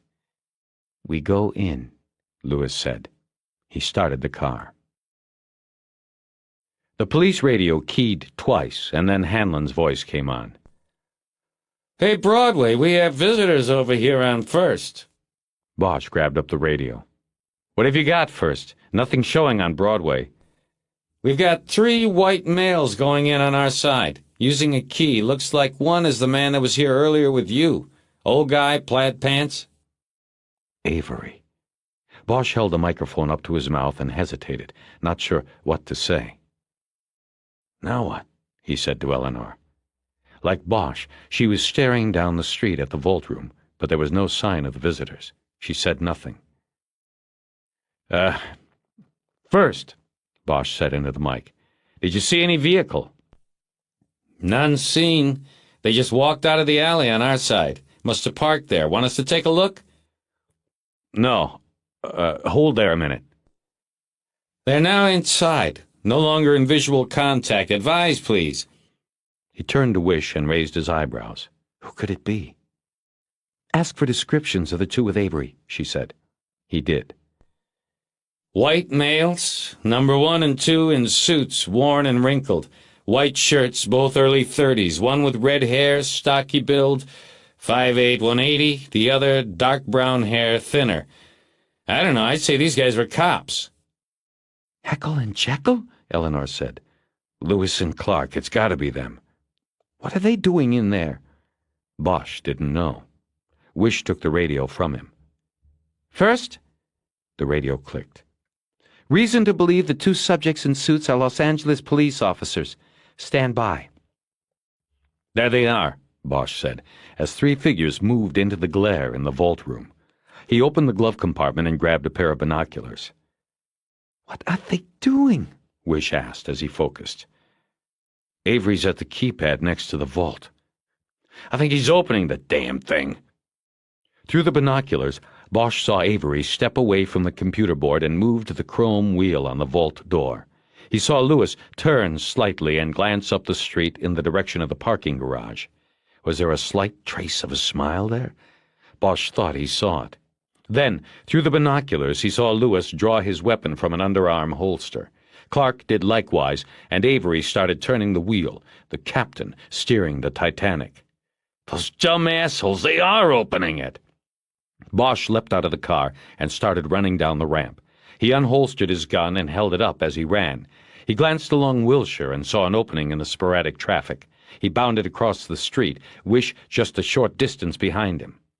Bosch was still 25 yards away and knew he would be too late. Avery had stopped turning the vault wheel, and Bosch could see him pull back with all his weight. The door began slowly to move open. Bosch heard Eleanor's voice behind him. "No!" she yelled. "Avery, no!"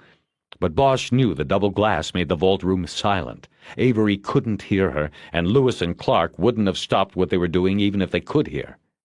What happened was like a movie to Bosch, an old movie on a TV set with the sound turned down. The slowly opening vault door with its widening band of blackness inside gave the picture an ethereal, almost underwater quality, a slow-motion inevitability. Bosch felt as if he were on a moving sidewalk going the wrong way, running but getting no closer. He kept his eyes on the vault door, the black margin opening wider. Then Lewis's body moved into Bosch's line of sight and toward the opening vault. Almost immediately, propelled by some unseen force, Lewis jerked backward. His hands flew up and his gun hit the ceiling and then fell soundlessly to the floor. As he backpedaled from the vault, his back and head ripped open and blood and brains spattered the glass wall behind him. As Lewis was hurled away from the vault door, Bosch could see the muzzle flash from the darkness inside, and then spider webs of cracks crazed the double glass as bullets struck silently. Lewis backstepped into a panel of the weakened glass and crashed through onto the sidewalk 3 feet below. The vault was half open now, and the shooter had freer range. The barrage of machine gun fire turned toward Clark, who stood unprotected, his mouth open in shock. Bosch could hear the shots now. He saw Clark attempt to jump away from the line of fire, but it wasn't worth the effort. He, too, was thrown backward by the force of bullets impacting. His body slammed into Avery, and both men fell to the polished marble floor in a heap. The gunfire from the vault ended. Bosch jumped through the opening where the wall of glass had been and slid on his chest across the marble and glass dust. In the same instant, he looked into the vault and saw the blur of a man dropping through the floor. The movement made a swirl in the concrete dust and smoke that hung inside the vault. Like a magician, the man just disappeared in the mist. Then, from the darkness farther inside, a second man moved into the view, framed by the doorway. He sidestepped to the hole, swinging an M16 assault rifle in a covering side-to-side sweep. Bosch recognized him as Art Franklin, one of the Charlie Company graduates. When the black hole of the M16 came his way, Bosch leveled his gun with both hands, wrists on the cold floor, and fired. Franklin fired at the same time. His shots went high, and Bosch heard more glass shattering behind him. Bosch fired 2 more rounds into the vault. He heard one ping off the steel door. The other caught Franklin in the upper right chest, knocking him to the floor on his back. But in one quick motion, the injured man rolled and went head first through the floor. Bosch kept his gun on the doorway to the vault, waiting for anybody else, but there was nothing, only the sound of Clark and Avery gagging and moaning on the floor to his left. Bosch stood up, but kept the gun trained on the vault. Eleanor climbed into the room then, her Beretta in hand. In marksman crouches, Bosch and Wish approached the vault from either side of the door. There was a light control next to the computer keypad on the steel wall right of the door.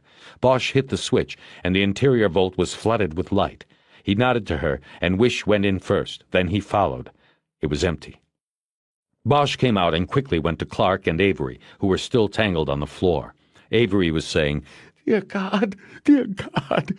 Clark had both hands clamped to his own throat and was gasping for air, his face turning so red that for one bizarre moment it looked to Bosch as if he were strangling himself. He was lying across Avery's midsection, and his blood was over both of them. "Eleanor!" Bosch shouted. "Get back up in ambulances. Tell SWAT that they're coming. At least 2 automatic weapons." He pulled Clark off Avery, and by grabbing the shoulders of his jacket, dragged him out of the line of fire from the vault. The IAD detective had taken a round in the lower neck. Blood was seeping from between his fingers, and there were small, blood-tinted bubbles at the corners of his mouth. He had blood in his chest cavity. He was shaking and going into shock. He was dying. Harry turned back to Avery, who had blood on his chest and neck and a brownish-yellow piece of wet sponge on his cheek, a piece of Lewis's brain. "Avery, you hit?" "Yes, I think, I don't know," he managed in a strangled voice. Bosch knelt next to him and quickly scanned his body and bloody clothes. He wasn't hit, and Harry told him so. Bosch went back to where the double-glazed window had been and looked down at Lewis on his back on the sidewalk. He was dead. The bullets, having caught him in a rising arc, had stitched their way up his body. There were entry wounds on his right hip, stomach, left chest, and left of center of his forehead. He had been dead before he hit the glass. His eyes were open, staring at nothing. Wish came in from the lobby then. "Back up on the way," she said. Her face was red, and she was breathing almost as hard as Avery. She seemed barely in control of the movement of her eyes, which flitted about the room. "When backup gets here," Bosch said, "tell them if they go into the tunnels that there's an officer friendly down there. I want you to tell your SWAT people that, too." "What are you talking about?" "I'm going down. I hit one. I don't know how bad. It was Franklin.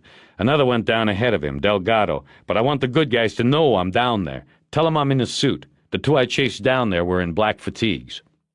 He opened his gun and took out the 3 spent cartridges and reloaded with bullets from his pocket. A siren was sounding in the distance. He heard a sharp pounding and looked through the glass wall in the lobby to see Hanlon pounding the heel of his gun on the glass front door. From that angle, the FBI agent could not see that the glass wall of the vault room had been shattered. Bosch motioned him to come around. "Wait a minute," Wish said. "You can't do this, Harry. They have automatic weapons. Wait till the backup is here, and we come up with a plan." He moved to the vault door, saying, "They already have a head start. I gotta go. Make sure you tell them I'm down there." He stepped past her into the vault, hitting the light switch as he went. He looked over the edge of the blast hole. The drop was about 8 feet. There were chunks of broken concrete and rebar at the bottom. He could see blood in the rubble and a flashlight. There was too much light. If they were waiting down there for him, he would be a sitting duck. He backed out and around behind the vault door. He put his shoulder against it and slowly began to push the huge slab of steel closed. Bosch could hear several sirens approaching now. Looking out into the street, he saw an ambulance and 2 police cars coming down Wilshire. The unmarked car with Houck in it screeched to a halt in front, and he came out with handgun drawn. The door was halfway closed and finally moving under its own force. Bosch slipped around it and back into the vault. He stood there over the blast hole as the door slowly closed and the light dimmed. He realized he had poised at such a moment many times before. It was always at the edge, at the entrance, that the moment was most thrilling and frightening to him. He would be at his most vulnerable at the moment he dropped into the hole. If Franklin or Delgado was down there waiting for him, they had him. "Harry!" he heard Wish call to him, though he couldn't understand how her voice made it through the now paper-thin opening. "Harry, be careful! There may be more than 2. Her voice echoed in the steel room.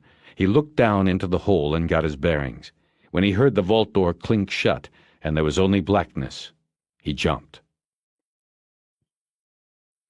As he came down in the rubble, Bosch crouched and fired a shot from his Smith & Wesson into the blackness, and then hurled himself flat against the bottom of the tunnel. It was a war trick. Shoot before they shoot you. But nobody was waiting for him. There was no return fire, no sound, except the faraway sound of running footsteps on the marble floor above and outside the vault. He realized he should have warned Eleanor, told her the first shot would be his. He held his lighter out away from his body and snapped it on. Another war trick. Then he picked up the flashlight, turned it on, and looked around. He saw that he had fired his shot into a dead end. The tunnel the thieves had dug to the vault went the other way. West, not east, as they had thought when they looked over the blueprints the night before. That meant they had not come from the storm line Gearson had guessed they would, not from Wilshire, but maybe Olympic or Pico to the south, or Santa Monica to the north. Bosch realized that the DWP man and all the rest of the agents and cops had been skillfully led astray by Rourke. Nothing would be as they had planned or thought. Harry was on his own. He focused the beam down the tunnel's black throat. It sloped down and then up, giving him only about 30 feet of visibility. The tunnel went west. The SWAT team was waiting to the south and east. They were waiting for nobody. Holding the flashlight off to the right, away from his body, he began to crawl down the passageway. The tunnel was no taller than 3.5 feet top to bottom, and maybe 3 feet wide. He moved slowly, holding his gun in the same hand he used to crawl with. There was the smell of cordite in the air, and bluish smoke hung in the beam of the flashlight. Purple haze, Bosch thought. He felt himself perspiring freely from the heat and the fear. Every 10 feet he stopped to wipe sweat out of his eyes with the sleeve of his jacket. He didn't take the jacket off, because he didn't want to differ from the description given to the people who would follow him in. He didn't want to be killed by friendly fire. The tunnel alternately curved left and then right for 50 yards, causing Bosch to become confused about his direction. At one point it dipped below a utility pipeline, and at times he could hear the rumble of traffic, making the tunnel sound like it was breathing. Every 30 feet burned a candle, placed in a notch dug into the tunnel wall. In the sandy, chunky rubble at the bottom of the tunnel, he looked for tripwires, but found a trail of blood. After a few minutes of slow travel, he turned the flashlight off and sank back on his calves to rest and try to control the sound of his breathing. But he could not seem to get enough air into his lungs. He closed his eyes for a few moments, and when he opened them, he realized there was a pale light coming from the curve ahead. The light was too steady to be from a candle. He started moving slowly, keeping the flashlight off. When he made his way around the bend, the tunnel widened. It was a room, tall enough to stand in and wide enough to live in, he thought, during the dig. The light came from a kerosene lantern sitting on top of an igloo cooler in the corner of the underground room. There were also 2 bedrolls and a portable Coleman gas stove. There was a portable chemical toilet. He saw 2 gas masks and also 2 backpacks with food and equipment in them, and there were plastic bags full of trash. It was the camp room, like the one Eleanor had assumed was used during the dig into the Westland vault. Bosch looked at all the equipment and thought of Eleanor's warning about there possibly being more than 2. But she had been wrong. Just 2 of everything. The tunnel continued on the other side of the camp room, where there was another 3-foot-wide hole. Bosch turned the lantern flame off so he wouldn't be backlit and crawled into the passageway. There were no candles in the walls here. He used the flashlight intermittently, turning it on to get his bearings and then crawling a short distance in the dark. Occasionally he stopped, held his breath, and listened. But the sound of traffic seemed farther away, and he heard nothing else. About 50 feet past the camp room, the tunnel reached a dead end, but Bosch saw a circular outline on the floor. It was a plywood circle covered with a layer of dirt. 20 years earlier, he would have called it a rat hole. He backed away, crouched down, and studied the circle. He saw no indication it was a trap. In fact, he did not expect one. If the tunnelers had rigged the opening, it would have been to guard against entry, not exit. The explosives would be on this side of the circle. Nevertheless, he took his keychain knife out and carefully ran its edge around the circle, then lifted it up a half-inch. He pointed the light into the crack and saw no wires or attachments to the underside of the plywood. He then flipped it up. There were no shots. He crawled to the edge of the hole and saw another tunnel below. He dropped his arm and the flashlight through the hole and flicked on the beam.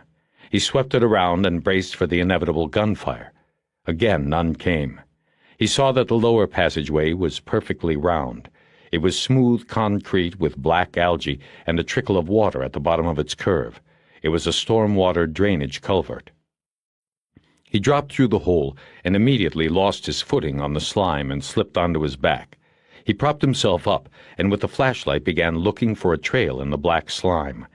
There was no blood, but in the algae there were scrape marks that could have been made with shoes digging for purchase. The trickle of water moved in the same direction as the scrape marks. Bosch went that way. By now he had lost his sense of direction, but he believed that he was heading north. He turned off the beam and moved slowly for 20 feet before flicking it on again. When he did so, he saw that the trail was confirmed. A smeared handprint of blood was at about 3 o'clock on the curved wall of the pipe. 2 feet farther, and at 5 o'clock there was another. Franklin was losing blood and strength quickly, he guessed. He had stopped here to check the wound. He would not be too much further ahead. Slowly, trying to lower the noise of his breathing, Bosch moved forward. The pipe smelled like a wet towel, and the air was damp enough to put a film on his skin. The sound of traffic rumbled from somewhere nearby. There was the sound of sirens. He felt the pipe was on a gradual downward slope that kept the trickle of water moving. He was going deeper underground. There were cuts on his knees that bled and stung as he slipped and scraped along the bottom. After maybe 100 feet, Bosch stopped and put on the beam, still holding it out to the side of his body and ready with the gun in his other hand. There was more blood on the curving wall ahead. When he switched off the flashlight, he noticed that the darkness changed farther ahead. There was light with a gray dawn quality to it. He could tell that the pipeline ended, or rather connected with a passageway where there was dim light. He realized then that he could hear water. A lot of water, compared to what was running between his knees. It sounded like there was a river channel up ahead. He moved slowly and quietly to the edge of the dim light. The pipeline he crouched in was a porthole on the side of a long hallway. He was in the tributary. Across the floor of the huge hallway, silvery black water moved. It was an underground canal. Looking at it, Bosch could not tell if the water was 3 inches or 3 feet deep. Squatting at the edge, he first listened for sounds other than lapping water. Hearing nothing, he slowly extended his upper body forward to look down the hallway. The water was flowing to his left. He first looked that way and could see the dim outline of the concrete passageway curving gradually to the right. There was shadowy light filtering down at intervals from holes in the ceiling. He guessed that this light came from the drain holes drilled in manholes 30 feet above. This was a main line, as Ed Gearson would say. Which one it was, Bosch didn't know and no longer cared. There was no blueprint for him to follow, to tell him what to do. He turned to look upstream and immediately pulled his head back into his pipe like a turtle. There was a dark form against the inside wall of the passage, and Bosch had seen two orange eyes glowing in the darkness, looking right at him. Bosch didn't move and barely breathed for a whole minute. Stinging sweat dripped into his eyes. He closed them, but heard nothing but the sound of the black water. Then slowly he moved back to the edge until he could see the dark form again. It hadn't moved. Two eyes, like the alien eyes of someone who looks into the flash in a snapshot, stared back at Bosch. He edged the flashlight around the corner and hit the switch. In the beam, he saw Franklin slumped against the wall. His M16 was strapped around his chest, but his hands had fallen away from it into the water. The end of the barrel dipped to the water also. Franklin wore a mask that Bosch took a few seconds to realize was not a mask. He wore NVGs, night vision goggles. "Franklin! It's over," Bosch called. "I'm police. Give it up." There was no reply, and Bosch didn't expect one. He glanced up and down the main line one more time, and then jumped down into the water. The water just covered his ankles. He kept his gun and the light on the still figure, but didn't believe he would need the weapon. Franklin was dead. Bosch saw that blood still seeped from a chest wound and down the front of his black T-shirt. Then it mixed into the water and was carried away. Bosch checked the man's neck for a pulse and found none. He holstered his gun and lifted the M16 over the dead man's head. Then he pulled the night goggles off the corpse and put them on. He looked one way down the long hallway and then the other. It was like looking at an old black and white TV, but the whites and grays had an amber tint. It would take some getting used to, but he could see his way better with the goggles, and he kept them on. Next, he checked the supply pockets on the thighs of Franklin's black fatigue pants. He found a sopping wet package of cigarettes and matches. There was an extra clip of bullets, which Bosch put in his jacket pocket, and a folded piece of wet paper on which blue ink was bleeding through and blurring. He carefully unfolded it and could tell that it had been a hand-drawn map. No names identifying anything, just smeared blue lines. There was a square box near the center which Bosch took to represent the vault. The blue lines were the drainage tunnels. He turned the map around in his hand, but the pattern did not seem familiar. A line running along the front of the box was the heaviest drawn. He figured that might be Wilshire or Olympic. Lines that intersected this were the cross streets: Robertson, Doheny, Rexford, and others. There was a cross-hatching of more lines continuing to the side of the page, then a circle with an X through it, the exit point. Bosch decided the map was useless, for he didn't know where he was or what direction he had taken. He dropped it into the water and watched it float off. In that moment he decided that he would follow the current. As good a choice as any. Bosch splashed through the water, moving with the current in a direction he thought was west. The black water curled against the wall in orange-tinted eddies. The water was above his ankles and filled his shoes, making his steps plodding and unsteady. He thought about how Rourke had played it so well. It didn't matter if the Jeep and the ATVs had been found down by the freeway. That was all a decoy, a setup. Rourke and his bandits had shown the obvious, then done the opposite. Rourke had talked everybody into believing it while setting the battle plans the night before. The SWAT team was waiting down there with a reception no one would attend. He looked for signs of a trail in the passageway, but found nothing. The water took all chance of that away with it. There were painted markings on the walls, even gang graffiti, but each scribble could have been there for years. He looked at it all, but recognized none as a signal or direction. This time, Hansel and Gretel didn't leave a trail. The traffic sounds grew louder now, and there was more light. Bosch flipped up the NVGs and saw shadowy cones of bluish light filtering down every 100 feet or so from manholes and drains. After a while, he came to an underground intersection, and as the water from his line collided and splashed with water moving in the other channel, Bosch crept along the side wall and slowly looked around the corner. He saw and heard no one. He had no clue as to which way to go. Delgado could have gone in any of 3 different directions. Bosch decided to follow the new passageway to the right, because it would take him, he believed, farther away from the SWAT setup. He had taken no more than 3 steps into the new tunnel when he heard a loud whisper from ahead. "Artie, you gonna make it? Come on, hurry, Artie!" Bosch froze. It came from about 20 yards, dead ahead, but he couldn't see anyone. He knew that it had been the NVGs he wore, the orange eyes, that had prevented him from walking into an ambush. But the cover wouldn't last long. If he got much closer, Delgado would know that he wasn't Franklin. "Artie!" The voice called hoarsely again. "Come on!" "Coming," Bosch whispered. He took 1 step forward and felt instinctively that it hadn't worked. Delgado would know. He dove forward, bringing the M16 up as he went down. Bosch saw a whirl of movement ahead and to the left, then saw a muzzle flash. The sound of gunfire was deafening in the concrete tunnel. Bosch returned fire and kept his finger tight on the trigger until he heard the injector go dry of bullets.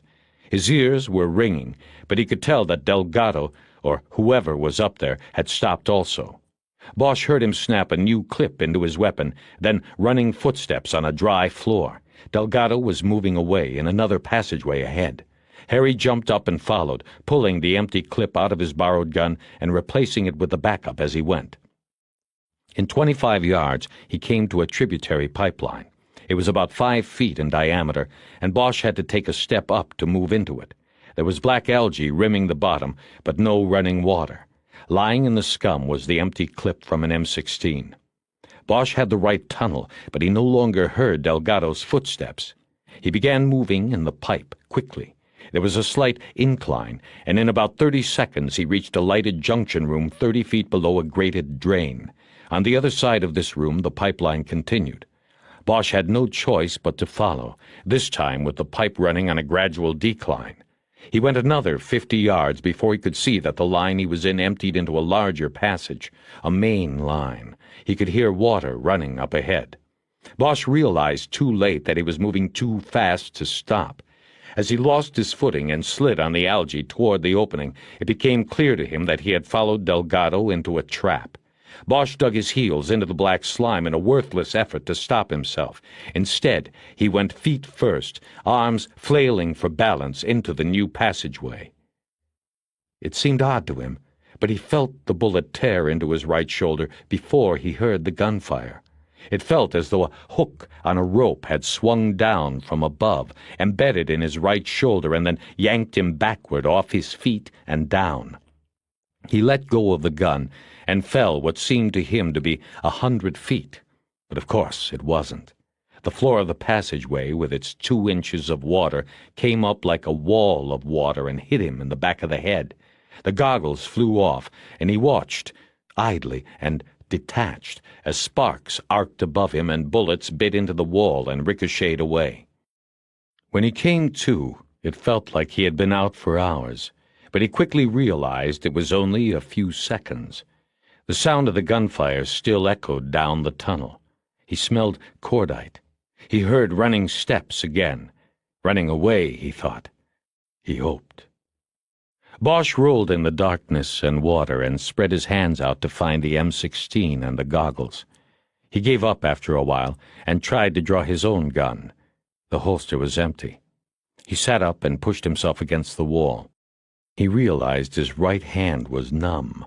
The bullet had hit him in the ball of the shoulder, and his arm hummed with dull pain from the point of impact down to the dead hand.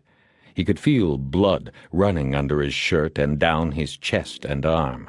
It was a warm counterpoint to the cool water swirling around his legs and balls. He became aware that he was gasping for air and tried to regulate his intake. He was going into shock, and he knew it. There was nothing he could do. The sound of the steps, the running away, stopped then. Bosch held his breath and listened. Why had he stopped? He was home free. Bosch scissored his legs along the floor of the tunnel, still looking for one of the weapons. There was nothing there, and it was too dark to see where they had fallen. The flashlight was gone as well. There was a voice then, too far away and too muffled to be distinguished or understood, but someone was talking. And then there was a second voice. 2 men. Bosch tried to make out what was said, but couldn't. The second voice suddenly grew shrill. Then there was a shot, and then another. Too much time had elapsed between shots, Bosch thought. That wasn't the M16. As he thought about the significance of this, he heard the sound of steps in water again. After a while, he could tell the steps were coming through the darkness toward him. There was nothing hurried about the steps that came through the water toward Bosch. Slow, even, methodical, like a bride coming down the aisle. Bosch sat slumped against the wall and again swished his legs along the watery, slimy floor in hopes of locating one of the weapons. They were gone. He was weak and tired, defenseless. The humming pain in his arm had moved up a notch to a throb. His right hand was still useless, and he was pressing his left against the torn flesh of his shoulder. He was shaking badly now, his body in shock, and he knew he would soon pass into unconsciousness and not wake up. Now Bosch could see the beam of a small light moving toward him in the tunnel. He stared fixedly at it with his mouth dropped open. Some of his muscle controls were already shutting down. In a few moments, the sloshing steps stopped in front of him, and the light hung there above his face like a sun. It was just a penlight, but it was still too bright. He couldn't see behind it. Just the same, he knew whose face would be back there, whose hand held the light, and what was in the other. "Tell me," he said in a hoarse whisper. He hadn't realized how parched his throat had become. "That in your little pointer a matched set?" Rourke lowered the beam until it pointed to the floor. Bosch looked around and saw the M16 and his own gun side by side in the water next to the opposite wall, too far to reach. He noticed that Rourke, dressed in a black jumpsuit tucked into rubber boots, held another M16 pointed at him. "You killed Delgado," Bosch said. A statement, not a question. Rourke didn't speak. He hefted the gun in his hand. "You gonna kill cop now? Have the idea?" "It's the only way I'll come out of this. The way it will look is Delgado gets you first with this." He held the M16 up. "Then I get him. I come out a hero." Bosch didn't know whether to say anything about Wish. It would put her in danger, but it might also save his life. "Forget it, Rourke," he finally said. "Wish knows. I told her. There's a letter in Meadows' file that ties you in. She's probably already told everybody up there. Give it up now and get me some help. It'll go better for you if you get me out of here. I'm going into shock, man." Bosch wasn't sure, but he thought he saw a slight change in Rourke's face, his eyes. They stayed open, but it was as if they had stopped seeing, as if the only thing he was seeing was what was inside. Then they were back, looking at Bosch without sympathy, just contempt. Bosch braced his heels in the slime and tried to push himself up the wall into a standing position, but he had moved only a few inches when Rourke leaned over and easily pushed him back down. "Stay there, don't fucking move. You think I'm going to take you out of here?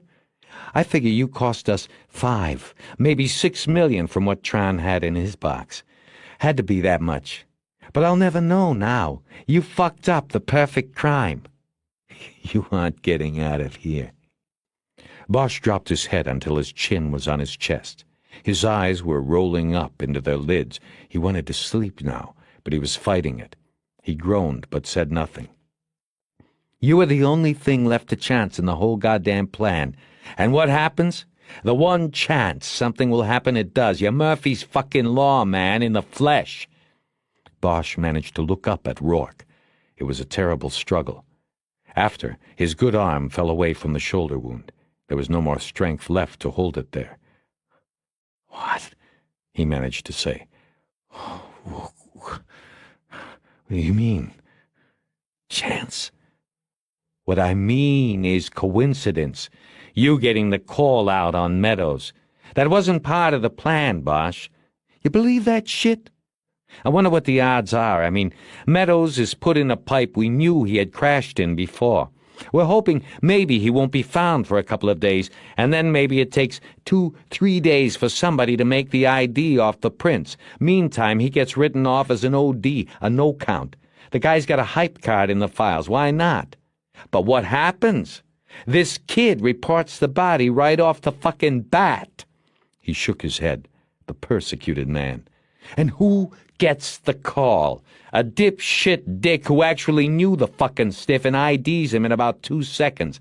An asshole buddy from the tunnels of Viet fucking Nam. I don't believe this shit myself. You messed everything up with that, Bosch. Even your own miserable life. Hey! Still with me? Bosch felt his head raise, the gun barrel under his chin. Still with me?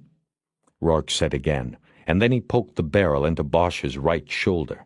It sent a shock wave of red neon pain searing down his arm and through his chest, right down to his balls.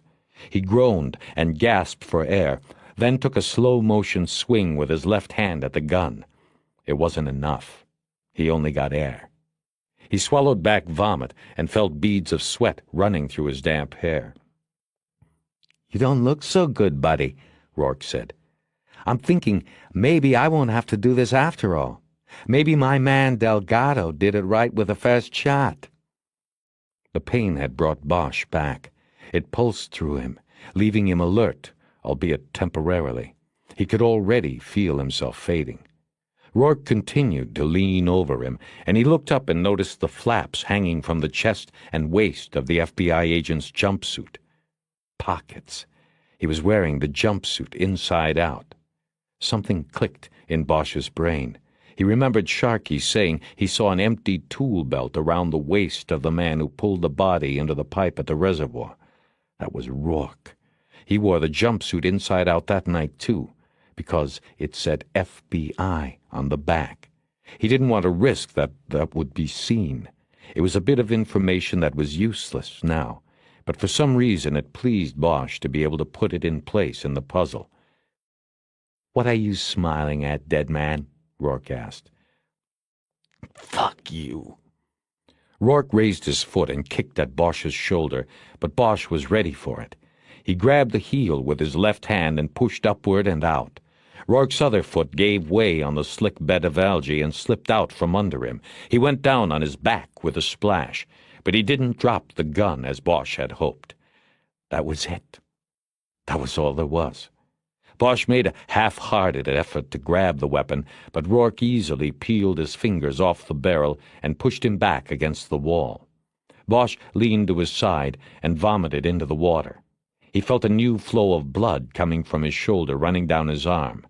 That had been his play. There was nothing else. Rourke got up out of the water. He moved in close and put the barrel of the gun against Bosch's forehead. You know, Meadows used to tell me about all that Black Echo stuff, all that bullshit. Well, Harry, here you are. This is it. Why'd he die? Bosch whispered. Meadows. Why? Rourke stepped back and looked up and down the tunnel before speaking. You know why. He was a fuck-up over there, he was a fuck-up here. That's why he died. Rourke seemed to be reviewing a memory in his mind, and he shook his head disgustedly. It was all perfect except for him. He held back the bracelet. Little jade dolphins on gold. Rourke stared off into the darkness of the tunnel. A wistful look played on his face. That's all it took, he said. See, the plan relied on complete adherence for success. Meadows, God damn it, he didn't do that. He shook his head, still angry at the dead man, and was quiet. It was at that moment that Bosch thought he could hear the sound of steps somewhere off in the distance. He wasn't sure if he had heard it or if it was what he hoped to hear. He moved his left leg in the water. Not enough to cause Rourke to pull the trigger, but enough to make the water slosh and to cover the sound of the steps, if they were even there. "He kept the bracelet," Bosch said. "That was it." "That was enough," Rourke said angrily. "Nothing was to turn up. Don't you see? That was the beauty of the thing. Nothing would turn up. We'd get rid of everything except the diamonds, and those we'd keep until we were done with both jobs. But that fool couldn't wait until the second job was completed. He palms that cheap bracelet and pawns it to score dope. I saw it on the pawn reports. Yeah, after the Westland job, we went to LAPD and asked them to send over their monthly pawn list so we could check 'em out, too. We started to get 'em at the Bureau. The only reason I made the bracelet and your pawn guys didn't was I was looking for it. The pawn detail has to look for 1,000 things. I only looked for that one thing. I knew somebody had held it back. There was a lot reported stolen from that first vault that wasn't in the shit we took out of there. Insurance scammers. But the dolphin bracelet I knew was legit. That old lady, crying, the story behind it with her husband and all that sentimental value shit, interviewed her myself, and I knew she wasn't scamming, so I knew one of my tunnel people had held the bracelet back. Keep him talking, Bosch thought. He keeps talking, and you'll end up walking. Out of here. Out of here. Someone's coming. My arm's humming. He laughed in his delirium, and that made him vomit again. Rourke just went on. I bet on Meadows right from the start. Once on the needle, you know how that goes. So when the bracelet turned up, he was the first one I went to. Rourke drifted off then, and Bosch made more water noise with his legs. The water now seemed warm to him, and it was the blood that ran down his side that was cold. Rourke finally said, "You know, I really don't know whether to kiss you or kill you, Bosch. You cost us millions on this job. But then again, my share of the first one sure has gone up now that 3 of my guys are dead. Probably even out in the end." Bosch did not think he could stay awake much longer. He felt tired, helpless, and resigned. The alertness had run out of him. Even now, when he managed to reach his hand up and throw it against his torn shoulder, there was no pain. He couldn't get it back. He lapsed into contemplation of the water moving slowly around his legs. It felt so warm, and he felt so cold. He wanted to lie down and pull it over him like a blanket. He wanted to sleep in it. But from somewhere a voice told him to hang in. He thought of Clark clutching his throat, the blood. He looked at the beam of light in Rourke's hand and tried one more time. "Why so long?" he asked in a voice no louder than a whisper. "All these years. John and Ben. Why now?" No answer, Bosch. Things just come together sometimes. Like Halley's Comet. It comes around every 72 or whatever years. Things come together. I helped them bring their diamonds across. Set the whole thing up for them. I was paid well and never thought otherwise. And then one day, the seed planted all those years ago came out of the ground, man. It was there for the taking, and man, we took it. I took it. That's why now. A gloating smile played across Rourke's face.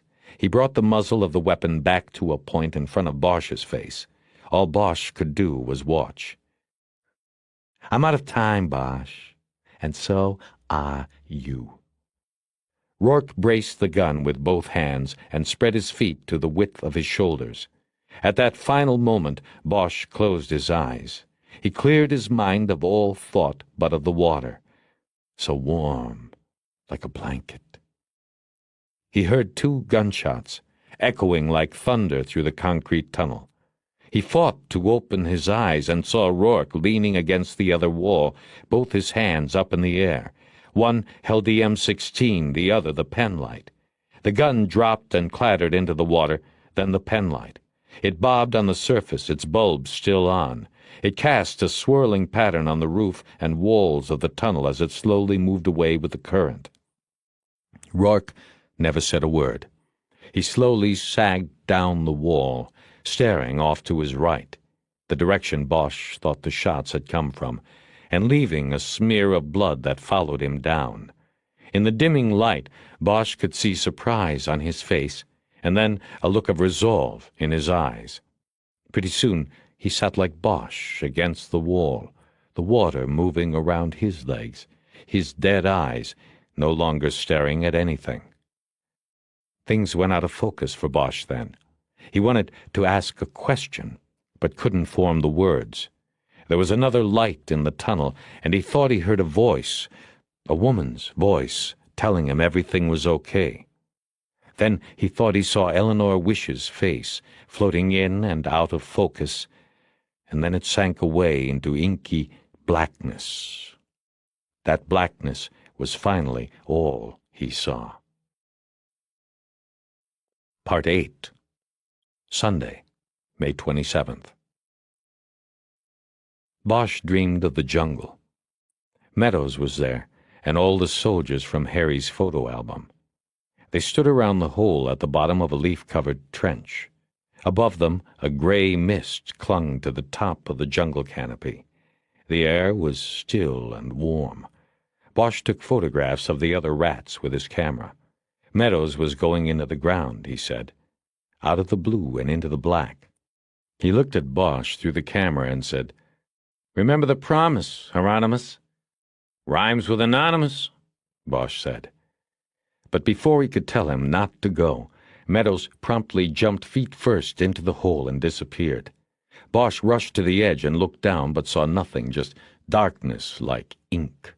Faces came into focus, then slipped back into the blackness.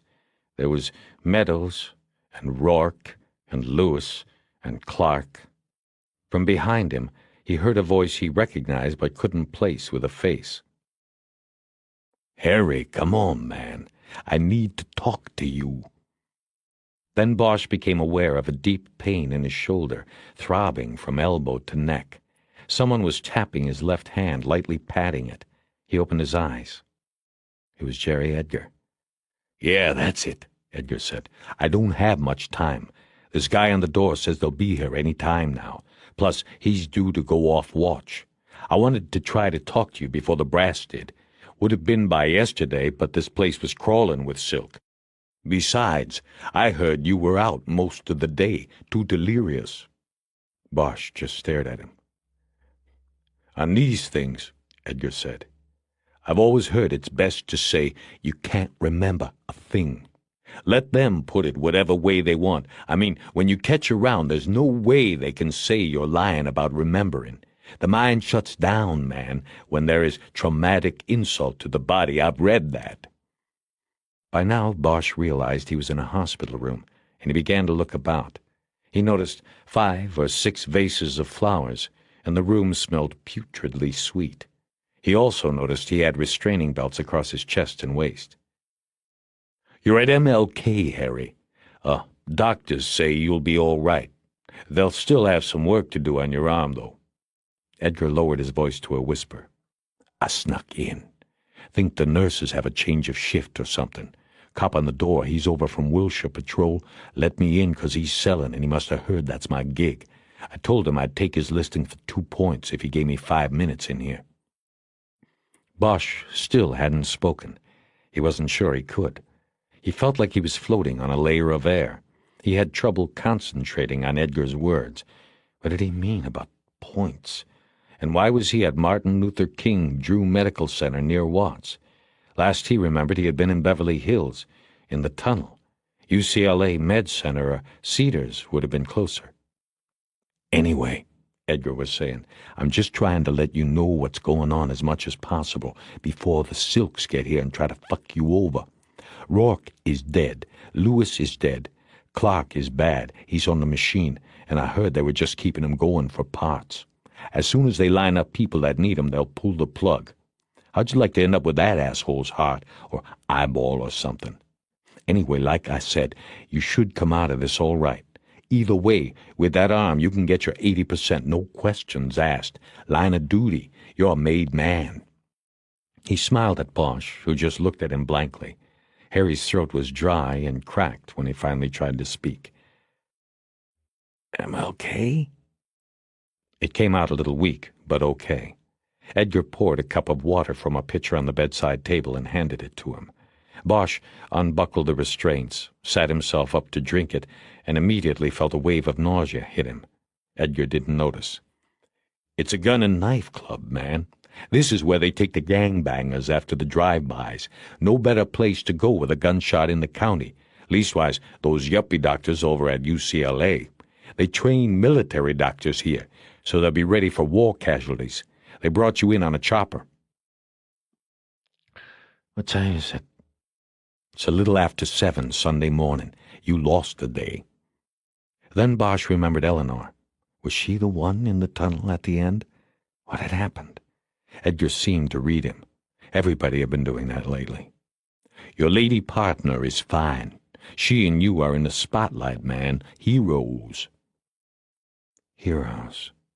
Bosch thought about that. After a while, Edgar said, I got a book on out of here. If they know I talked to you first, I'll get shipped out to Newton. Bosch nodded. Most cops wouldn't mind Newton Division. Non-stop action and shooting Newton. But not Jerry Edgar, real estate agent. Who's coming? Usual crew, I guess. IAD, officer-involved shooting team.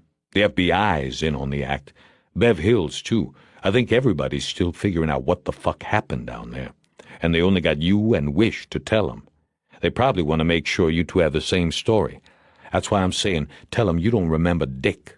You're shot, man. You are an injured officer. Line of duty. It's your right not to remember what happened. What do you know about what happened? Huh. The department isn't saying shit. No scut going around on this at all. When I heard it went down, I went out to the scene and Pound was already there. He saw me and ordered me back. Fucking 98, he wouldn't say shit. So I only know what's in the press. The usual load of bullshit. TV last night didn't know shit. The Times this morning doesn't have much either. The department and the bureau, they look like they joined up to make everybody a valiant soldier. Everybody? Yeah. Rourke, Lewis, Clark, they all went down in the line of duty. Wish said that stuff? No, she's not in this story. I mean, she isn't quoted. I expect they're keeping her kind of under wraps till the investigation is over. What's the official line? The Times says the department says Lewis and Clark and you were part of the FBI surveillance at that vault. Now, I know that's a lie, because you'd never let those clowns near one of your operations. Besides, they're IAD.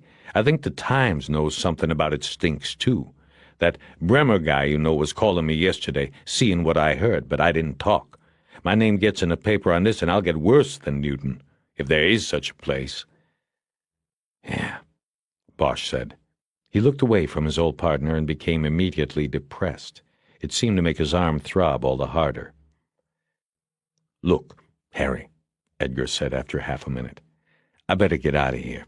I don't know when they'll be coming, but they will be, man. You take care and do like I told you. Amnesia.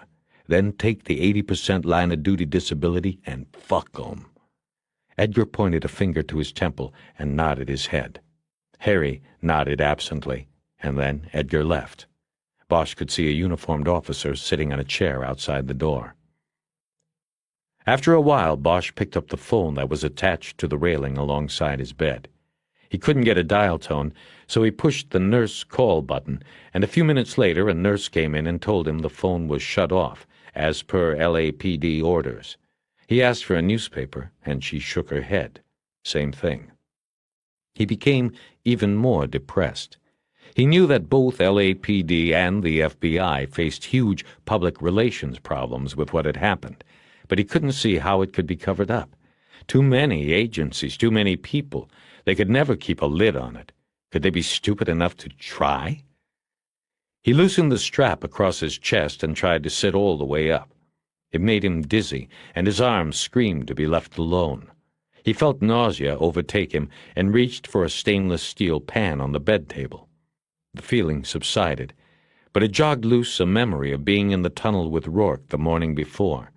He began remembering pieces of Rourke's conversation. He tried to fit the new information with what he had already known. Then he wondered about the diamonds, the cash from the Westland job, and whether they had been found. Where? As much as he had grown to admire the engineering of the caper, he could not bring himself to admire its maker, Rourke. Bosch felt fatigue overcome him like a cloud crossing the sun. He dropped back against the pillow, and the last thing he thought of before dozing off was what Rourke had said in the tunnel, the part about getting a larger share because Meadows, Franklin, and Delgado were dead. It was then, as he slid into the black jungle hole that Meadows had jumped into before, that Bosch realized the full meaning of what Rourke had said. The man in the visitor's chair wore an $800 pinstripe suit, gold cufflinks, and an onyx pinky ring, but it was no disguise. "ID, right?" Bosch said, and yawned. "Wake up from a dream to a nightmare." The man started. He hadn't seen Bosch open his eyes. He stood up and left the hospital room without saying a word. Bosch yawned again and looked around for a clock. There was none. He loosened the chest belt again and tried to sit up. This time he was much better, no dizziness, no sickness. He looked over at the floral arrangements on the windowsill and the bureau. He thought that their number might have grown while he was asleep. He wondered if any of them were from Eleanor. Had she come by to see him? They probably wouldn't let her. In another minute, Pinstripe came back in, carrying a tape recorder and leading a procession that included 4 other suits. One was Lieutenant Bill Haley, head of the LAPD officer-involved shooting squad, and one was Deputy Chief Irvin Irving, head of IAD. Bosch figured the other 2 for FBI men. "If I'd known I had so many suits waiting for me, I would have set an alarm," Bosch said. "But they didn't give me an alarm clock, or a phone that works, or a TV, or a newspaper." "Bosch, you know who I am," Irving said, and threw a hand toward the others. "And you know Haley. This is Agent Stone, and this is Agent Folsom, FBI." Irving looked at Pinstripe and nodded toward the bed table. The man stepped forward and placed the recorder on the table, put a finger on the record button, and looked back at Irving. Bosch looked at him and said, "You don't rate an introduction?" Pinstripe ignored him, and so did everybody else. "Bosch, I want to do this quickly and without any of your brand of humor," Irving said. He flexed his massive jaw muscles and nodded at Pinstripe. The recorder was turned on. Irving dryly spoke the date, day, and time. It was 11:30 a.m. Bosch had only been asleep a few hours, but he felt much stronger than when Edgar had visited. Irving then added the names of those present in the room, this time giving a name to Pinstripe. Clifford Galvin, Jr., same name, minus the junior part, as one of the department's other deputy chiefs. Junior was being groomed and doomed, Bosch thought. He was on the fast track, under Irving's wing. "Let's do it from the top," Irving said. "Detective Bosch, you start by telling us everything about this deal since the moment you climbed in. You got a couple of days?" Irving walked over to the recorder and hit the pause button. "Bosch," he said, "we all know what a smart guy you are, but we are not going to hear it today. I stopped the tape only this once. If I do it again, I will have your badge in a glass block by Tuesday morning, and that's only because of the holiday tomorrow. And never mind any line-of-duty pension, I will see you get 80% of nothing." He was referring to the department practice of forbidding a retiring cop to keep his badge. The chief and the city council didn't like the idea of some of the city's former finest floating around the city with buzzers to show off. Shakedowns, free meals, free flops. It was a scandal they could see coming 100 miles away. So if you wanted to take your badge with you, you could, set nicely in a lucite block with a decorative clock. It was about a foot square, too big to fit in the pocket.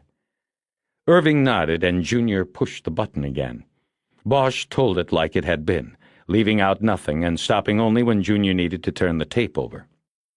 The suits asked him questions from time to time, but mostly just let him tell it. Irving wanted to know what Bosch had dropped from the Malibu pier. Bosch almost didn't even remember. Nobody took notes. They just watched him tell it. He finally finished the tale an hour and a half after starting. Irving looked at Junior then and nodded. Junior stopped the tape. When they had no more questions, Bosch asked his. "What did you find at Rourke's place?" "That's not your business," Irving said. "The hell it isn't. It's part of a murder investigation. Rourke was the murderer. He admitted it to me." "Your investigation has been reassigned." Bosch said nothing as the anger pushed its way into his throat. He looked around the room and noticed that none of the others, even Junior, would look at him. Irving said, "Now, before I would go around shooting my mouth off about fellow law enforcement officers killed in the line of duty, I would make sure I knew the facts, and I would make sure that I had the evidence supporting those facts. We don't want any rumors being spread about good men." Bosch couldn't hold back. "You think you people will pull this off? What about your two goons? How are you going to explain that? First they put the bug in my phone, then they blunder into a fucking surveillance and get themselves shot, and you want to make them heroes. Who are you kidding?" "Detective Bosch, it already has been explained. That is not your worry. It is also not your role to contradict the public statements of the department or the Bureau on this matter. That, Detective, is an order. If you talk to the press about this, it will be the last time you do as a Los Angeles police detective." Now it was Bosch who could not look at them. He stared at the flowers on the table and said, "Then why the tape? The statement, all the suits here with you. What's the point when you don't want to know the truth?" "We want the truth, Detective. You are confusing that with what we choose to tell the public. But out of the public eye, I guarantee, and the Federal Bureau of Investigation guarantees, that we will complete your investigation and take appropriate action where fitting." "That's pathetic." "And so are you, Detective, so are you." Irving leaned over the bed with his face close enough that Bosch could smell his sour breath. "This is one of those rare times when you hold your future in your own hands, Detective Bosch. You do what is right. Maybe you find yourself back at robbery homicide. Or you can pick up that phone. Yes, I am going to have the nurse turn it on, and call your pals at that rag over on Spring Street. But if you do that, you better ask them if there are any career opportunities there for a former homicide detective." The five of them then left, leaving Bosch alone with his anger. He sat up and was ready to take a swing with his good arm at a vase of daisies on the bedside table when the door opened and Irving came back in, alone, no tape recorder. "Detective Bosch, this is unofficial. I told the others I forgot to give you this." He pulled a greeting card out of his coat pocket and propped it upright on the windowsill. On the front was a busty policewoman with her uniform blouse unbuttoned to the navel. She was wrapping her nightstick in her hand impatiently. A bubble from her mouth said, "Get well soon," or... Bosch would have to read the inside to get the punchline. "I didn't forget, I just wanted to say something private." He stood mute at the foot of the bed until Bosch nodded. "You are good at what you do, Detective Bosch. Anybody knows that. But that doesn't mean you are a good police officer. You refuse to be part of the family, and that's not good.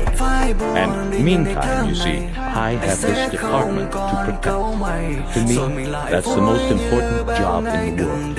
And one of the best ways to do that is to control public opinion, keep everybody happy.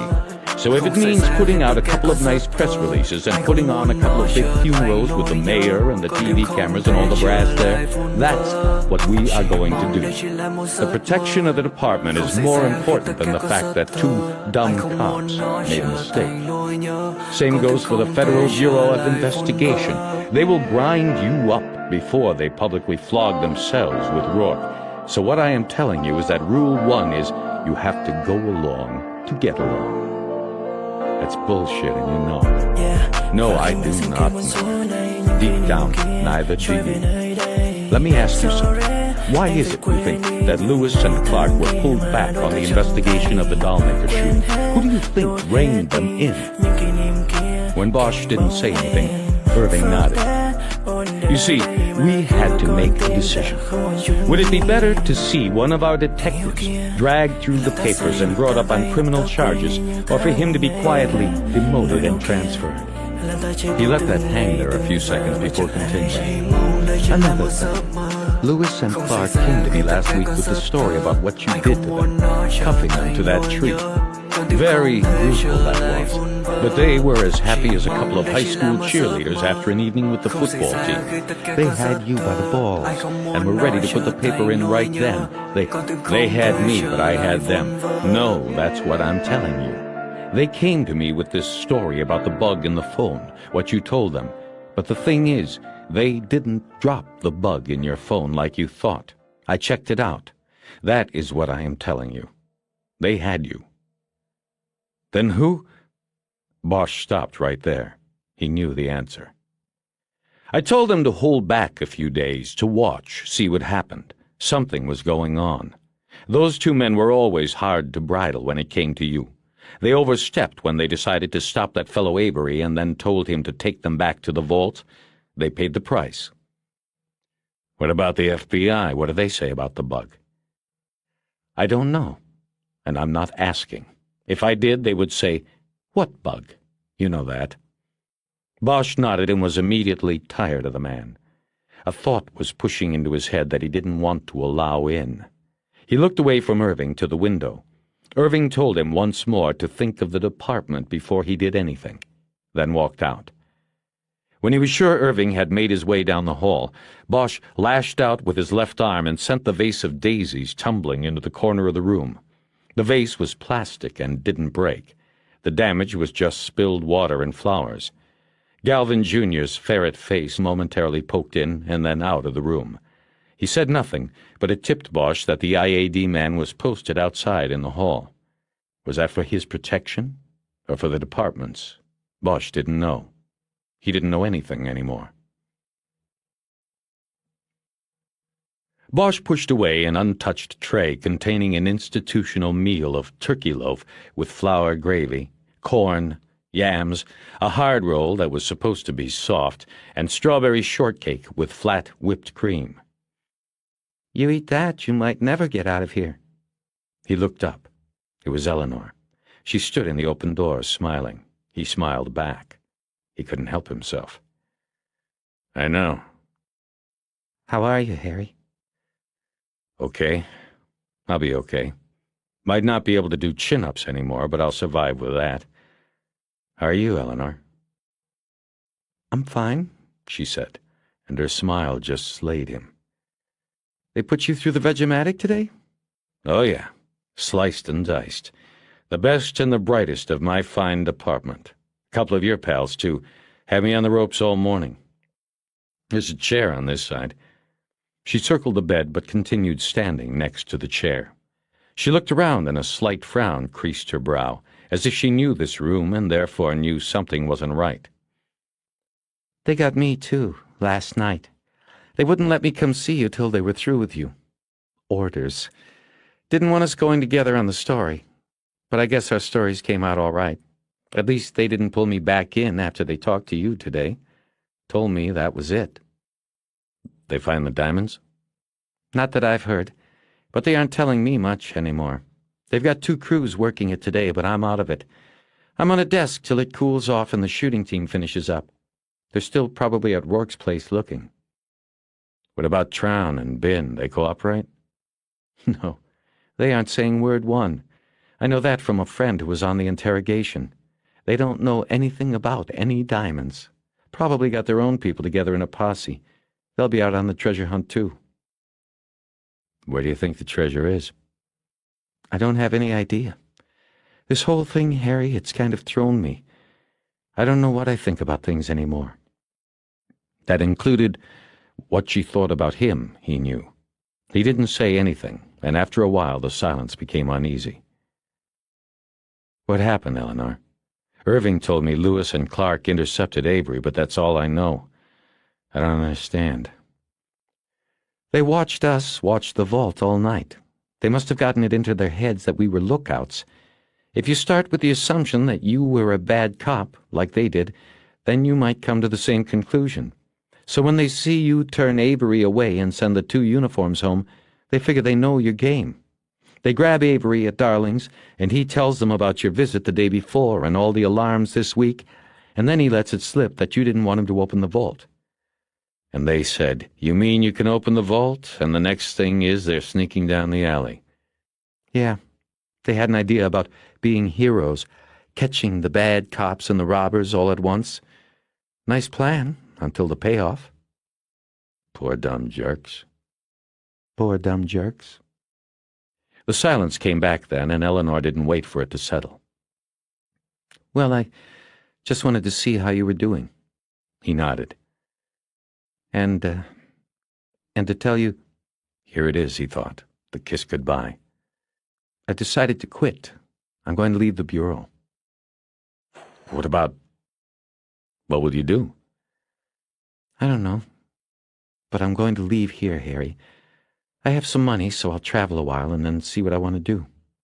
Eleanor, why? It's hard for me to explain. But everything that happened, everything about the job has turned to shit. And I don't think I can go back and work in that squad room again after what has happened. Will you come back to L.A.? She looked down at her hands and then around the room again. I don't know. Harry, I'm sorry.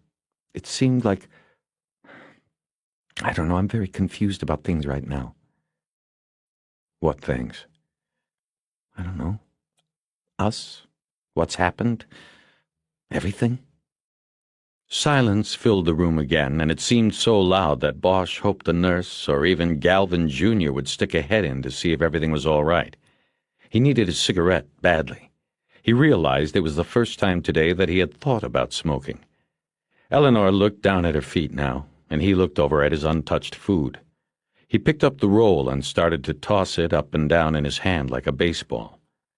After a while, Eleanor's eyes made their third trip around the room without seeing whatever it was she was looking for. Bosch couldn't figure it out. Didn't you get the flowers I sent? Flowers? Yes, I sent daisies, like the ones growing on the hill below your house. I don't see any in here. Daisies, Bosch thought. The vase he had knocked against the wall. Where are my goddamn cigarettes, he wanted to yell. They'll probably come later. They only make deliveries up here once a day. She frowned. You know, Bosch said, if Rourke knew we'd found the second vault and were watching it, and if he knew that we watched Tron go in and clear his box, why didn't he get his people out? That really bothers me about this whole thing. Why'd he go through with it? She shook her head slowly. I don't know. Maybe... Well, I've been thinking that maybe he wanted them to go down. He knew those guys. Maybe he knew it would work out that they'd go down shooting, that without them he'd get to keep all the diamonds from the first vault. Yeah. But you know, I've been remembering things all day, about when we were down there. It's been coming back. And I remember that he didn't say he'd get it all. He said something about his share being bigger now with Meadows and the other 2 dead. He still used the word share, like there was still someone else to split it with. She raised her eyebrows. Maybe, but it's just semantics, Harry. Maybe. I've got to go. You know how long they'll keep you? Haven't been told, but I think tomorrow I'll take myself out. Thinking about going to Meadows' funeral over at Veterans. A Memorial Day funeral. Sounds appropriate to me. Want to go with me? No. I don't think I want anything more to do with Mr. Meadows. But I'll be at the bureau tomorrow, clearing out my desk and writing up status sheets on the cases I'll have to pass to other agents. You could come by if you'd like. I'll brew you some fresh coffee like before. But, you know, I don't really think they're going to let you out so fast, Harry. Not with a bullet wound. You need to rest. You need to heal some. Sure, Bosch said. He knew she was saying goodbye to him. Okay, then. Maybe I'll see you. She leaned over and kissed him goodbye, and he knew it was goodbye to everything about them. She was almost out the door before he opened his eyes. "One last thing," he said, and she turned at the door and looked back at him. "How'd you find me, Eleanor? You know, in the tunnels with Rourke." She hesitated, and her eyebrows went up again. Well, I went down with Hanlon, but when we got out of the hand-dug tunnel, we split up. He went one way in that first line, and I went the other. I picked the winner. I found the blood, then I found Franklin, dead, and after that I was a little lucky. I heard the shots and then the voices, mostly Rourke's voice. I followed that. Why did you think of that now? "I don't know, just so I came up. You saved my life." They looked at each other. Her hand was on the door handle, and it was open just enough so that Bosch could look past her and see Galvin Jr. still there, sitting in a chair in the hallway. "All I can say is thanks." She made a shushing sound, dismissing his gratitude. You don't have to say anything. "Don't quit." He saw the crack in the door disappear, Junior with it. She stood there silently. "Don't leave." I must. I'll see you, Harry. She pulled the door all the way open now. Goodbye, she said, and then she was gone. Bosch remained motionless on the hospital bed for the better part of an hour. He was thinking about two people, Eleanor Wish and John Rourke. For a long time he closed his eyes and dwelt on the look on Rourke's face as he crumpled and went down into the black water. I'd be surprised too, Bosch thought, but there was also something else there, something he couldn't exactly identify, some kind of knowing look of recognition and resolution, not of his dying, but of another, secret knowledge. After a while he got up and took a few tentative steps alongside his bed. His body felt weak, yet all the sleep in the last 36 hours had made him restless.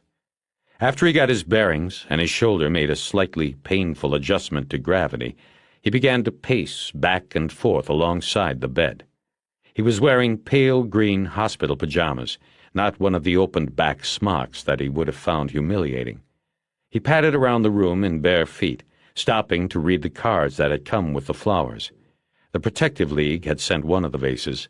The others came from a couple of cops he knew but wasn't particularly close to, the widow of an old partner, his union lawyer, and another old partner who lived in Ensenada. He walked away from the flowers and went to the door. He opened it a crack and saw Galvin Jr. still sitting there, reading a police equipment catalog. Bosch pulled the door all the way open. Galvin's head jerked up, and he slapped the magazine closed and slipped it into a briefcase at his feet. He didn't say anything. "So, Clifford, I hope I can call you that. What are you doing here? Am I supposed to be in danger?" The younger cop didn't say anything. Bosch glanced up and down the hall and saw that it was empty all the way, down to the nurse's station, about 50 feet away. He looked at his door and noticed he was in room 313. "Detective, please go back in your room," Galvin finally said. "I'm only here to keep the press out of your room. The deputy chief thinks they'll probably try to get in to get an interview with you, and my job is to prevent that, to prevent you from being disturbed." What if they used the sneaky method of just... Bosch made a show of looking up and down the hall to make sure no one would hear. Using the telephone. Galvin exhaled loudly and continued not to look at Bosch. "The nurses are screening incoming calls. Only family, and I'm told you don't have family, so no calls." "How'd that lady FBI agent get by you?" "She was cleared by Irving. Go back into your room, please." "Certainly." Bosch sat on his bed and tried to go over the case again in his mind. But the more he turned the parts of it over, the more he got an anxious feeling that sitting on a bed in a hospital room was wasting time. He felt he was onto something, a breakthrough in the logic of the case. A detective's job was to walk down the trail of evidence, examine each piece, and take it with him. At the end of the trail, what he had in his basket made or lost the case. Bosch had a full basket, but he began to believe there were pieces missing. What had he missed? What had Rourke told him at the end? Not so much in his words, but his meaning, and the look on his face. Surprise. But surprise at what? Was he shocked at the bullet, or shocked by where and who it came from? It could have been both, Bosch decided, and either way, what did it mean? Rourke's reference to his share growing larger because of the death of Meadows, Franklin, and Delgado continued to bother him. He tried to put himself in Rourke's position. If all his partners were dead and he was suddenly the sole beneficiary of the first vault caper, would he say, "My share has gone up," or would he simply say, "It's all mine"?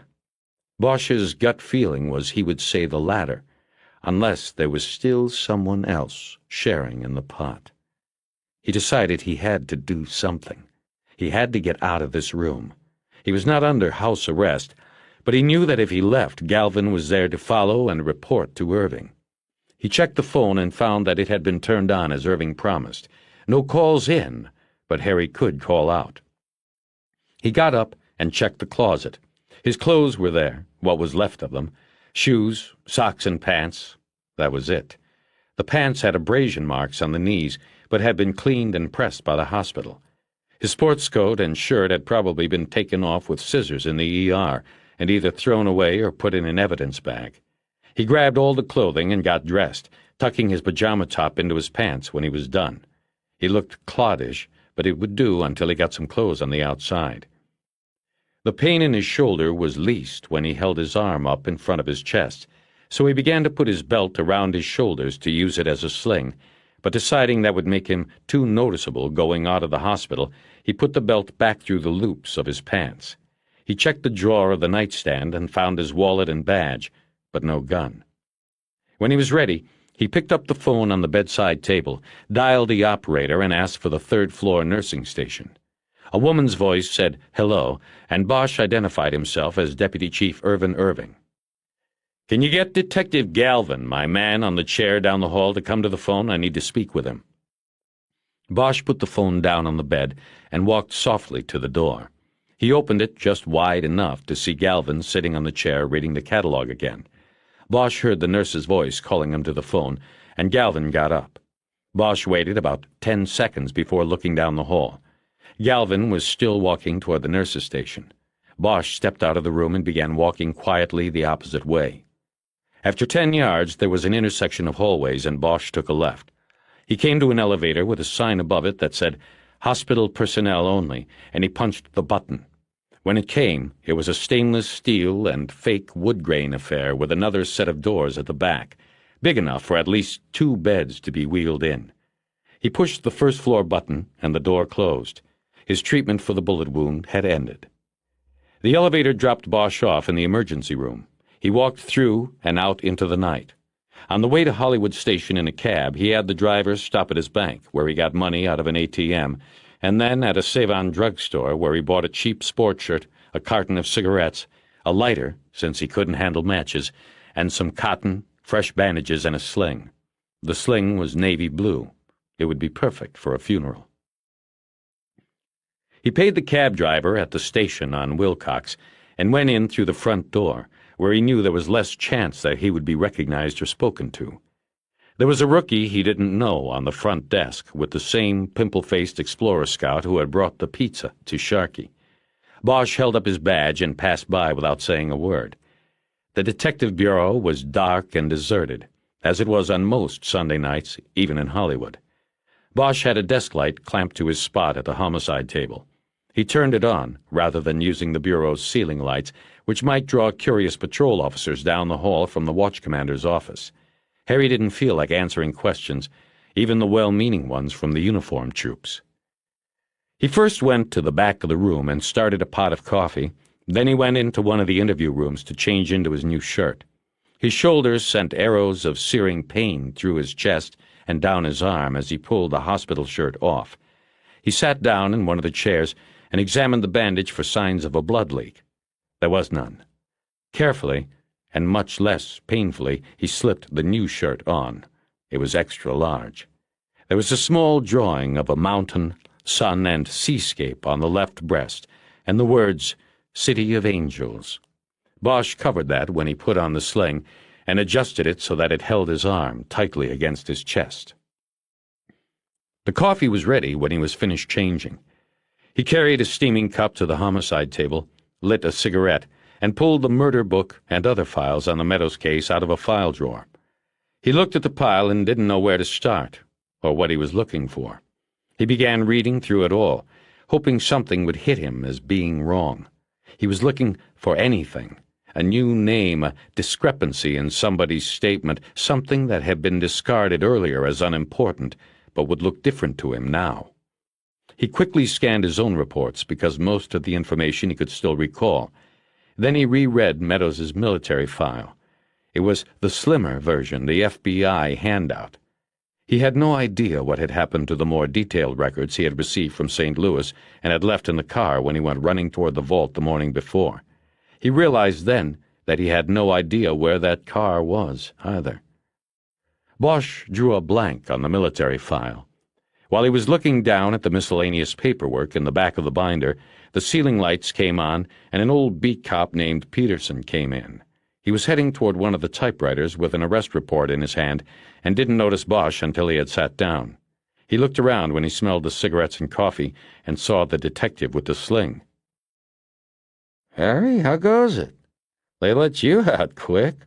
Word around here was that you were righteously fucked up." Just a scratch, Pete.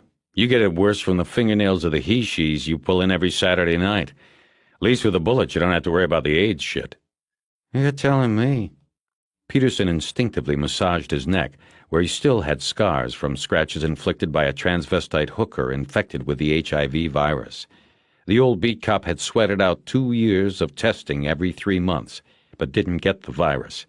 It was a story that was nightmarish legend in the division, and probably the single reason the average occupancy in the TV and prostitute tanks at the station jail had dropped by half since then. Nobody wanted to arrest them anymore, unless it was for murder. "Anyway," Peterson said, "sorry it went to shit out there, Harry. I heard the second cop went Code 7 a little while ago. 2 cops and a Phoebe down in one shootout? Not to mention you getting your arm all fucked up? Probably some kind of a record for this town. Mind if I have a cup?" Bosch gestured to the coffee pot. He hadn't heard that Clark had died. Code 7. Out of service. For good. He still couldn't bring himself to feel sorry for the 2 IAD cops, and that made him feel sorry for himself. Made him feel like the hardening of the heart was now complete. He no longer had compassion for anybody, not even poor, dumb jerks who screwed up and got themselves killed. "They don't tell you shit around here," Peterson was saying as he poured. "But when I read those names in the paper, I said, whoa, I know them guys. Lewis and Clark. They were IAD, not on any bank detail. They called them 2 the great explorers, always digging around looking to fuck somebody up. I think everybody knows that's who they were but the TV and the Times. Anyway, that sure was curious, what they were doing there." Bosch wasn't going to bite on that. Peterson and the other cops would have to find out from another source what really went down at Beverly Hills Safe and Lock. In fact, he began to wonder if Peterson really had an arrest report to type up, or had the rookie at the front desk spread the word that Bosch was in the bureau and the old beat cop had been sent back to pump him. Peterson had hair whiter than chalk and was considered an old cop, but was actually only a few years older than Bosch. He had walked or driven the boulevard beat for 20 years on night watch, and that was enough to turn a man's hair white early. Bosch liked Peterson. He was a silo of information about the street. There was rarely a murder on the boulevard that went by without Bosch's checking with him to see what his informants were saying, and he almost always came through. "Yeah, it's curious," Bosch said. He added nothing else. "You doing paper from your shooting?" Peterson asked after settling himself in front of a typewriter. When Bosch didn't answer, he added, "You got any more of those cigarettes?" Bosch got up and carried a whole pack over to Peterson. He put them down on the typewriter in front of the beat cop and told him they were his. Peterson got the message.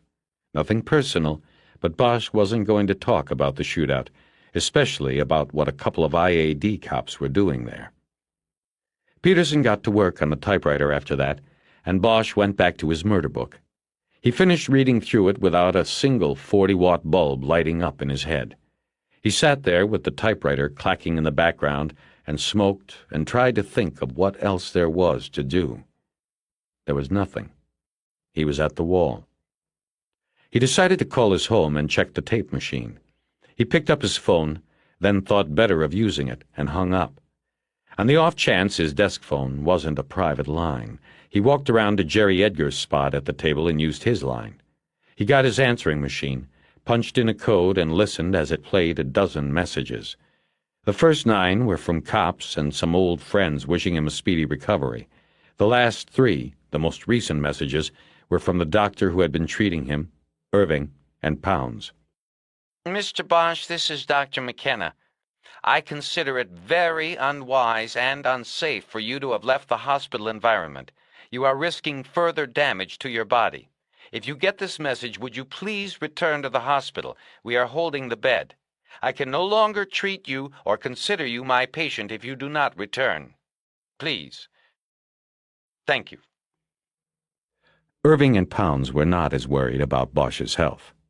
Irving's message said, I do not know where you are or what you are doing, but it better be that you just do not like hospital food.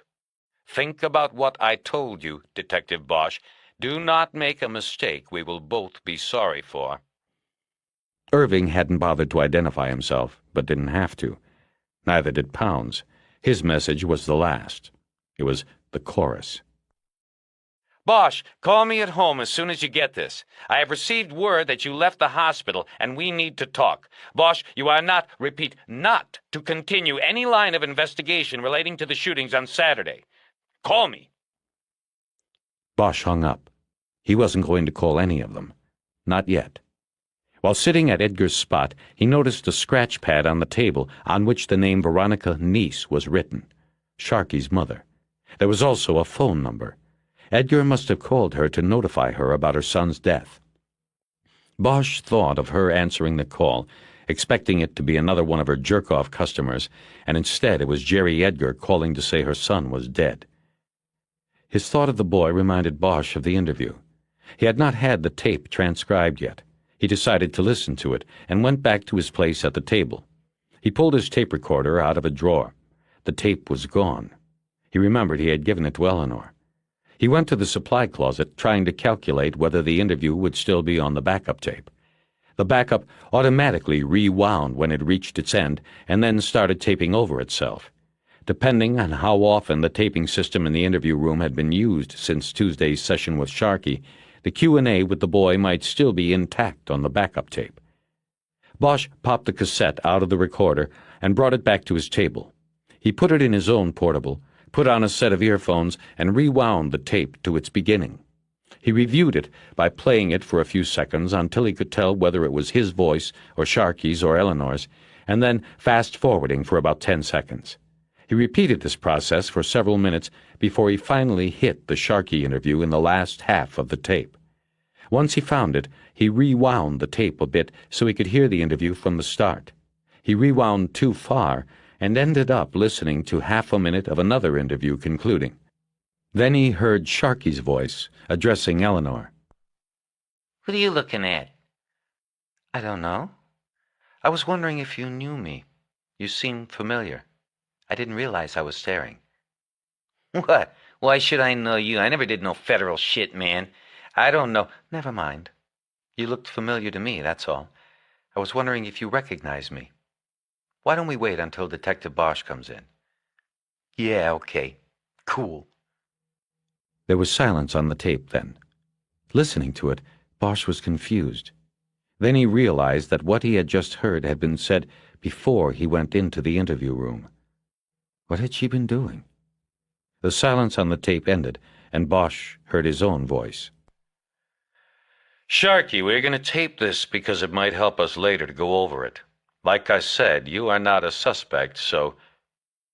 Bosch stopped the tape and rewound it to the exchange between the boy and Eleanor. He listened to it again, and then again. Each time it felt as if he had been punched in the heart. His hands were sweating, and his fingers slipped on the buttons of the recorder. He finally pulled the earphones off and flung them onto the table. "Damn it," he said. Peterson stopped typing and looked over. Part 9. Monday, May 28th. Memorial Day observed. By the time Bosch got to the Veterans Cemetery in Westwood, it was just after midnight. He had checked a new car out of the Wilcox Fleet garage and then driven by Eleanor Wish's apartment. There were no lights on, and he felt like a teenager checking on the girlfriend who dumped him. Even though he was alone, he was embarrassed. He didn't know what he would have done if there had been a light. He headed back east toward the cemetery, thinking about Eleanor and how she had betrayed him in love and business, all at the same time. He started with the supposition that Eleanor had asked Sharkey if he recognized her because it was she who had been in the jeep that delivered Meadows's body to the reservoir. She had been looking for a sign that the boy realized this and recognized her, but he didn't. Sharkey went on, after Bosch joined the interview, to say he had seen two people who he thought were men. He said the smaller of the two stayed in the jeep's passenger seat and didn't help with the body at all. It seemed to Bosch that the boy's mistake should have ensured his life, but he knew that it had been he who had then doomed Sharkey when he suggested hypnotizing him. Eleanor had passed that on to Rourke, who knew he couldn't risk it. Next was the question of why. The money was the ultimate answer, but Bosch could not comfortably attribute this motive to Eleanor. There was something more. The others involved, Meadows, Franklin, Delgado, and Rourke, all shared the common bond of Vietnam as well as direct knowledge of the two targets, Bin and Tron. How did Eleanor fit into this? Bosch thought about her brother, killed in Vietnam. Was he the connection? He remembered that she had said his name was Michael, but she hadn't mentioned how or when he was killed. Bosch hadn't let her. Now he regretted having stopped her when she apparently wanted to talk about him. She had mentioned the memorial in Washington and how it had changed her. What could she have seen that would do that? What could the wall have told her that she didn't already know? He drove into the cemetery off Sepulveda Boulevard and up to the great black iron gates that stood closed across the gravel entrance road. Bosch got out and walked up, but they were locked with a chain and padlock. He looked through the black bars and saw a small stone block house about 30 yards up the gravel road. He saw the pale blue glow of TV light against a curtained window. Bosch went back to the car and flipped the siren. He let it wail until a light came on behind the curtain. The cemetery attendant came out a few moments later and walked toward the gate with a flashlight while Bosch got his badge case out and held it open through the bars. The man wore dark pants and a light blue shirt with a tin badge on it. "You police?" he asked. Bosch felt like saying, "No, Amway." Instead, he said, "LAPD, I wonder if you can open her up for me." The attendant put the flashlight on his badge and ID. In the light, Bosch could see the white whiskers on the man's face and smell the slight scent of bourbon and sweat. "What's the problem, officer?" "Detective, I'm on a homicide investigation, Mr. Kester. Homicide? We got plenty dead people here, but these cases are closed, I guess you could say. Mr. Kester, I don't have time to go through all the details, but what I need to do is take a look at the Vietnam Memorial, the replica that's on display here for the holiday weekend." "What's wrong with your arm? And where's your partner? Don't you guys travel in twos?" "I was hurt, Mr. Kester. My partner is working on another part of the investigation. You watch too much TV in that little room of yours. That's TV cops stuff." Bosch said this last part with a smile, but he was already getting tired of the old security guard. Kester turned and looked at the cemetery house and then back at Bosch. "You seen the TV light, right? I figured that one. This is federal property, and I don't know if I can open it up with a—" "Look, Kester, I know you're civil service, and they haven't fired anyone since maybe Truman was president. But if you give me a bad time on this, I'm going to give you a bad time. I'll put a drinking on the job beef in on you Tuesday morning, first thing. Now let's do it. Open it up and I won't bother you. I just need to take a look at the wall." Bosch rattled the chain. Kester stared dull-eyed at the lock and then fished a ring of keys off his belt and opened the gate. "Sorry," Bosch said. "I still don't think this is proper," Kester said angrily. "What's that black stone got to do with a homicide anyway?" "Maybe everything," Bosch said. He started walking back to his car but then turned around, remembering something he had read about the memorial. "There's a book. It tells where the names are on the wall. You can look them up. Is that up there at the wall?" Kester had a puzzled look on his face that Bosch could see even in the dark. He said, "Don't know about any book. All I know is that the U.S. Park Service people brought that thing in here, set it up, took a bulldozer to clear a spot on the hill. They got some guy that stays with it during proper visiting hours. He's the one you'll have to ask about books, and don't ask me where he is. I don't even know his name. You gonna be a while, or should I leave it unlocked?" "Better lock it up. I'll come get you when I'm leaving." He drove the car through the gate after the old man pulled it open, then up to a gravel parking area near the hill. Bosch could see the dark shine of the wall in the gash carved out of the rise. There were no lights, and the area was deserted. He took a flashlight off the car seat and headed up the slope. He first swung the light around to get an idea of the wall's size. It was about 60 feet long, tapering at each end. Then he walked up close enough to read the names. An unexpected feeling came over him, a dread. He did not want to see these names, he realized. There would be too many that he knew. And what was worse was that he might come across names he didn't expect, that belonged to men he didn't know were here.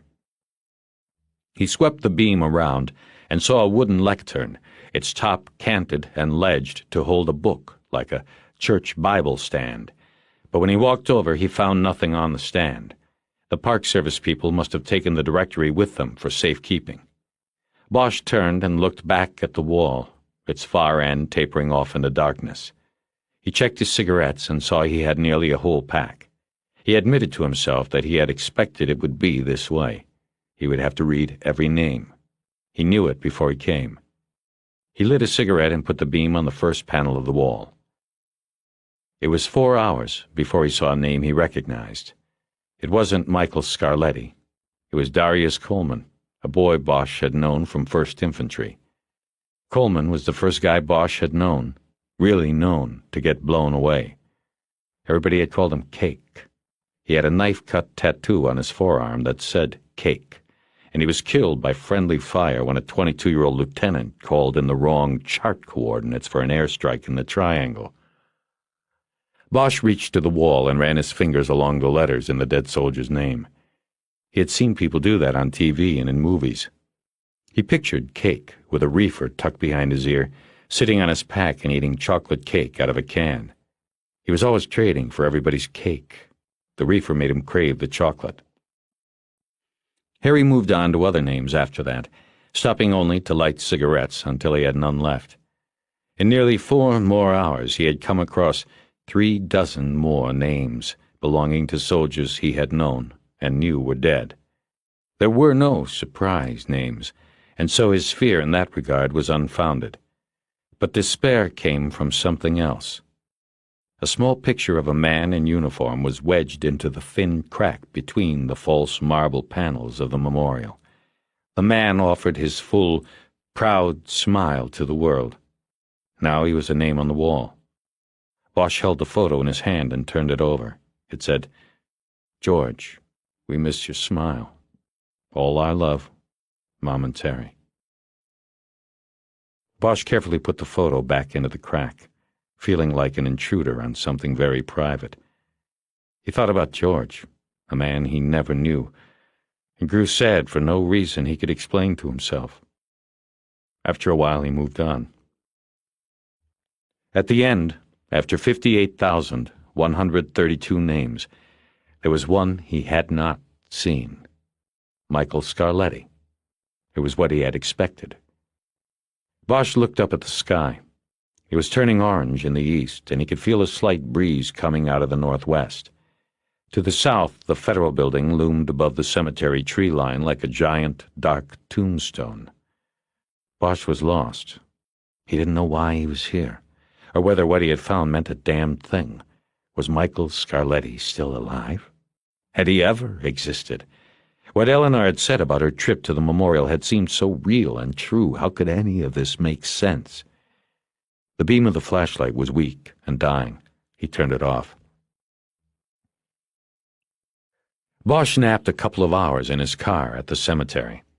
When he woke, the sun was high in the sky, and for the first time he noticed that the cemetery lawns were awash in flags, each grave marked by a small plastic Old Glory on a wooden stick. He started the car and slowly made his way along the thin cemetery roads, looking for the spot where Meadows would be buried. It wasn't hard to find. Nestled on the side of one of the roads that wound into the northeast section of the cemetery were 4 vans with microwave antennas. There was a grouping of other cars as well. The media. Bosch hadn't expected all of the TV cameras and the reporters, but once he saw this crowd, he realized that he had forgotten that holidays were slow news days, and the tunnel caper, as it had been dubbed by the media, was still a hot item. The video vampires would need fresh footage for the evening's broadcasts. He decided to stay in the car and watched as the short ceremony at Meadows's gray casket was filmed in quadruplicate. It was presided over by a rumpled minister who probably came from one of the downtown missions. There were no real mourners, except for a few professionals from the VFW. A 3-man honor guard also stood at attention. When it was over, the minister pushed the brake pedal with his foot, and the casket slowly descended. The cameras came in tight on this. And then, afterward, the news teams broke off in different directions to film stand-up reports at locations around the gravesite. They were spread out in a semicircle. This way, each reporter would look as if he or she had been at the funeral exclusively. Bosch recognized a few as people who had shoved microphones in his face before. Then he noticed that one of the men he had thought was one of the professional mourners was actually Bremer. The Times reporter walked away from the grave and was heading to one of the cars parked along the access road. Bosch waited until Bremer was almost next to his car before he rolled down the window and called to him. "Harry, I thought you were in the hospital or something." "I thought I'd come by, but I didn't know it was going to be a circus. Don't you people have anything better to do?" "Hey, I'm not with them. That's a pig fuck." "What?" "TV reporters, that's what they call one of these gangbangs. So, what are you doing here? I didn't think you'd be out so soon." "I escaped. Why don't you get in and take a ride?" Then, indicating the TV reporters with his hand, Bosch said, "They might see me here and charge over and trample us." Bremer walked around and got in the car. Bosch took the driveway to the west section of the cemetery. He parked under the shade of a sprawling oak tree, from which they could see the Vietnam Memorial. There were several people milling about, mostly men, mostly alone. They all looked at the black stone quietly. A couple of the men wore old fatigue jackets, the sleeves cut off. "You seen the papers or TV yet on this thing?" Bremer asked. "Not yet, but I heard what was put out." "And?" "Bullshit. Most of it, at least." "Can you tell me?" "Not that it gets back to me." Bremer nodded. They had known each other a long time. Bosch did not have to ask for promises, and Bremer did not have to go over the differences between off-the-record statements, background statements, and statements not for attribution. They had a trust built on prior credibility, going both ways. "3 things you should check," Bosch said. "Nobody's asked about Lewis and Clark. They weren't part of my surveillance. They were working for Irving over at IAD. So once you get that established, put the heat on them to explain what they were doing." "What were they doing?" "That you'll have to get somewhere else. I know you have other sources in the department." Bremer was writing in a long, thin spiral notebook, the kind that always gave reporters away. He was nodding as he wrote. "Second, find out about Rourke's funeral. It'll probably be out of state somewhere. Someplace far enough away that the media back here won't bother to send anybody. But send somebody anyway, somebody with a camera. He'll probably be the only one there, just like today's planting. That should tell you something." Bremer looked up from his notebook. "You mean no hero's funeral? You're saying Rourke was part of this thing, or he just fucked it up? Christ, the Bureau and we, the media, are making the guy out to be John Wayne reincarnated." Yeah, well, you gave him life after death. You can take it away, I guess. Bosch just looked at him a moment, contemplating how much he should tell, what was safe for him to tell. For just a moment he felt so outraged he wanted to tell Bremer everything he knew, and the hell with what would happen and what Irving had said. But he didn't. Control came back. What's the third thing? Bremer asked. Get the military records of Meadows, Rourke, Franklin, and Delgado. That'll tie it up for you. They were in Vietnam, same time, same unit. That's where this whole thing starts. When you get that far, call me and I'll try to fill in what you don't have. Then, all at once, Bosch grew tired of the charade being orchestrated by his department and the FBI. The thought of the boy, Sharky, kept coming to mind. Flat on his back, his head cocked at that odd, sickening angle. The blood. They were going to mop that one up like it didn't matter. There's a fourth thing, he said. There was a kid. When the story about Sharky was finished, Bosch started the car and drove Bremer back down the driveway to his own car. The TV reporters had cleared out of the cemetery, and a man in a small front loader was pushing dirt into Meadows' grave. Another man leaned on a shovel nearby and watched. "I'll probably need a job after your story comes out," Bosch said while watching the gravediggers. "You won't be in it as an attribution. Plus, when I get the military records, they'll speak for themselves. I'll be able to scam the department's public information officers into confirming some of this other stuff, make it look like it came from them. And then, near the bottom of the story, I'll say, Detective Harry Bosch declined comment. How's that?" "I'll probably need a job after your story comes out." Bremer just looked at the detective for a long moment. "Are you going over to the grave?" "I might, after you leave me alone." "I'm leaving." He opened the car door and got out, then leaned back in. "Thanks, Harry. This is going to be a good one. Heads are going to bounce." Bosch looked at the reporter and sadly shook his head. "No, they aren't," he said. Bremer stared uneasily, and Bosch dismissed him with his hand. The reporter closed the door and went to his own car. Bosch had no misconceived notion about Bremer. The reporter was not guided by any genuine sense of outrage or by his role as a watchdog for the public. All he wanted was a story no other reporter had. Bremer was thinking of that, and maybe the book that would come after, and the TV movie and the money and ego-feeding fame. That was what motivated him, not the outrage that had made Bosch tell him the story. Bosch knew this and accepted it. It was the way things worked. Heads never bounce, he said to himself. He watched the gravediggers finish their job. After a while, he got out and walked over. There was one small bouquet of flowers next to the flag stuck in the soft orange ground. The flowers were from the VFW. Bosch stared at the scene and didn't know what he should feel. Maybe some kind of sentimental affection or remorse. Meadows was underground for good this time. Bosch didn't feel a thing. After a while, he looked up from the grave and toward the Federal Building. He started walking in that direction. He felt like a ghost coming from the grave for justice, or maybe just vengeance. If she was surprised it was Bosch who had pressed the door buzzer, Eleanor wished didn't show it. Harry had flipped his badge to the guard on the first floor and been waved to the elevator. There was no receptionist working on the holiday, so he had pressed the night bell. It was Eleanor who opened the door. She wore faded jeans and a white blouse. There was no gun on her belt. "I thought you might come, Harry. Were you at the funeral?" He nodded, but made no move toward the door she held open. She looked at him a long moment, her eyebrows arched in that lovely, questioning look she had. "Well, are you going to come in or stand out there all day?" "I was thinking we would take a walk. Talk alone." "I have to get my key card so I can come back in." She made a move to go back in and then stopped. "I doubt you heard this because they haven't put the word out, but they found the diamonds." "What?" "Yes. They traced Rourke to some public storage lockers in Huntington Beach. They found receipts somewhere. They got the court order this morning and just opened them.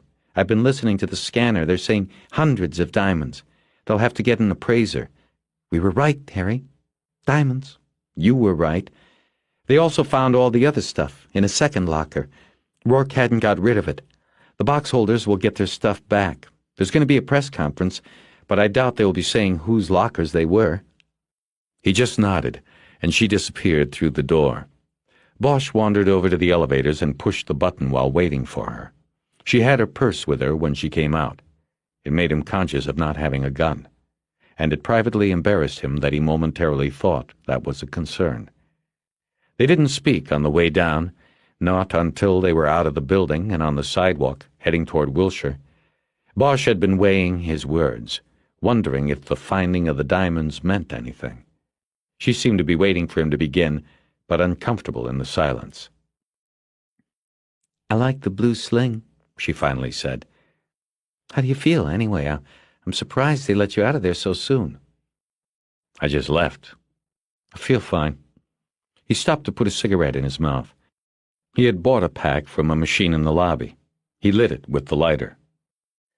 "You know," she said, "this would be a good time to quit those. Make a new start."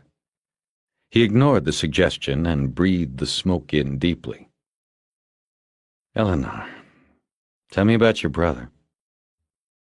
"My brother? I told you." "I know, I want to hear again. About what happened to him and what happened when you visited the wall in Washington. You said it changed things for you. Why did it change things for you?" They were at Wilshire. Bosch pointed across the street and they crossed toward the cemetery. "I left my car over here. I'll drive you back." "I don't like cemeteries, I told you." "Who does?" They walked through the opening in the hedge, and the sound of traffic was quieted. Before them was the expanse of green lawn, white stones, and American flags.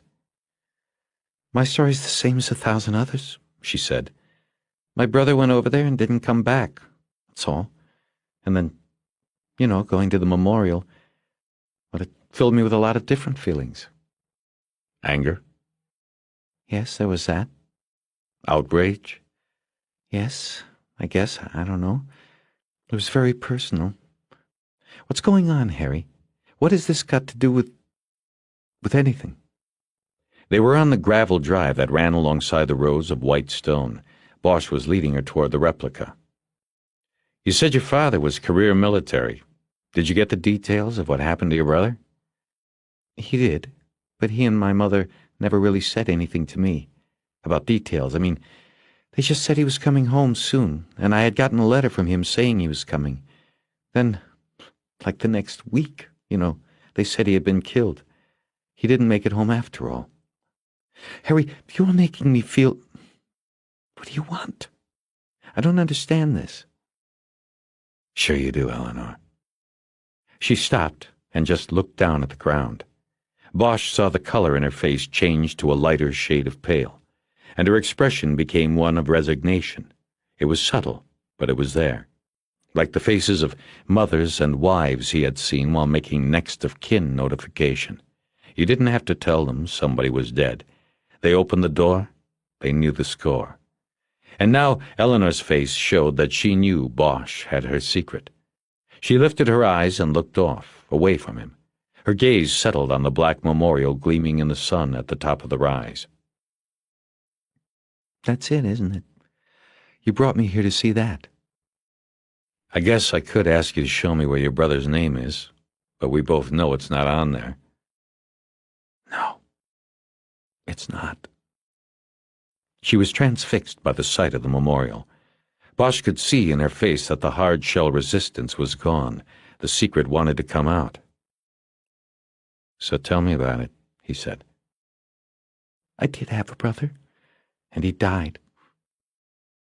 I never lied to you, Harry. I never actually said he was killed over there. I said he never came back, and he didn't. That is true. But he died here in L.A. on his way home. It was 1973.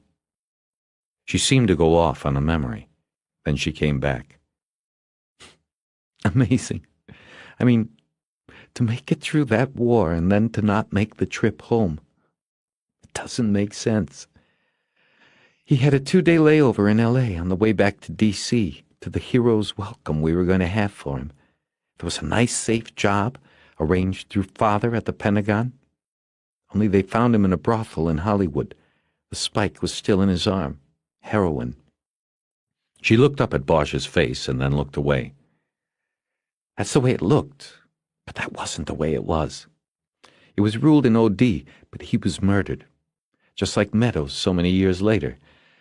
But my brother was written off the way Meadows was supposed to have been written off. Bosch thought she might be beginning to cry. He needed to keep her on track, telling the story. What's going on, Eleanor? What's it got to do with Meadows? Nothing, she said, and looked back along the trail they had walked. Now she was lying. He knew there was something. He had the dreadful feeling in his gut that the whole thing revolved around her. He thought of the daisies she had sent to his hospital room, the music they had played at her apartment, the way she had found him in the tunnel. Too many coincidences. Everything, he said. It was all part of your plan. No, Harry. Eleanor, how did you know there are daisies growing on a hill below my house? I saw them when You visited me at night, remember? You couldn't see anything below the porch. He let that sink in a little. You had been there before, Eleanor, when I was taking care of Sharky. And then the visit later that night, that wasn't a visit, that was a test. Like the hang-up phone call. That was you, because it was you who put the bug in my phone. This whole thing was... Why don't you just tell me? She nodded without looking at him. He could not take his eyes off her. She composed herself and began. Did you ever have one thing that was at your center? Was the very seed of your existence? Everybody has one unalterable truth at their core. For me, it was my brother. My brother and his sacrifice. That's how I dealt with his death. By making it and him larger than life. Making him a hero. It was the seed that I protected and nurtured. I built a hard shell around it and watered it with my adoration.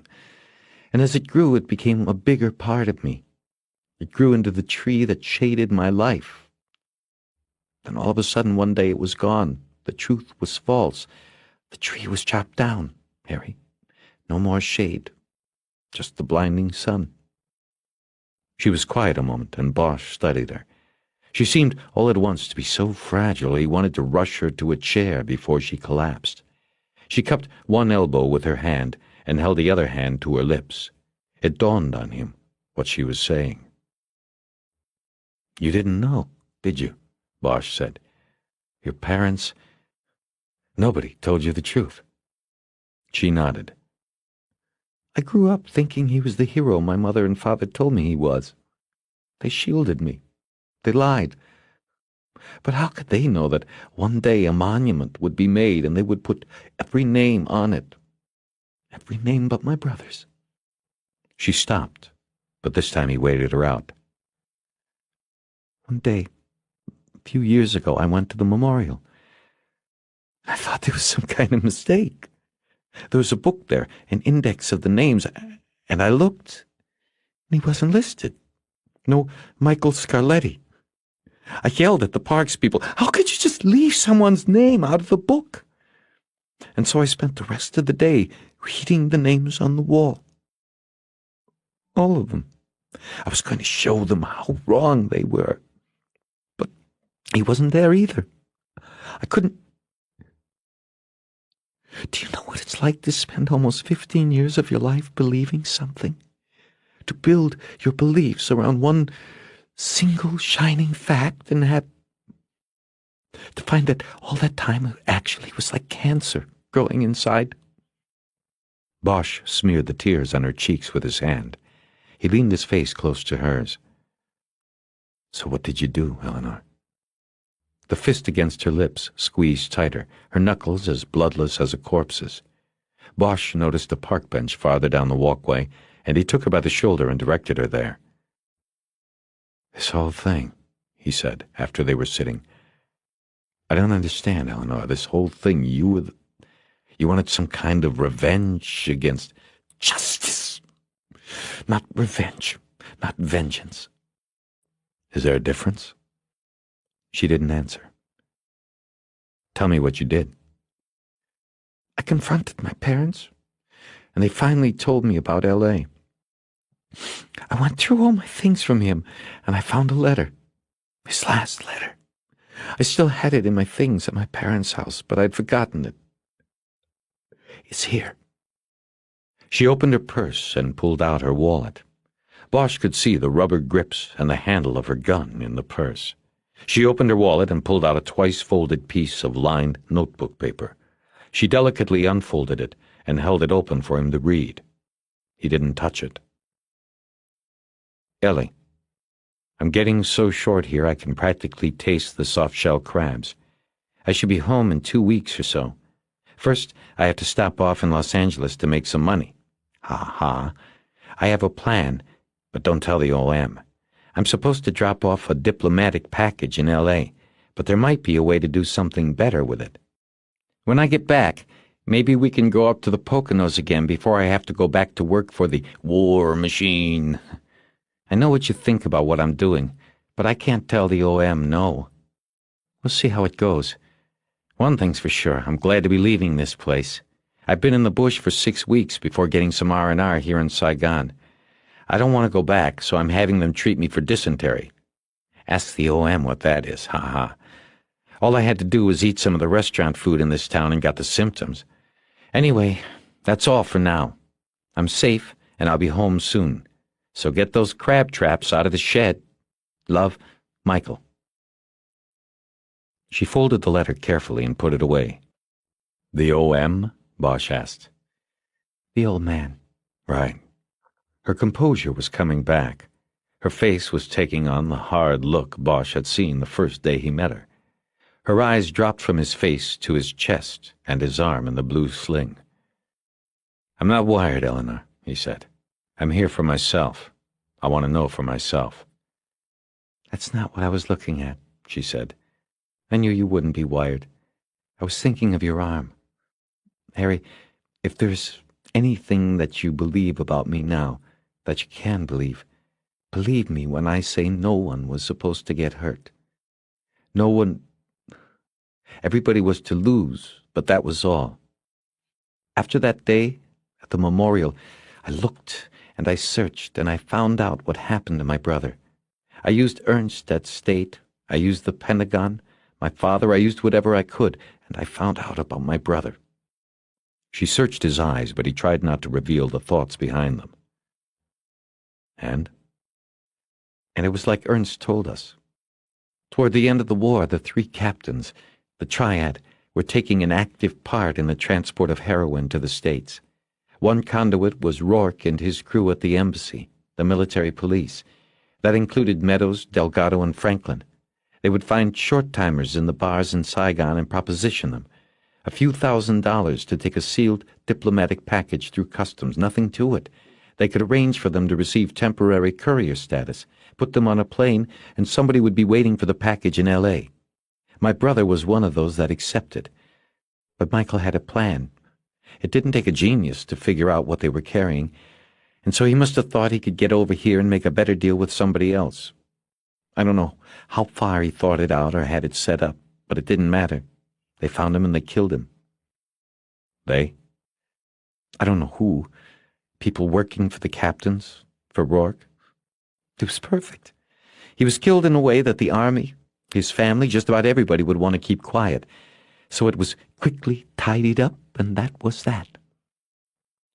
Bosch sat next to her as she told the rest of the story and did not interrupt until it was done, until it had come out of her like a demon.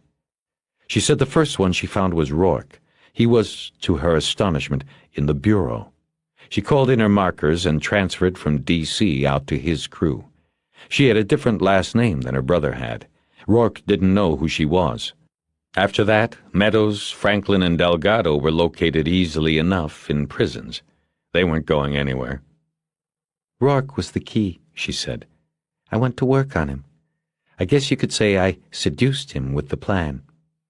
Bosch felt something tear loose inside, some final feeling for her. I clearly insinuated that I wanted to make a score. I knew he would go for it because he'd been corrupt for years, and he was greedy. One night he told me about the diamonds, how he had helped these 2 guys out of Saigon with boxes full of diamonds. It was Tron and Bin. From there, it was easy to plan the whole thing. Rourke recruited the other three and pulled some strings, anonymously, to get them early releases into Charlie Company. It was a perfect plan, and Rourke actually thought it was his. That's what made it perfect. In the end, I was going to disappear with the treasure. Bin and Tron would be robbed of the fortune they had spent their lives collecting and hoarding, and the other four would taste the biggest score of their lives and have it taken away. It would be the best way of hurting them the most. But no one outside the circle of guilt was to get hurt. Things just happened. Meadows took the bracelet, Bosch said. Yes, Meadows took the bracelet. I saw it on the pawn list that got sent over from LAPD. It was routine, but I panicked. Those lists go to every burglary unit in the county. I thought it would get noticed by somebody. Meadows would be pulled in and spill the story. I told Rourke, and he panicked too. He waited until they were pretty much done with the second tunnel, and then he and the two others confronted Meadows. I wasn't there. Her eyes were fixed on a point far away. There was no emotion in her voice anymore. It was just a flat line. Bosch didn't have to prompt her. The rest just came out.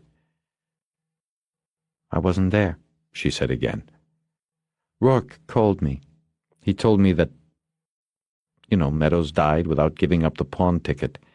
He said he'd made it look like an overdose. The bastard actually said that he knew people who had done it before, a long time ago, and gotten away with it. You see, he was talking about my brother. When he said that, I knew I was doing the right thing. Anyway, he needed my help. They had searched Meadows' place and couldn't find the pawn stub. That meant Delgado and Franklin were going to break into the shop and get the bracelet back. But Rourke wanted my help with Meadows, the body. He didn't know what to do with it. She said she knew from Meadows' record that he had been busted for loitering at the reservoir. It wasn't difficult for her to convince Rourke it was a good place to leave the body. But I also knew that the reservoir was Hollywood Division, that if you didn't get the call, you would at least hear about it and probably take an interest after Meadows was ID'd. See, I knew about you and Meadows, and now I knew Rourke was out of control. You were the safety valve, in case I needed to bring the whole thing down. I couldn't let Rourke get away with it again. She swept her gaze across the stones and absent-mindedly raised a hand and dropped it in her lap, a small show of resignation. After we put his body in the Jeep and covered it with the blanket, Rourke went back in to make a last sweep of the place. I stayed outside. There was a tire iron in the back. I took it in his fingers with it. Meadows' fingers. It was so somebody would see it was murder. I remember the sound so clearly. The bone. So loud I thought Rourke might even have heard. What about Sharkey? Bosch asked. Sharkey, she said wistfully, as if she were trying the name out for the first time. After the interview, I told Rourke that Sharkey didn't see our faces at the dam. He even thought I was a man sitting in the Jeep. But I made a mistake. I mentioned how we discussed hypnotizing him. Even though I stopped you and trusted that you wouldn't do it without me, Rourke didn't trust you. So he did what he did with Sharkey. After we were called out there and I saw him, She didn't finish, but Bosch wanted to know everything. You what? Later, I confronted Rourke and told him I was bringing the whole thing down because he was out of control, killing innocent people. He told me there was no way to stop it. Franklin and Delgado were in the tunnel and out of reach. They turned the radios off when they brought the C4 in. It's too unstable. He said there was no way stopping it without more spilled blood. Then the next night, you and I were almost run down. That was Rourke, I'm sure. She said that the two of them played an unspoken game of mutual distrust and suspicion after that.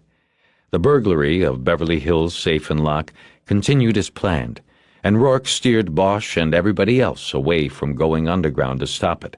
He had to let Franklin and Delgado go through with it, even though there were no diamonds left in Tron's box.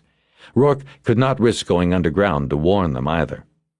Eleanor finally ended the game when she followed Bosch down into the tunnel and killed Rourke, his eyes staring at her as he slid down into the black water. And that's the whole story, she said quietly. My car's over this way, Bosch said as he stood up from the bench. I'll take you back now. They found his car on the driveway, and Bosch noticed her eyes linger on the fresh soil on Meadows' grave before she got in. He wondered if she had watched from the Federal Building as the casket was put in the ground. As he drove toward the exit, Harry said, "Why couldn't you let it go? What happened to your brother was another time, another place. Why didn't you let it go?" You don't know how many times I've asked that, and how many times I didn't know the answer. I still don't. They were at the light at Wilshire, and Bosch was wondering what he was going to do. And once again she read him. She sensed his indecision. You going to take me in now, Harry? You might have a hard time proving your case. Everybody's dead. It could look like you were part of it, too. You going to risk that? He didn't say anything.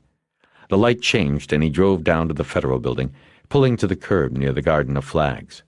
She said, "If it means anything to you at all, what happened between you and me, it wasn't part of any plan.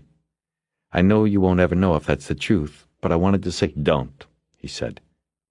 "Don't say a thing about it." A few uneasy moments of silence passed between them. You're just letting me go here? "I think it would be best for you, Eleanor, if you turned yourself in. Go get a lawyer and then come in. Tell them you didn't have anything to do with the murders. Tell them the story about your brother. They're reasonable people, and they'll want to keep it low profile, avoid the scandal. The U.S. attorney will probably let you plead to something short of murder. The Bureau will go along." And what if I don't turn myself in? You will tell them? "No. Like you said, I'm too much a part of it. They'd never go with what I'd tell them." He thought a long moment.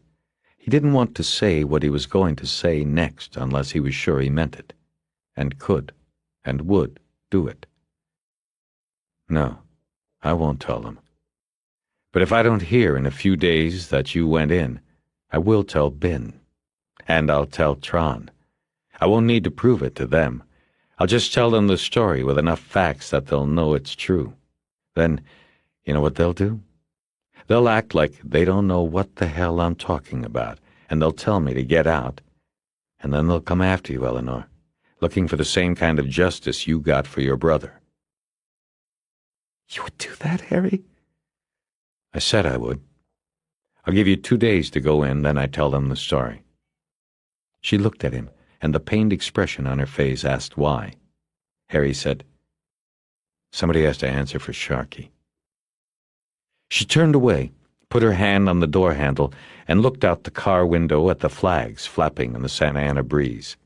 She didn't look back at him when she said, "So I guess I was wrong about you." "If you mean the dollmaker case, the answer is yes. You were wrong about me." She looked back at him with a wan smile as she opened the door. She quickly leaned over and kissed him on the cheek. She said, "Bye, Harry Bosch." Then she was out of the car, standing in the wind and looking in at him. She hesitated and then closed the door. As Harry drove away, he glanced once in the mirror and saw her still at the curb. She stood there looking down like someone who had dropped something in the gutter. After that, he didn't look back.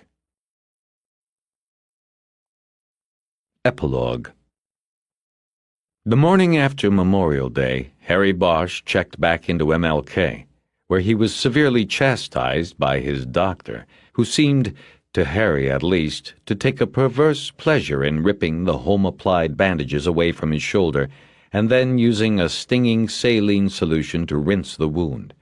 He spent 2 days resting and then was wheeled into the OR for surgery to reattach muscles that had been torn from bone by the bullet.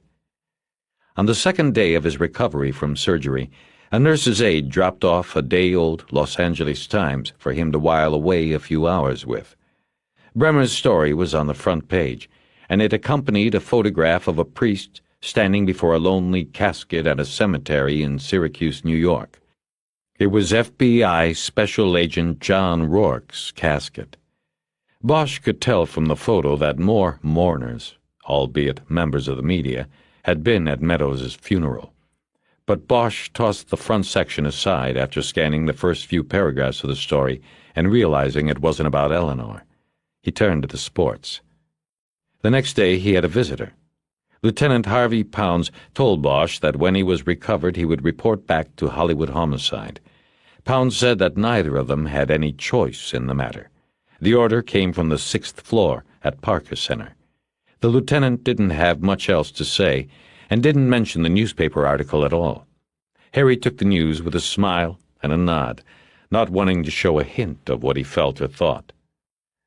"Of course, this is all contingent on you being able to pass a departmental physical when you're released by your physicians here," Pounds added. "Of course," Bosch said. "You know, Bosch, some officers would want the disability. Retire at 80% pay. You could get a job in the private sector and do very nicely. You'd deserve it." Ah, Harry thought, there is the reason for the visit. "Is that what the department wants me to do, Lieutenant?" he asked. "Are you the messenger?" "Of course not. The department wants you to do what you want, Harry. I'm just looking at the advantages of the situation. Just something to think about. I understand private investigation is the growth market of the 90s.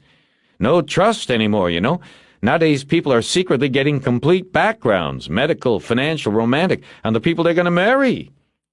"That doesn't sound like my kind of work." "You'll take the homicide table, then?" "Soon as I pass the physical." He had another visitor the next day. This one was expected. She was a prosecutor from the U.S. Attorney's Office. Her name was Chavez, and she wanted to know about the night Sharkey was killed. Eleanor Wish had come in, Bosch knew then. He told the prosecutor that he had been with Eleanor, confirming her alibi. Chavez said she just had to check to be sure before they started talking a deal.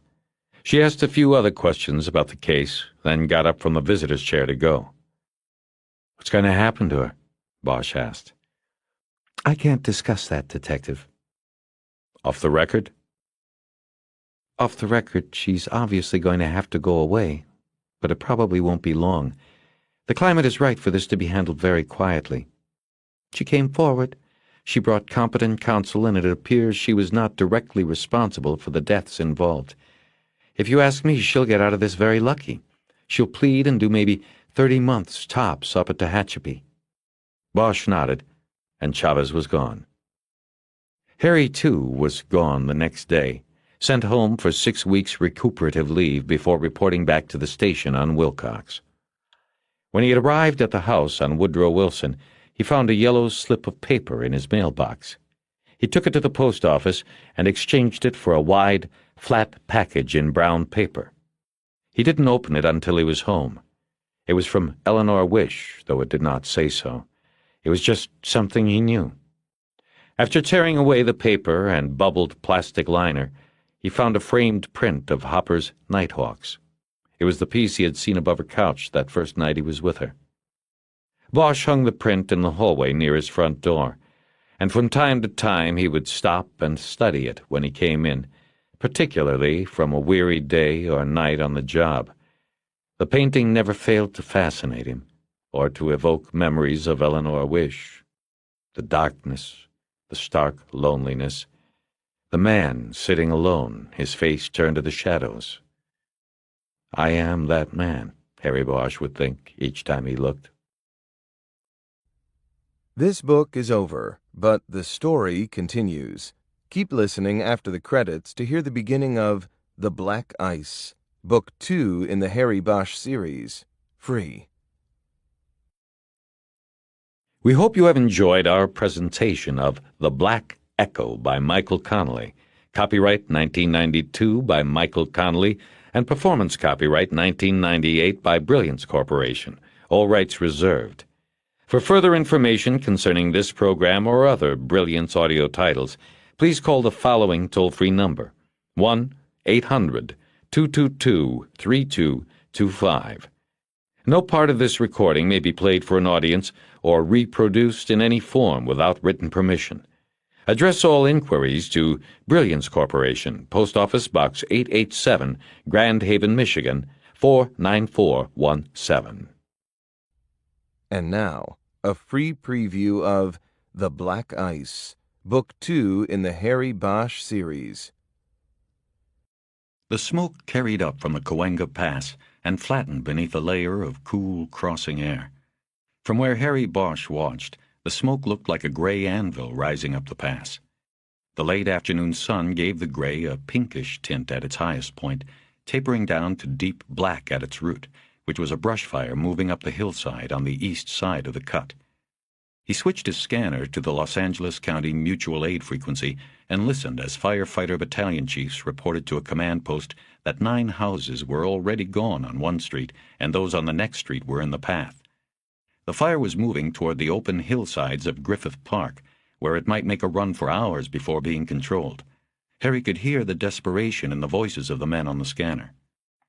Bosch watched the squadron of helicopters, like dragonflies from this distance, dodging in and out of the smoke, dropping their payloads of water and pink fire retardant on burning homes and trees. It reminded him of the dust-offs in Vietnam, the noise, the uncertain bobbing and weaving of the overburdened craft. He saw the water crushing through flaming roofs and steam immediately rising. He looked away from the fire and down into the dried brush that carpeted the hillside and surrounded the pylons that held his own home to the hillside on the west side of the pass. He saw daisies and wildflowers in the chaparral below, but not the coyote he had seen in recent weeks hunting in the arroyo below his house. He had thrown down pieces of chicken to the scavenger on occasion, but the animal never accepted the food while Bosch watched. Only after Bosch went back in off the porch would the animal creep out and take the offerings. Harry had christened the coyote Timido. Sometimes late at night he heard the coyote's howl echoing up the pass.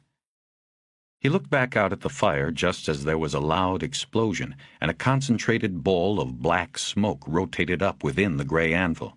There was excited chatter on the scanner, and a battalion chief reported that a propane tank from a barbecue had ignited.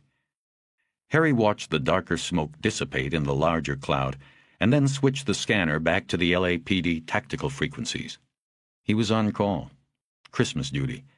He listened for a half-minute, but heard nothing other than routine radio traffic.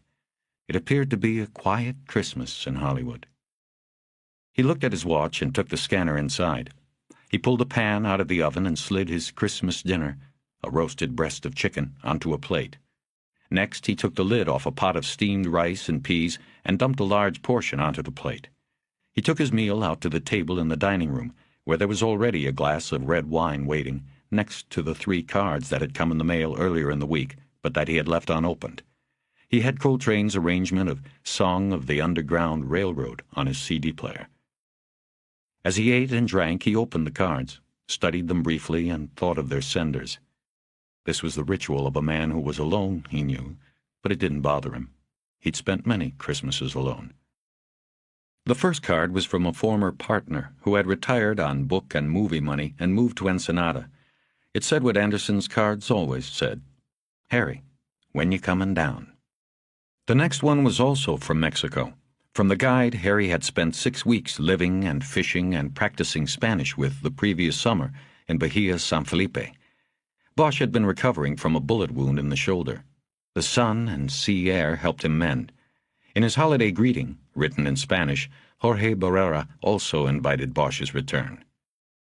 The last card Bosch opened slowly and carefully, also knowing who it was before seeing the signature. It was postmarked Tehachapi, and so he knew. It was hand-printed on off-white paper from the prison's recycling mill, and the nativity scene was slightly smeared. It was from a woman he had spent one night with, but thought about on more nights than he could remember. She, too, wanted him to visit, but they both knew he never would. He sipped some wine and lit a cigarette. Coltrane was now into the live recording of Spiritual, captured at the Village Vanguard in New York when Harry was just a kid. But then the radio scanner, still playing softly on a table next to the television, caught his attention. Police scanners had played for so long as the background music of his life that he could ignore the chatter, concentrate on the sound of a saxophone, and still pick up the words and codes that were unusual. What he heard was a voice saying, 1K12, Staff 2 needs your 20. Bosch got up and walked over to the scanner, as if looking at it would make his broadcast more clear. He waited 10 seconds for a reply to the request. 20 seconds. Staff 2 location is the Hideaway, western, south of Franklin, room 7. Staff 2 should bring a mask. Bosch waited for more, but that was it. The location given, Western and Franklin, was within Hollywood Division's boundaries. 1K12 was a radio designation for a homicide detective out of the downtown headquarters Parker Center, the Robbery Homicide Division, and Staff 2 was the designation for an assistant chief of police. There were only 3 ACs in the department, and Bosch was unsure which one was Staff 2, but it didn't matter. The question was, what would one of the highest-ranking men in the department be rolling out for on Christmas night? A second question bothered Harry even more. If RHD was already on the call, why hadn't he, the on-call detective in Hollywood Division, been notified first? He went to the kitchen, dumped his plate in the sink, dialed the station on Wilcox, and asked for the watch commander. A lieutenant named Kleinman picked up. Bosch didn't know him. He was new, a transfer out of Foothill Division. "What's going on?" Bosch asked. "I'm hearing on the scanner about a body at Western and Franklin, and nobody's told me a thing, and that's funny, 'cause I'm on call out today." Kleinman said, "Don't worry about it. The Hats have got it all squared away." Kleinman must be an old-timer, Bosch figured. He hadn't heard that expression in years. Members of RHD wore straw bowlers in the 1940s. In the 50s, it was gray fedoras. Hats went out of style after that. Uniformed officers called RHD detectives suits now, not hats.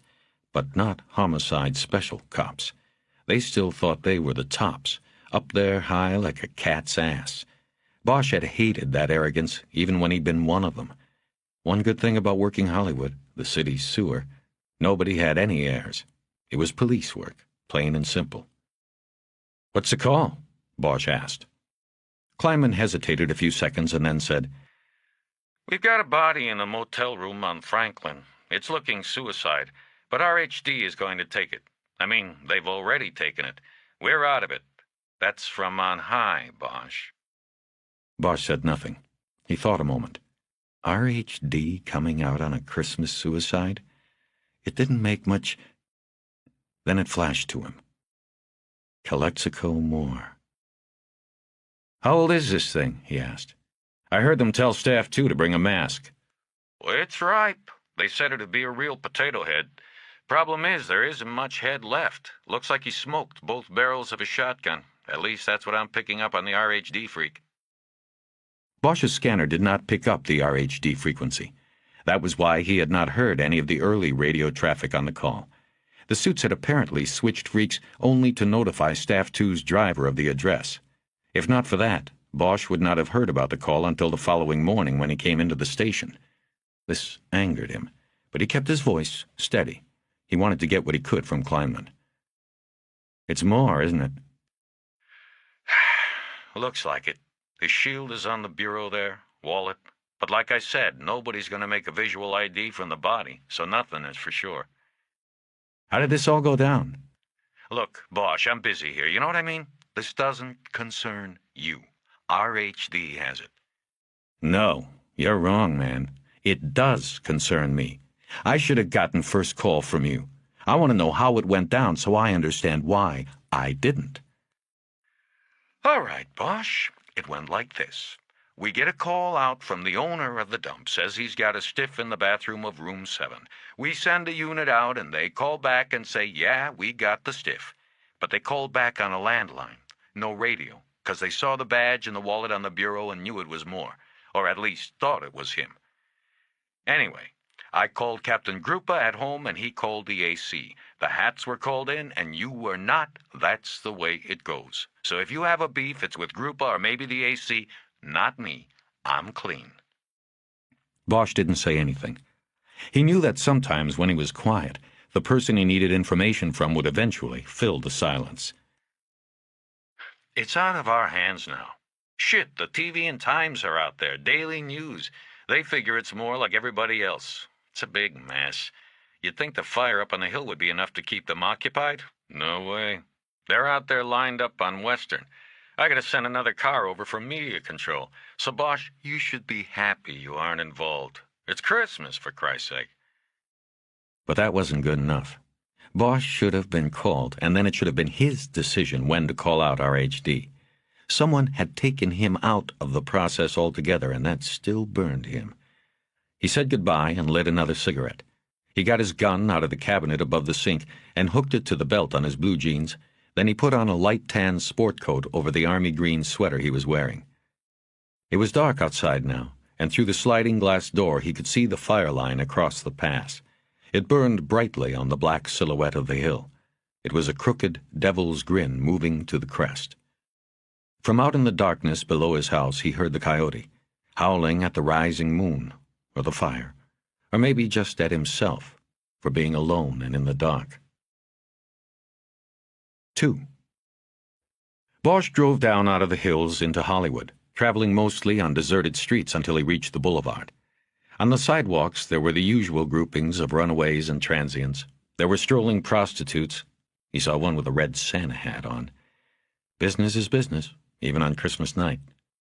There were elegantly made-up women sitting on bus benches who were not really women and not really waiting for buses. The tinsel and Christmas lights strung across the boulevard at each intersection added a surreal touch to the neon glitz and grime. Like a whore with too much makeup, he thought, if there was such a thing. But it wasn't the scene that depressed Bosch. It was Cal Moore. Bosch had been expecting this for nearly a week, since the moment he heard that Moore had failed to show up for roll call.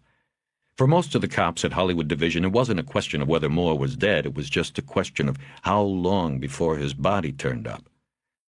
Moore had been a sergeant heading up the division's street narcotics unit. It was a night job, and his unit worked the boulevard exclusively. It was known in the division that Moore had separated from his wife and replaced her with whiskey. Bosch had found that out firsthand the one time he had spent time with the narc. He had also learned that there might be something more than just marital problems and early burnout plaguing him. Moore had spoken obliquely of internal affairs and a personnel investigation. It all added up to a heavy dose of Christmas depression. As soon as Bosch heard they were starting a search for Cal Moore, he knew. The man was dead. And so did everyone else in the department, though nobody said this out loud. Not even the media said it. At first, the department tried to handle it quietly. Discreet questions at Moore's apartment in Los Feliz, a few helicopter runs over the nearby hills in Griffith Park. But then a TV reporter was tipped, and all the other stations and the newspapers followed the story for the ride. The media dutifully reported on the progress of the search for the missing cop. Moore's photograph was pinned to the bulletin board in the Parker Center press room, and the weight of the department made the standard pleas to the public. It was drama. Or at least it was good video. Horseback searches, air searches, the police chief holding up the photo of the darkly handsome and serious-looking sergeant. But nobody said they were looking for a dead man. Bosch stopped the car for the light at Vine and watched a man wearing a sandwich board cross the street. His stride was quick and jerky, and his knees continuously popped the cardboard sign up in the air. Bosch saw there was a satellite photograph of Mars pasted on the board with a large section of it circled. Written in large letters below was, "Repent, the face of the Lord watches us." Bosch had seen the same photograph on the cover of a tabloid while standing in line at a Lucky store, but the tabloid had claimed the face was that of Elvis. The light changed, and he continued on toward Western. He thought of Moore. Outside of one evening spent drinking with him at a jazz bar near the boulevard, he had not had much interaction with Moore. When Bosch had been transferred to Hollywood Division from RHD the year before, there had been hesitant handshakes and glad to know yous from everyone in the division, but people generally kept their distance. It was understandable, since he had been rolled out of RHD on an IAD beef, and Bosch didn't mind. Moore was one of those who didn't go out of his way to do much more than nod when they passed in the hall or saw each other at staff meetings. Which was also understandable, since the homicide table where Bosch worked was in the first-floor detective bureau, and Moore's squad, the Hollywood Bang, short for Boulevard Anti-Narcotics Group, was on the second floor of the station. Still, there had been the one encounter. For Bosch, it had been a meeting to pick up some background information for a case he was working. For Moore, it had been an opportunity to have many beers and many whiskeys. Moore's Bang Squad had the kind of slick, media-grabbing name the department favored, but in reality was just 5 cops working out of a converted storage room and roaming Hollywood Boulevard at night, dragging in anybody with a joint or better in his pocket. Bang was a numbers squad, created to make as many arrests as possible in order to help justify requests for more manpower, equipment, and, most of all, overtime in the following year's budget. It did not matter that the DA's office handed out probation deals on most of the cases and kicked the rest. What mattered were those arrest statistics. And if Channel 2 or 4 or a Times reporter from the West Side insert wanted to ride along one night and do a story on the Bang Squad, all the better. There were numbers squads in every division. At Western, Bosch turned north, and ahead he could see the flashing blue and yellow lights of the patrol cars and the lightning-bright strobes of TV cameras. In Hollywood, such a display usually signaled the violent end of a life, or the premiere of a movie. But Bosch knew nothing premiered in this part of town except 13-year-old hookers. Bosch pulled to the curb a half-block from the hideaway and lit a cigarette. Some things about Hollywood never changed. They just came up with new names for them. The place had been a rundown dump 30 years ago when it was called the El Rio. It was a rundown dump now.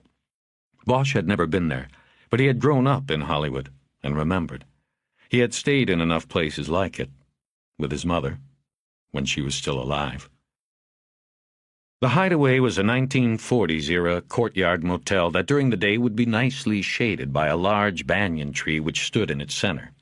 At night, the motel's 14 rooms receded into a darkness only the glow of red neon invaded.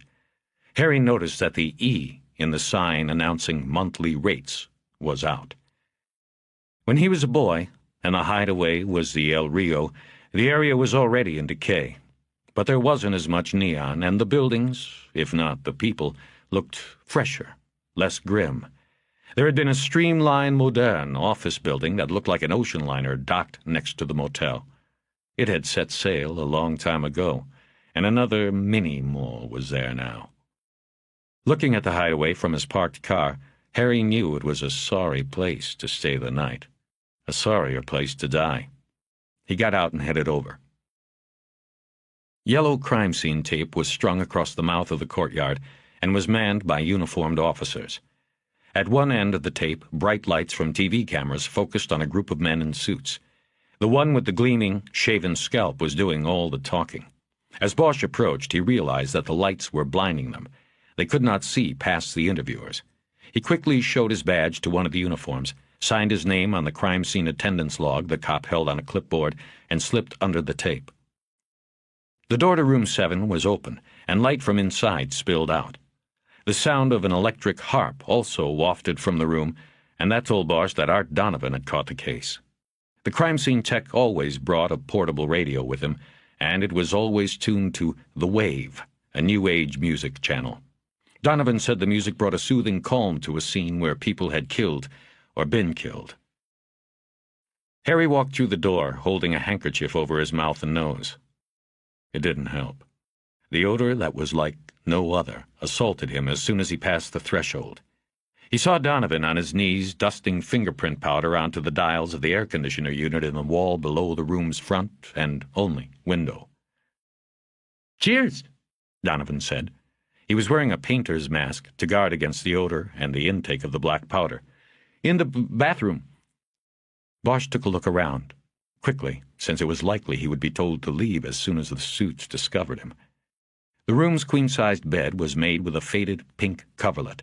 There was a single chair with a newspaper on it. Bosch walked over and noted that it was The Times, dated 6 days earlier. There was a bureau and mirror combination to the side of the bed. On the top of it was an ashtray with a single butt pressed into it after being half smoked. There was also a .38 Special in a nylon boot holster, a wallet, and a badge case. These last 3 had been dusted with the black fingerprint powder. There was no note on the bureau, the place Harry would have expected it to be. No, he said, more to himself than Donovan. "Nope, nothing in the bathroom either. Have a look.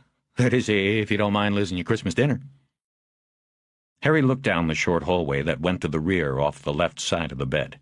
The bathroom door was on the right, and he felt reluctance as he approached. He believed there wasn't a cop alive who hadn't thought at least once of turning his own hand cold. He stopped at the threshold. The body sat on the dingy white floor tile, its back propped against the tub.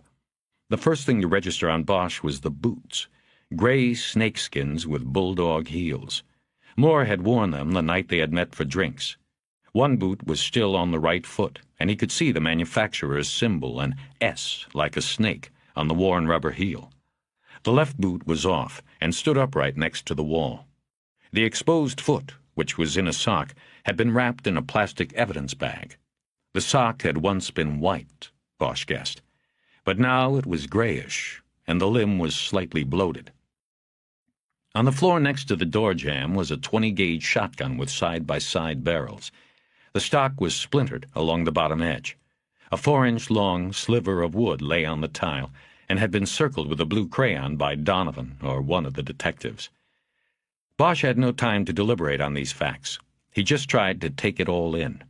He raised his eyes the length of the body. Moore was wearing jeans and a sweatshirt. His hands were dropped at his sides. His skin was gray wax. The fingers, thick with putrefaction, the forearms bulging like Popeyes. Bosch saw a misshapen tattoo on the right arm, a devil's grinning face below a halo. The body was slumped back against the tub, and it almost appeared that Moore had rolled his head back as if to dip it into the tub, maybe to wash his hair. But Bosch realized it only looked that way because most of the head was simply not there. It had been destroyed by the force of the double-barrel blast. The light blue tiles that enclosed the tub area were awash in dried blood. The brown drip trails all went down into the tub. Some of the tiles were cracked where shotgun pellets had struck. Bosch felt the presence of someone behind him. He turned into the stare of Assistant Chief Irvin Irving. Irving was wearing no mask and holding no rag to his mouth and nose. "Evening, Chief." Irving nodded and said, "What brings you here, Detective?" Bosch had seen enough to be able to put together what had happened. He stepped away from the threshold, moved around Irving, and walked toward the front door. Irving followed. They passed 2 men from the medical examiner's office who were wearing matching blue jumpsuits. Outside the room, Harry threw his handkerchief into a trash can brought to the scene by the cops. He lit a cigarette and noticed that Irving was carrying a manila file in his hand. "I picked it up on my scanner," Bosch said. "Thought I'd come out since I'm supposed to be on call tonight.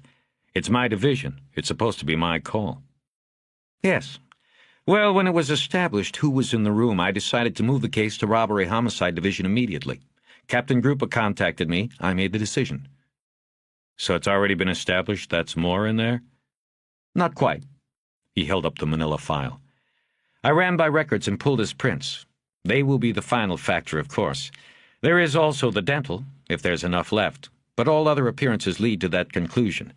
Whoever's in there checked in under the name Rodrigo Moya, which was the alias Moore used in Bang, and there's a Mustang parked behind the motel that was rented under that name.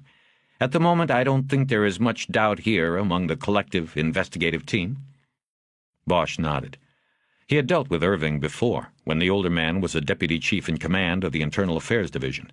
Now he was an AC, one of the top 3 men in the department, and his purview had been extended to include IAD, Narcotics Intelligence and Investigation, and all detective services.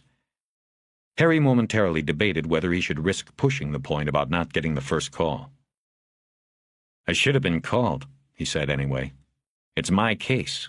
You took it away before I even had it." "Well, Detective, it was mine to take and give away. Wouldn't you agree?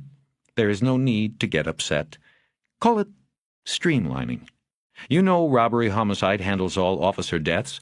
You would have had to pass it to them eventually. This saves time. There is no ulterior motive here other than expediency.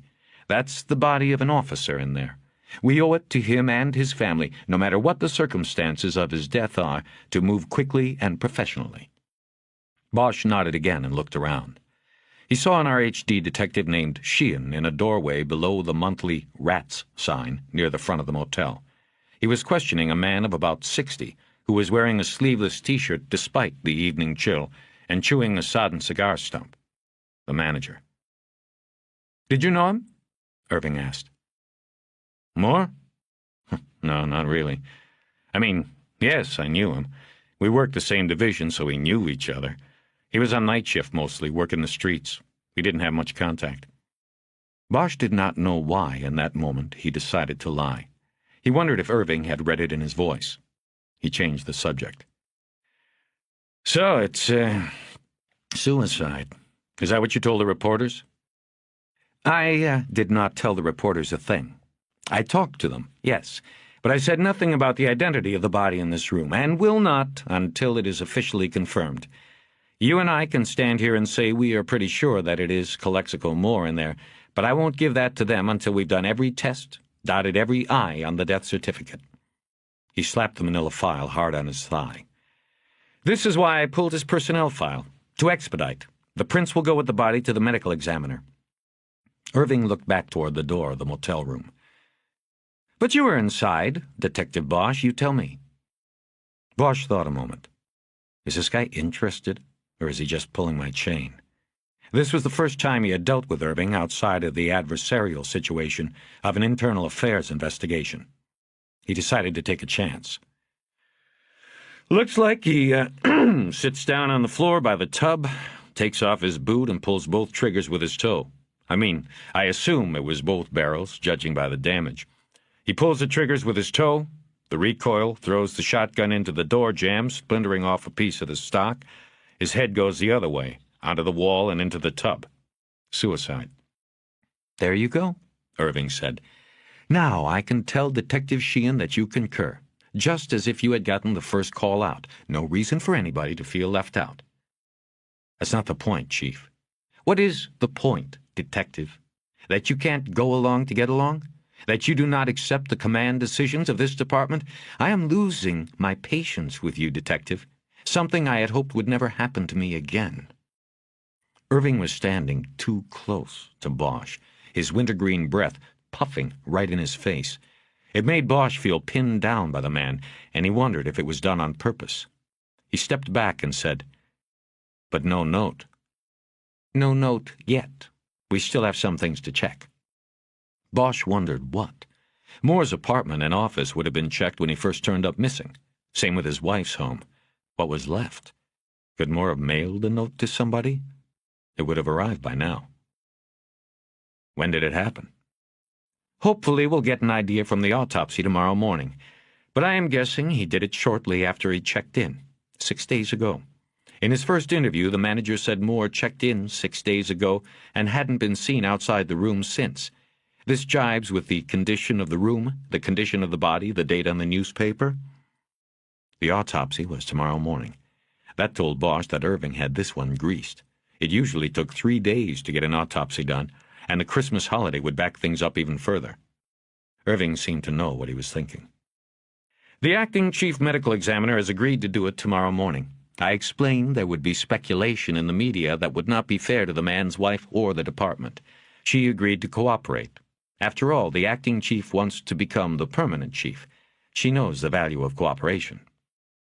Bosch didn't say anything. So we will know then. But nobody, the manager included, saw Sergeant Moore after he checked in 6 days ago. He left specific instructions that he was absolutely not to be disturbed. I think he went ahead and did it shortly after checking in. So why didn't they find him sooner? He paid for a month in advance. He demanded no disturbances. A place like this, they don't offer daily maid service anyway. The manager thought he was a drunk who was either going to go on a binge or try to dry out. Either way, a place like this, the manager can't be choosy. A month? That's $600. He took the money. And they made good on their promise not to go to room 7 until today, when the manager's wife noticed that Mr. Moya's car, the Mustang, had been broken into last night. That and, of course, they were curious. They knocked on his door to tell him, but he didn't answer. They used a passkey. The smell told them what was happening as soon as they opened the door. Irving said that Moya had set the air conditioner on its highest and coldest level to slow decomposition and keep the odor contained in the room. Wet towels had been laid across the floor at the bottom of the front door to further seal the room.